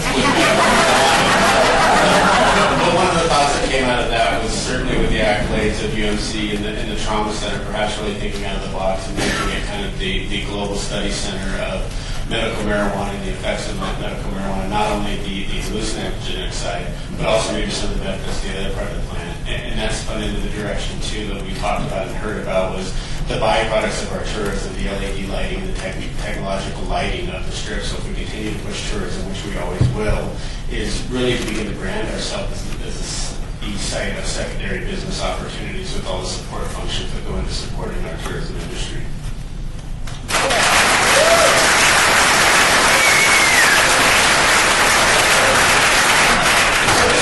Really extraordinary going on in the imagination of possibilities at this table, because that was Lonnie, and his name tag says Michelle. I want to carry a badge and a gun, and they won't let me ever leave it. And thank you for not giving him the gun.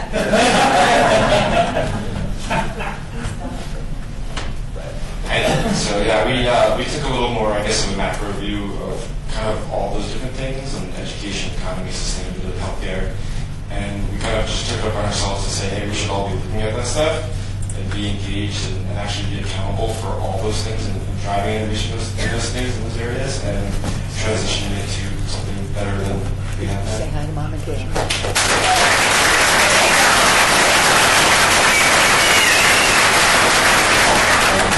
Wow, this table started whistling, so that was Trinity Slotman. We really didn't write what we were going to talk about today because we didn't want Steve Ross to steal Vaughn overheard us in some of our comments. So basically we heard a lot of ideas today, and there's a lot of things that we need to be looking at. And so I think this workshop today was more to hit the big topics that we need to look at in our city. We tried to come up with different ideas on what we thought this last presentation was about and what was most important to our city. And so what we come up with was a statement. The city's goals should be focused on preparedness and sustainability, education, and job growth. And this shall be achieved through a series of workshops.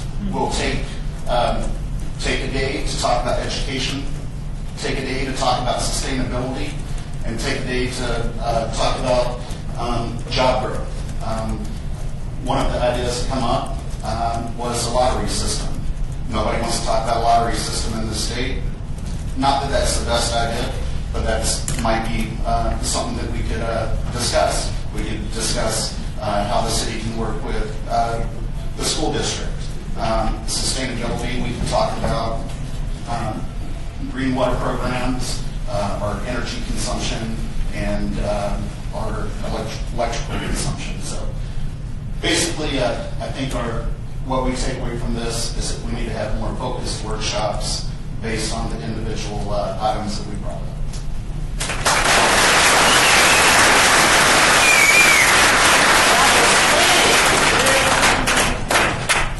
two people halfway through. Do I dare give you the mic? At your own risk. I know. Great job, Trinity. Give them another round of applause, please. I'll be brief, and this has been a great presentation. Before I present ours, everybody, I know Betsy's going to do this, but everybody give Pluma a great big round of applause.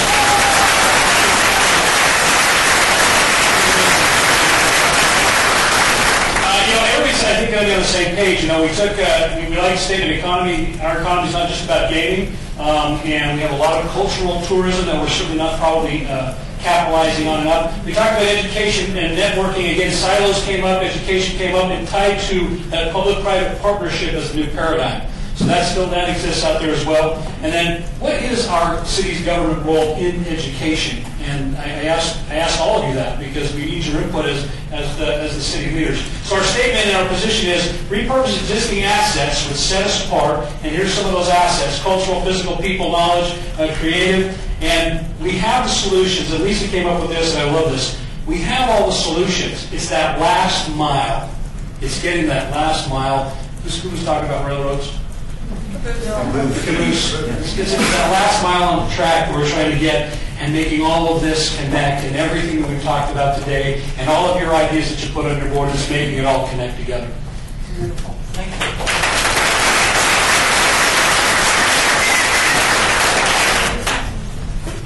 David Riggleman, thank you.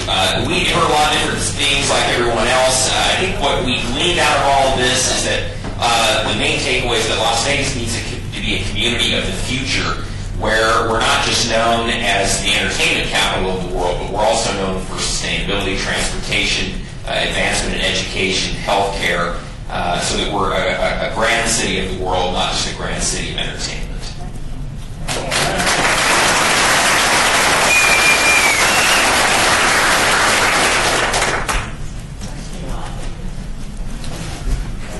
Oh, David Riggleman.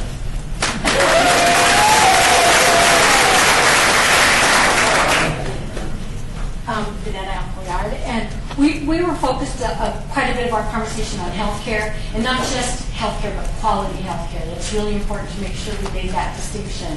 And we also had a conversation about knowing our resources. We found throughout this whole presentation, some of us didn't know some things that we just don't talk enough about. So we had a big conversation about communication, know ourselves, know what we have to offer, be able to publicize that, promote ourselves, and have people understand what we're all about. But with our education, with our healthcare, we also talked about that medical research, attracting the sciences. So that would be dubbing again with more industry coming, the diversification that we can bring to Las Vegas.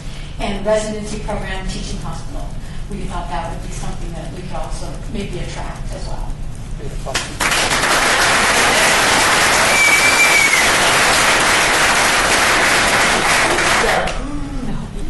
Wow. What's up in the corner over there? We have heard from everybody. Yes. Yeah, okay. You did a really good job. So let me just have you clap for yourselves first.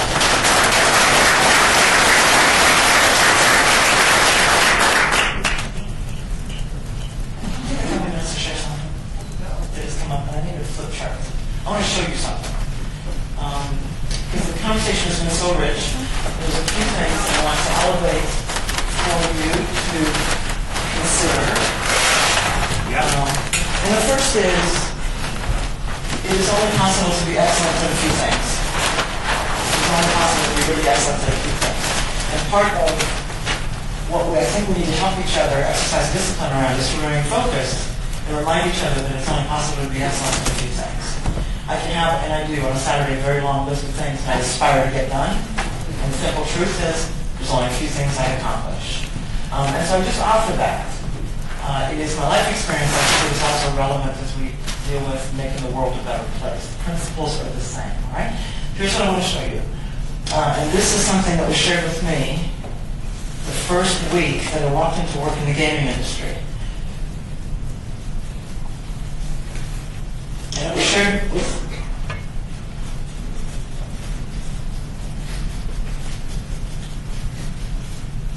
Betsy, I apologize. I would probably take us 5 to 7 off.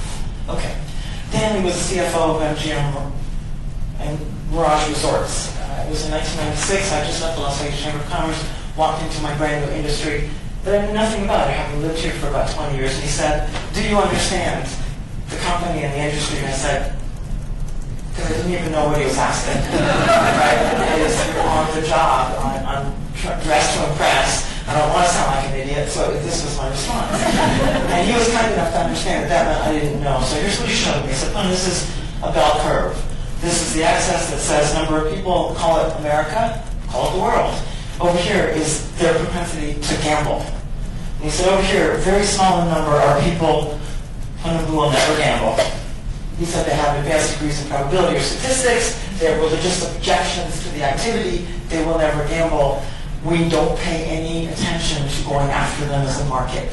It doesn't make business sense. Other end, equally small in number, are people who have a pathological addiction to this activity. So, we also don't want to spend any time there as a business because it doesn't work. So he said, here is the secret to our success at Mirage Resorts. Now that would be true of every major gaming company doing business here. Here's the secret. This is where we want to focus, and here's why. These are people who will gamble if. I will gamble if I can combine it with 311 days of sunshine. I will gamble if I can play a few rounds of golf. I will gamble if I can have Wolfgang Puck feed me, someone massage me, see Cirque du Soleil, make memories. What Las Vegas has done with more imagination than any other place in the world until recently is answered this if with more imagination. Right? For I will tell you, that was in 1996. I have shared this with every visiting member of Congress that I've ever met. I've shared this with visiting delegations from Singapore and any other jurisdiction contemplating gaming, because this is the model that explains our success. It is the business model. It is also the tax model, in that, not surprisingly, the 3 states in the Union that have the lowest gaming tax rates, or put another way, allow companies the money to answer the if, right, were the 3 that were up here. Biggest investments, Atlantic City, us, and Mississippi. So if you increase taxation and it becomes constrictive, where is a company forced to move on the bell curve? Do you see what happens? Okay. From the regulatory perspective, the reason that Nevada's regulatory schema, which is impenetrable, it is so rock solid, and the industry wants that, is because if it has holes, what happens? The playing field is unlevel? Okay. So this guided the way we made every other decision, whether we knew it or not. For 70 years, we value education. Do we really? Do we need to invest in it or not? Really? Because if we're going to open Bellagio and 10,000 people that come to work, we'll train them.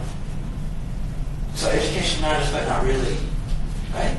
So what is different today is this isn't going to grow anymore. We may tweak it at the margins, but fundamentally, Macau has shown us that they are 3 to 4 times the destination already with no end in sight. So there's a plateau. And so what I love about what I've been hearing this afternoon is a recognition that this is amazing, and it's our base and our foundation, and it always will. And how can we extend? I've heard it over and over again. How can we extend this core competency, this core set of assets, this core expertise, this capacity, and have it extend in other dimensions, in other directions? I just heard of this. You talked about, is there a way to extend this set of capabilities, competencies, and assets into healthcare? Is there a way to extend all of this and make education better? Is there a way to extend all of this into regional transportation? And those are the kinds of things. So I say to you, wow. Like, that's really wow stuff, right? And I've lived here a third of a century. I know that's a long time. And I don't know that I've ever been more optimistic about where we stand and what we might be. Because the truth is that for the whole time I've lived here, it has not been about our excellence. It's been about this crazy crest of a wave that our surfboard has been sitting on. So we didn't have to work to get where we are, and then we crashed. So now we are humble, right? We are designed to be reconnected because we were so isolated, grabbing more and jumping over and isolating from and building block walls in a house I couldn't afford, and on it went. And so the question I think for all of us as a community is, how does that work for us? And the answer that all of us give, whether as people, as families, as communities, as churches, as institutions, as organizations, as governments, is not very well. So I love that you've been talking today about how can we show up differently, how can we think differently, how can we really be unencumbered by what our role should be, right? So that was 7 minutes. I promised you I would take you off, and I did, so you're welcome.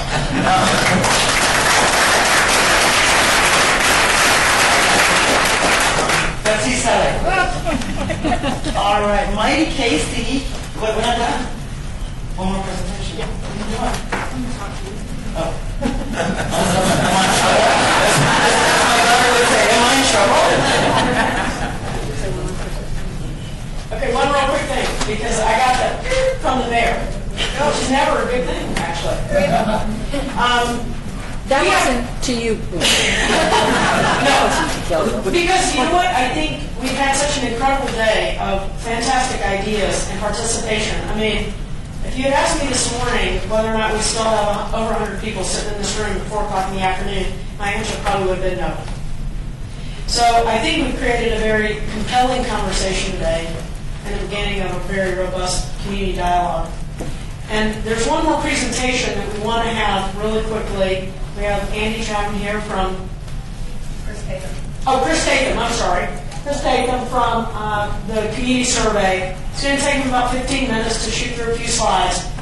And I just ask you, as you hear him, to think about the things that are up on this wall and reflect back on what the citizens told us just 2 months ago about things they think we're doing well and things that they feel will move the needle for our community forward. So with that, I'll turn it over to Chris.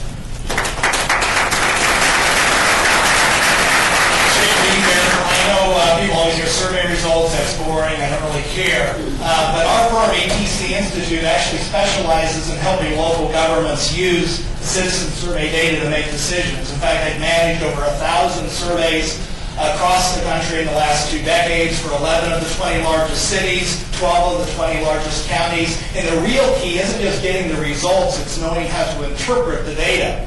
One of the things that we know nationally is only about 1 in 20 people will ever show up to a city meeting of any kind. So what happens is the input you get at your public meetings looks just like that curve back there.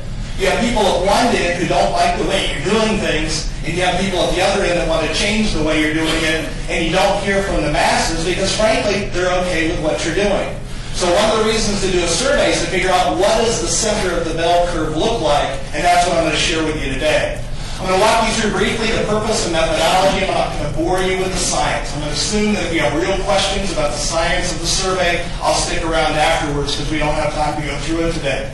But the main thing is to really give you an objective assessment for how well you deliver services, assess what issues are really important to residents of the community, so you can take that data and actually set priorities that are aligned with residents' needs. In other cases, you as leaders may know what the priority should be, but residents may not understand it, which indicates that you may need to do some education and everything to move those initiatives forward. Survey data is a great way to understand that center of the curve. In addition, I'm going to show you how you stack up with other large cities around the country as we go through the presentation. This year's survey was a little new. In the past, you just got general data from the city as a whole. This year, we stratified it by council district. We had at least 150 respondents from each council district, so you can actually see how residents in the areas you represent feel about different issues. We have good representation by the ethnicity. You can see it fairly closely matches the census. We've got good representation by geography. These dots show the location of where respondents live, and you can see the entire cities pretty much very well represented. And we also had good data from age, income, and other factors. So if you actually want to look at the data in the future based on location, based on certain demographic groups, this survey is designed to do that. With that said, these are the major conclusions of this year's survey. Residents of the city have a very positive opinion of the city, particularly of the city government. City of Las Vegas as a government has one of the best brands that I have seen, and I think that puts the city in a unique position to lead a lot of the initiatives that you're talking about today. Overall satisfaction with the city is fairly uniform throughout the city, so even though you have some older areas and newer areas, people generally have the same high regard for the city regardless of where they live. Compared to other cities, you're setting the standard in a number of areas, and I'll show you how. Overall trends from last year kind of mixed. A few areas went up, a few went down, but to keep moving forward, economic development, police services, and maintenance of city streets are city areas of highest priority to residents. With that said, here's the major findings. First thing you'll see on these charts is a lot of blue, white, and red. If you see blue, it's a good thing. People felt positive. They rated it good. If you see red, that's an area of concern, and they were dissatisfied. What you notice on here are some general perceptions of the city, and what stands out probably real prominently is perceptions of schools. I heard you talking about that all afternoon. 48% of residents are dissatisfied with the quality of public schools. On the other hand, when it comes to city government, take a look at the second item from the top. Quality of services provided by the city of Las Vegas. 68%, 2 out of 3 give positive ratings. Only 6% were dissatisfied. So every time you hear somebody complain about the overall quality of city services, there's 11 people out there that feel that you're doing a good job as a city. In addition, when you take a look at some of the issues related to specific city services by major category, you'll see there's very little dissatisfaction. In fact, a lot of times people say that at least 5 or 10% of the general public's cranky and just doesn't like anything. It's not true when you look at fire. Only 3% of the people gave negative ratings for fire. And you'll notice that there's strong brand equity when it comes to sewer, emergency medical services, fire services, overall sewer utilities, all of which have more than 30% of the respondents giving you a 5 on a 5-point scale. Areas of concern, economic development. Again, it's great to hear that this group is addressing that concern because as with public schools, a high percentage of residents were dissatisfied. The only city service that directly has more than 20% dissatisfaction, you can see, is the maintenance of streets at 21%. When you look at the overall attitudes of the city, residents think this is a great place to live. They think the city is very attractive. In addition, most residents would recommend the city as a place to live to friends and relatives and others. You can see over 2 out of 3 gave positive ratings or said they'd be very likely to recommend this community to others. That's a great position to be as a city. People want to be here, they want to stay here, they like the local government. That's extremely, extremely positive. When it comes to the perceptions of services based on where residents live, you'll notice on this map it's all in blue. And you might well say, well, that's the city of Las Vegas. No big deal. What we did is we shaded all the census block groups in the city based on the average response to the question, overall, how satisfied are you with city services? And I almost never see a city uniformly in the same color, especially if it's as large as the city of Las Vegas. This means it doesn't matter where residents live, they generally feel the same way about their overall perceptions of city government. There are some differences, though. You'll see fire rates really well. In fact, it's very rare to get so much dark blue on any type of map, but that means people are very satisfied with fire. Hats off to fire in the back. City parks, there's just one little pocket that was a little bit lower, but all in all, the city's doing a uniform job of taking care of its parks. And it's hard for a big city to equitably serve its residents' needs everywhere, but the city's really doing that in most areas. You'll see, however, though, in street maintenance, there are some pockets that rate lower, and you might say, oh no, we got some off-white areas. Most large cities have lots of red and orange. So though that's an area of concern compared to other communities, you're doing extremely well. You'll see the biggest issue, though, is economic development, and you'll see that by orange. That's a concern for people regardless of where they live. Now, as far as you're setting the standard to other cities, when it comes to city services, you're definitely at the very top. But when it comes to other perceptions of the community, education and such, that's where you're lagging. For example, when it comes to the major quality of city services that were assessed, you can see all but one rated at or above the national average. You can see police services lagged a little bit at 61%. The national average for large cities is at 68%. Interestingly, people here generally feel safer in their neighborhoods and places like that than people in other large cities. So part of this may be a perception issue more so than an actual issue related to safety services. I want to really pat a compliment onto the city. Look at the middle there. Overall quality of city customer service. The average large city only has 4 out of 10, or 42% giving positive ratings. It's 62% here. That really suggests that the culture of city government here is very different than the average U.S. city, and you're doing something really right. It's not by accident you're 20% above the national average. You can also see your street maintenance of streets is up 9 points compared to the national average, and the way you communicate is actually up 10%. People always communicate that you don't do enough communication, or they always express dissatisfaction, but compared to other large cities, Las Vegas is doing very well. Now, though you're doing great on the services side, check this out. As far as image, quality of life, direction the city's headed, tax dollars, public schools is really the biggest gap. Those other factors that people care about is where you're really lagging behind. And what surprises me is I almost never see a city rate better than average, and all those other areas rate below average. That's why I think the city of Las Vegas is uniquely positioned to help change things. When I say the city, I mean the government, because the overall perception of the city is so high. You rank 19 points above the national average, even though the city is trailing in a number of other areas. When it comes to people's ratings of the community as a place to retire, significantly better than as a place to work and raise children, and to raise children is strongly related to the perception of schools. Now, as far as how things have changed from a year ago, from 2012, take a look. We've seen most things have stayed about the same. We've seen 3 areas improve: city parks, code enforcement, and economic development is actually one of the areas that's made the most significant improvement. I heard a couple people comment that that's what you thought, that's the direction that this data suggested, and you can see residents are observing that. It's gone from an average rating of 3.3 to 5.0 over the last couple of years.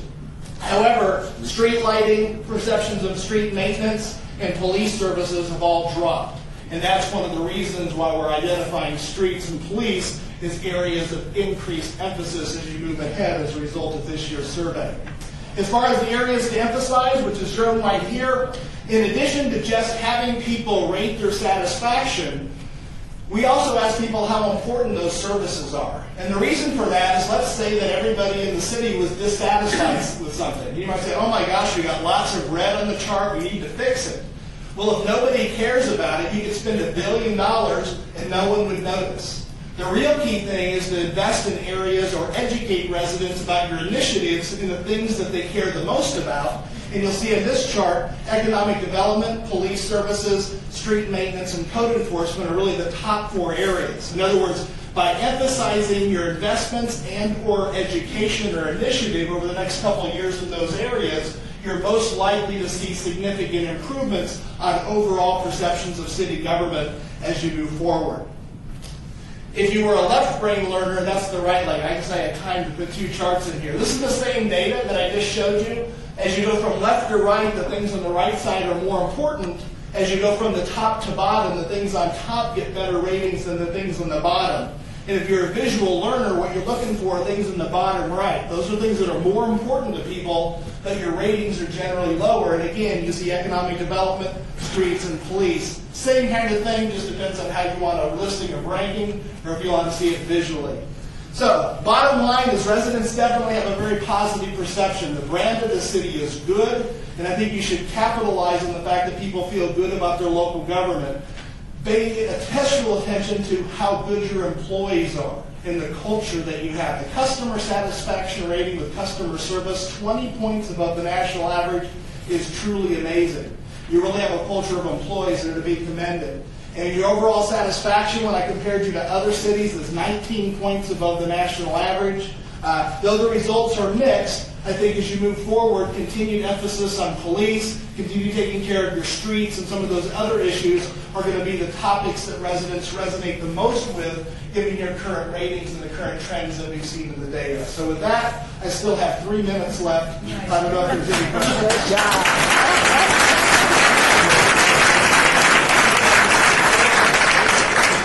I'll give you 3 cookies if you'd like. Any questions? Do we have any questions? I've denied you the ability to ask questions all day, but we're in just 3 minutes. So he's giving Send us the the report to the county commission on police. You got it. Can your slides be up on the same? Here you go. I just wanted to comment that one of the reasons why the street maintenance might not be as high as the others were is because many of our streets that are major arteries are controlled by the county. Yeah, that certainly could be an impact. Excuse me, I mean, controlled by the state, that's what I meant. The state, Charleston, for example, where we have some problems, that's funded by the state. And that's what I was just wanting to add. Yeah, that certainly could be addressed. They might be getting a little. All right, thank you all very much. Thank you.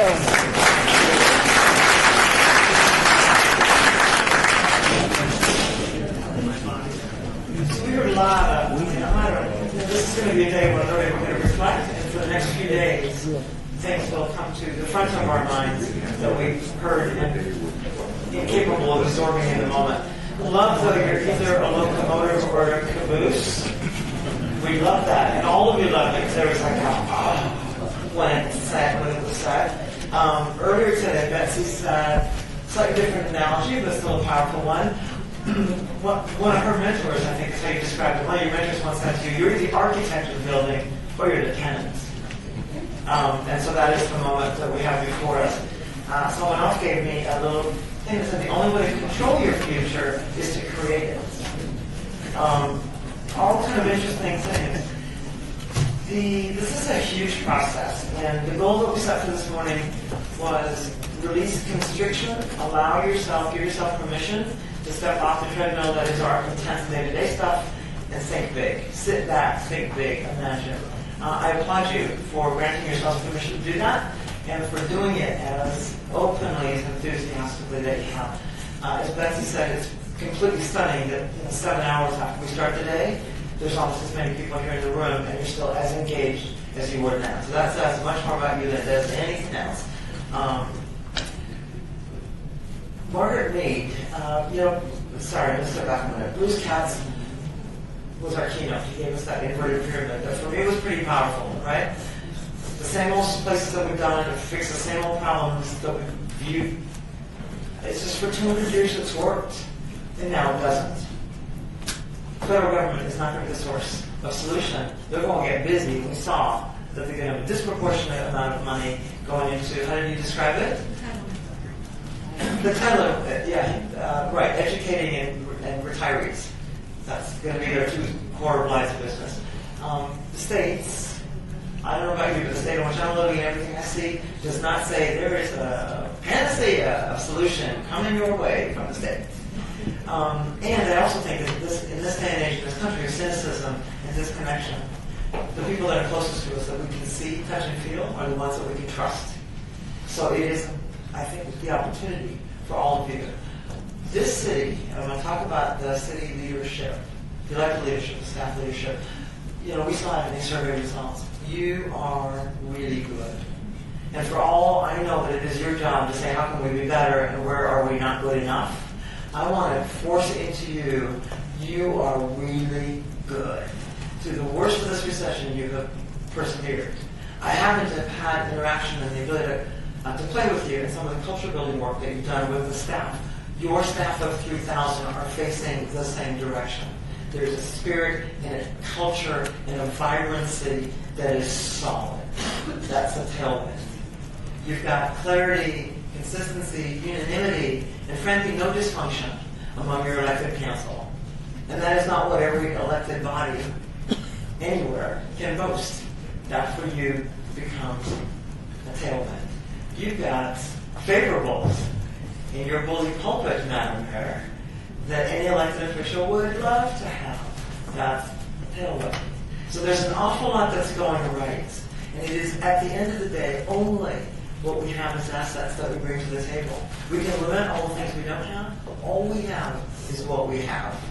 And so to be able to name it, claim it, and bring it is pretty important. And you've got an awful lot that's very, very good. Finally, for me, Margaret Mead is the one who clarifies everything always. She's the one that reminded us that it is not anything but a small group of committed people who have ever changed the world. It's the only thing that's ever changed the world. So after all is said and done, it is not about whether you are in a structure or organization chartered to be able to do it. It's not that. It's not whether it'll be convenient.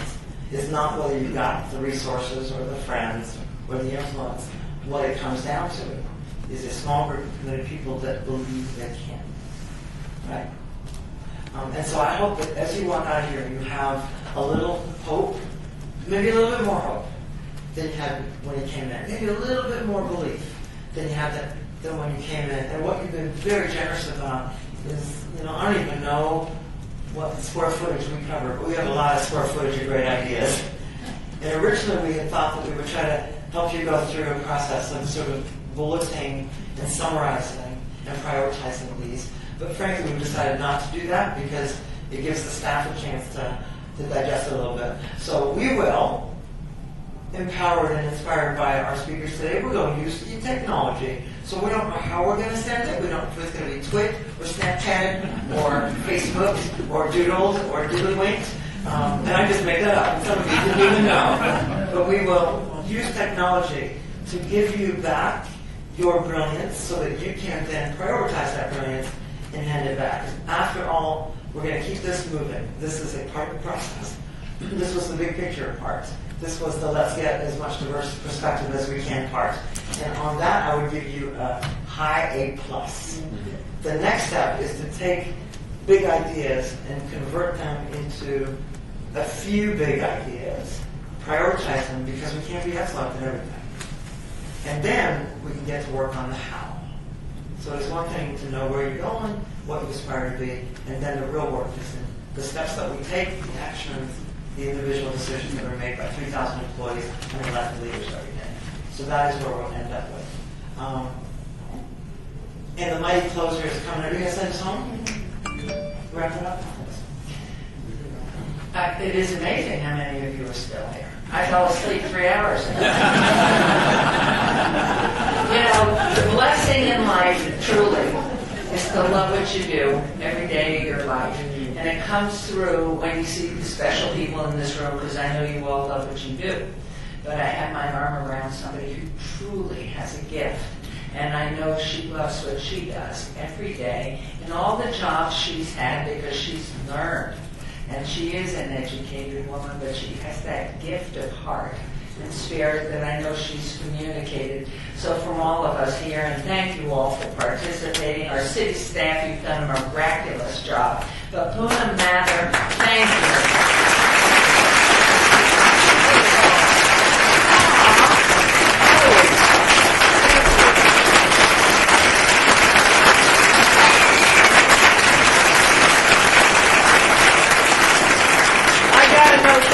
Hell, we're out of here, kind of. I'll accept some of it, and I totally get the rest of it. Enjoy your day. March 17th. Sorry. March 17th. Oh, thank you. We've got some. Yeah, the mayor's got to actually do a public comment, and then she can adjourn the meeting. So. That wasn't. Oh, I do have to. Oh, I'm so sorry. I forgot. And you can tell everybody.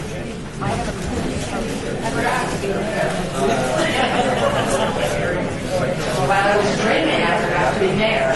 So we now move into our public comment portion of the agenda. If there anyone, if you come up here, I will shoot you. Anyone wants to make a public comment, please come forward. And Councilman Coffin, you better be brief, but it's not. Anyone hearing none, seeing none, unless you're all standing up in line, you're too slow. That is ended, and Betsy, what else? All right, and so thank you all, and this special meeting of the City Council. God bless you, Council, you are fun. So thank you very much. It's over.